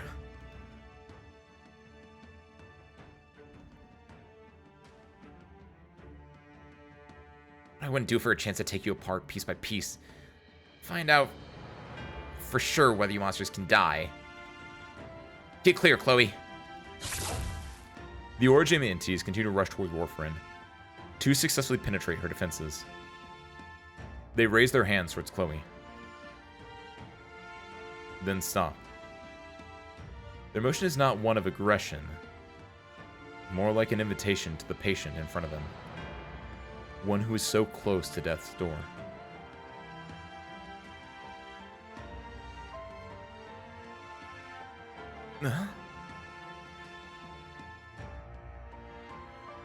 Get back! Don't touch them!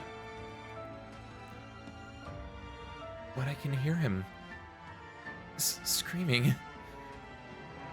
It's like those pained voices are etched into my mind. Very like. Chloe takes the hand of the origin entity. Her eyes are filled with sorrow. Why? Why don't you hurt me? Are we the same? Is it because of your infection? The symptoms we've never seen before. Originium is changing. That's why your condition progressed quicker than expected. Does this mean I can find a way to help you deal with them? I want to try. I want to help you. I don't want to disappoint you or let Dr. Touch or Dr. Calcit get hurt.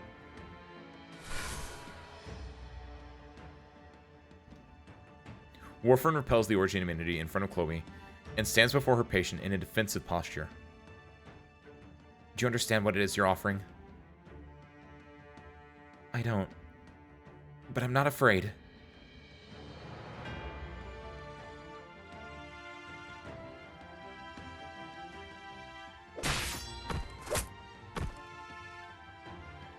Not as fast as you say, Stormeye. I got sidetracked by the changes of the deck plan. Luckily, Dr. Calcid and Radiant were able to reestablish communications. Who knows what else I would have run into. You mentioned Whitesmith over the radio. One instant she was inviting me to drink and dance in front of her fire. The next instant she was gone, leaving only a bunch of Originium-polluted machines crawling out of the furnace to attack me. Hallucination.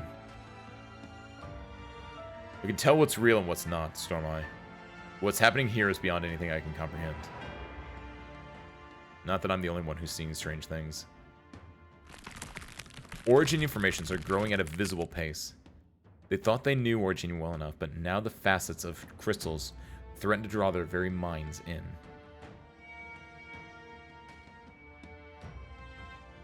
Stormeye narrows his eyes. He sees Sharp's mouth moving, but his ears hear nothing. All is quiet. Soon, he cannot even hear his own heartbeat. The expression he sees on Sharp's face changes.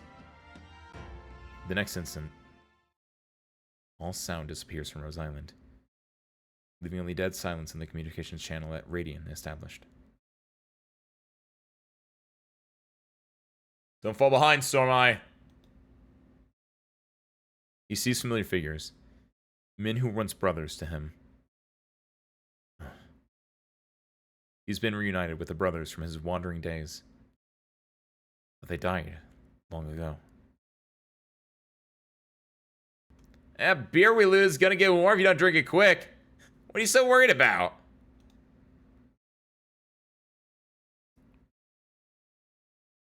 Yeah, the rocks have gotten into my throat, but I can still drink. Haven't gotten to my tongue yet. You really want to go with those people? See yourself. Won't share any tears for you if you die on that Rose Island. But sit a while longer by the fire before you go. Moons are almost up. Don't you want to see him?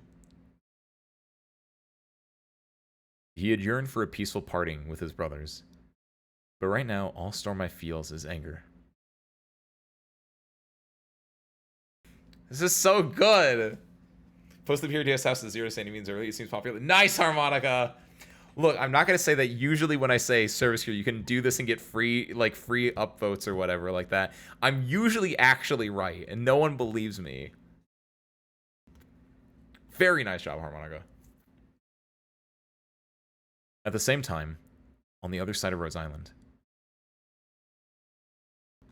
Where are you going?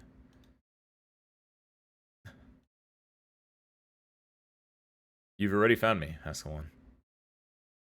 There's no need to go any further.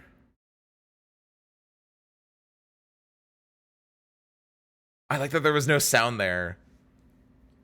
Only a timely push by Misery saved Ascalon from the flying Originium shrapnel. We haven't settled our bet yet, Misery. Don't get distracted.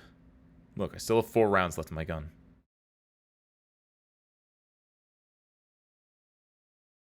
Originium is growing rampant, and the appearances of the mysterious Originium enemies are ever more frequent, accompanied by illusions that they cannot help but be distracted by. The very place itself is trying to drive them out. Ascalon wants to reach Radiant, to tell her that the abyss has been located. But the Originium drowns out all sound. The deathly silence is a mystery. A tomb made of lead, threatening to drag Rhodes Island into an abyss from which there is no escape.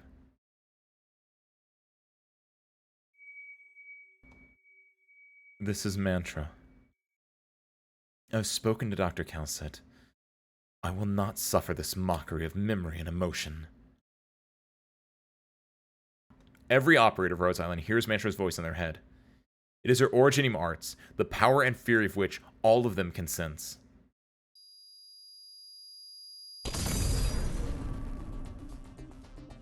If it tries to stop us with silence, then I will be the voice that connects us. Now, I return your voices to you. This is so cool. It's Mantra. She's sharing the information that the others have collected. Ascalon and Misery are close to the Abyss. They've sent over the Abyss's signal profile to Radiant, who'll be able to trace it, even if the spatial environment changes again. They're currently holding position, helping Radiant establish an information anchor based on their own biosignals. It's too dangerous. They need reinforcements. Blaze and Rosmantis are on their way. It won't take long. I'm worried about Dr. Calcit too, Doctor. Radiant's information indicates that Dr. Calcit is in a dangerous predicament. Regroup at Ascalon and Misery's position. Then, we'll work together to find a way through the Abyss. We won't make Calcit wait too long. Yeah. We're able to maintain communications thanks to Radiant Mantra's arts, but this puts a lot of stress on both of them. Time is of the essence, Doctor. Let's go. You carefully lead Amiya through a forest of originium shards. Your ability to precisely predict when and where explosions will occur is a major advantage.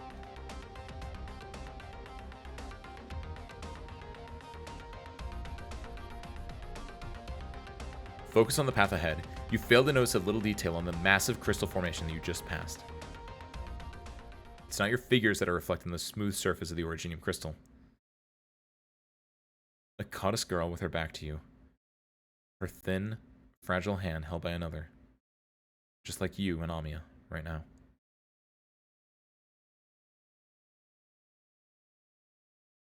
Whenever there's an avalanche in Yerek, I always free my schedule to test my skills there. It's a rare form of recreation for me. Apparently, Rhodes Island won't be dull in that respect. At the very least. Thanks, Tetrafratcher. If you look at the files, basically everyone has some level of originium in their blood. It's just that the effects aren't too bad under a certain amount, I guess. So even if they're unaffected, I wonder how much effect that has for this. Yeah, like, technically they have some amount of originium. Does it care, right? Wait, what the fuck is this? Wait, what the fuck is this? Wait, what was that? What was this? Repeat again, what the fuck was that? What? What the fuck was that? Wait, what? Do it again, I wasn't looking. Hold the fuck on, what? Can I clip my own stream? Don't do that, Arknights. That's rude. Oh my god, what the hell? There's no precedence for that.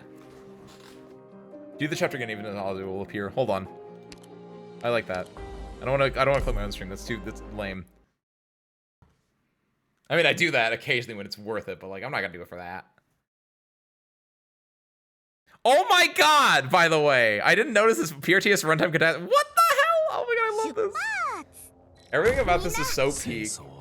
It's so, we're done with Arknights tonight. Like, this is just me checking that out because it's getting late and we have more stuff, you know, tomorrow, like, next week and everything. I might end up doing double Arknights next week, depending. Because like, it's peak. It's kinda hitting every single bit right now. This will keep you quiet. Oh, this is gonna be different too. Because I didn't get the runner there.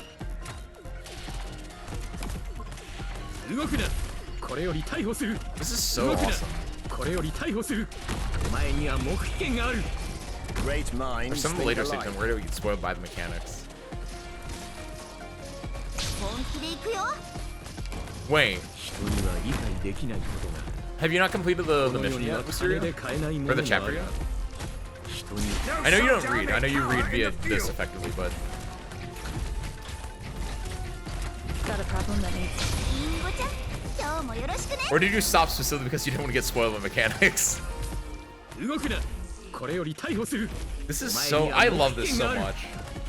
I love this so much. Ben is right when he said this is like animator versus animation. Like the way that it's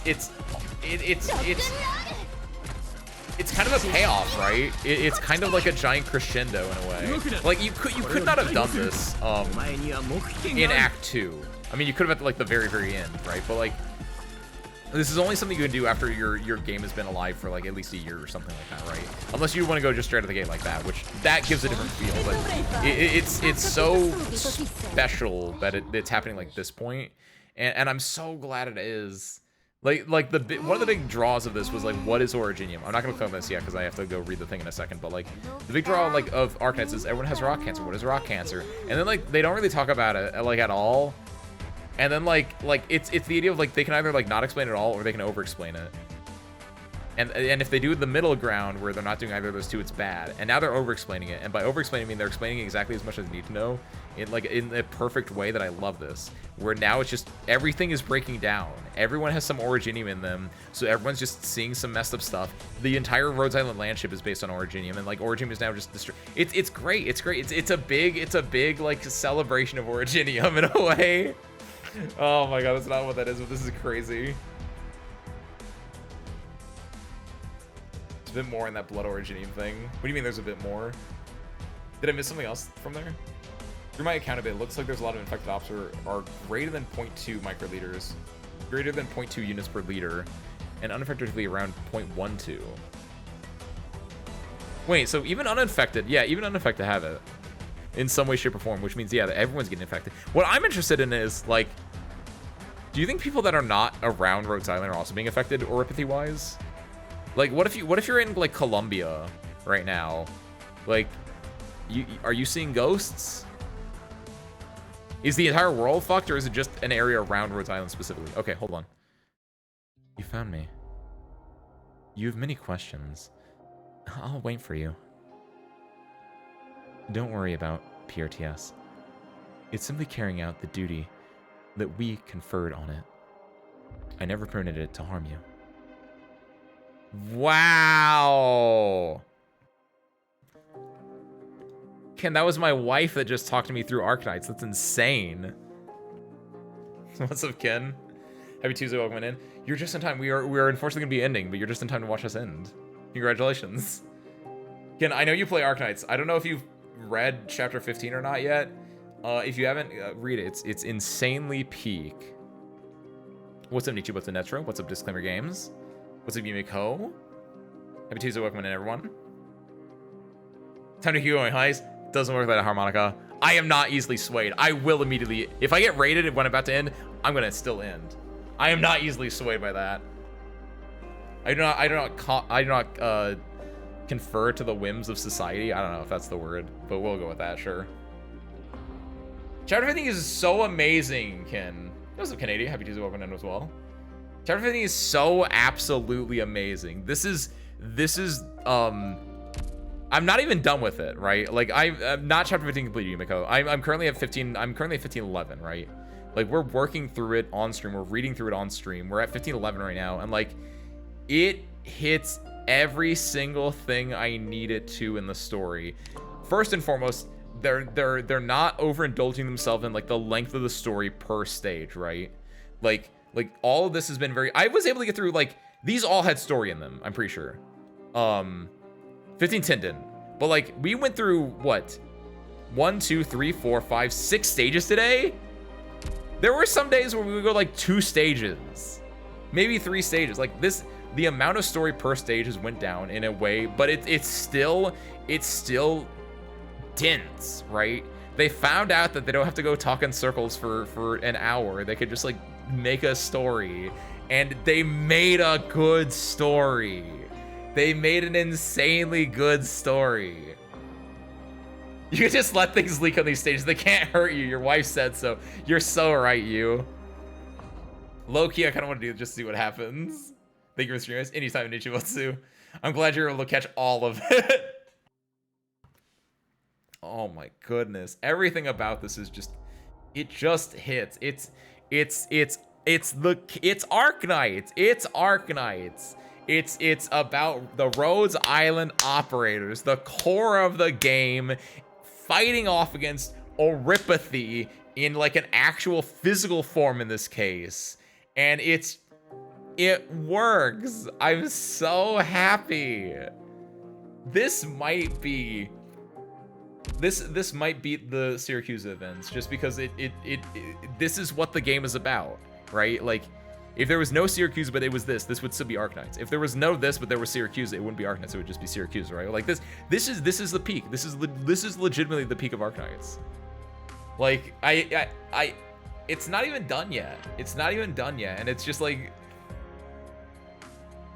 it's better than the best events. It's so messed up. They did it. They found it. They found what they found it. They found the Arknight. I can't explain further. I can't gush about this any harder because I ran out of words in my vocabulary to describe that this hits all the notes that I enjoy in a story. Ohayo, Doctor. And you, again, like, you couldn't have just done this, right? Like, it took a lot of build up to get to this point. You wondering what Oripathy is, sure, but like, very good payoff. It's just peak. Shakes head. It's just peak. They found the Arknight. It's me. I was the Arknight all along. I was the defender of tomorrow. What's up, alright, Project? Happy Tuesday, welcome in. You're just in time for us to wrap. Ohayo, Doctor. Because we just read through 6 of the chapter 15 chapters, which absolutely peak. Absolutely peak. Every single day. Love it so much. I think this is about to end, so I need to go and do, There's no... Do you buy things here? No, it was just this thing. Okay. Cool. 455x something. I finally got my riddle. Nice. She sucks at everything I used her in so far. Oh no! The small child will do good in a fight. I swear to it. There you go, Dolly.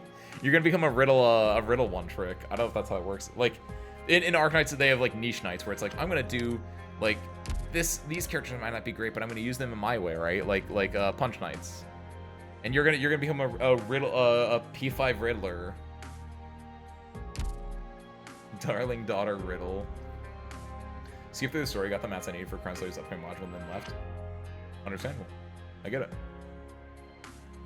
If you like good stories though, this is one of them.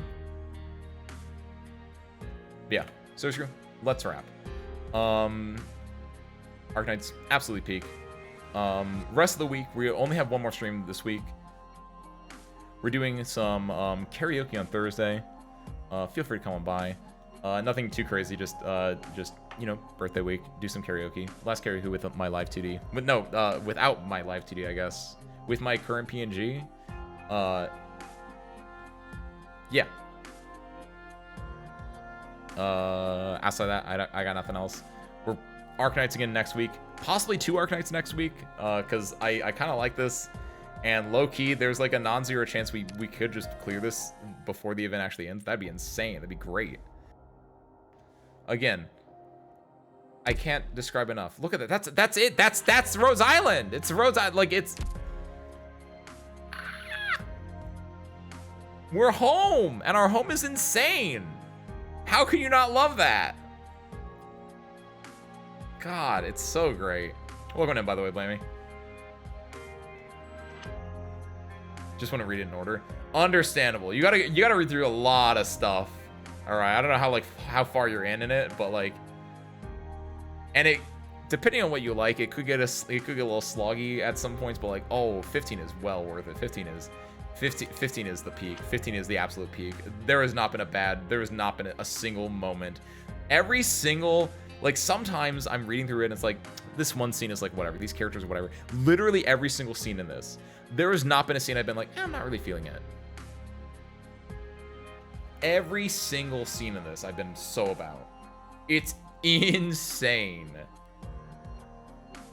But seriously, let's wrap. I gave you the spiel, the schedule. I don't think I got anything else. I'm gonna send you guys over to friend of the show, Bunkum. Currently playing through some Soul Calibur 2. We love fighting games here. Go check out Bunkum. They're a very cool guy. They play a lot of the retro games, nostalgia games. But with that, I got nothing else. Start up the bus. And with that, thank you guys for watching. I hope you enjoyed it. And I hope to catch you next time. Peace out, everyone.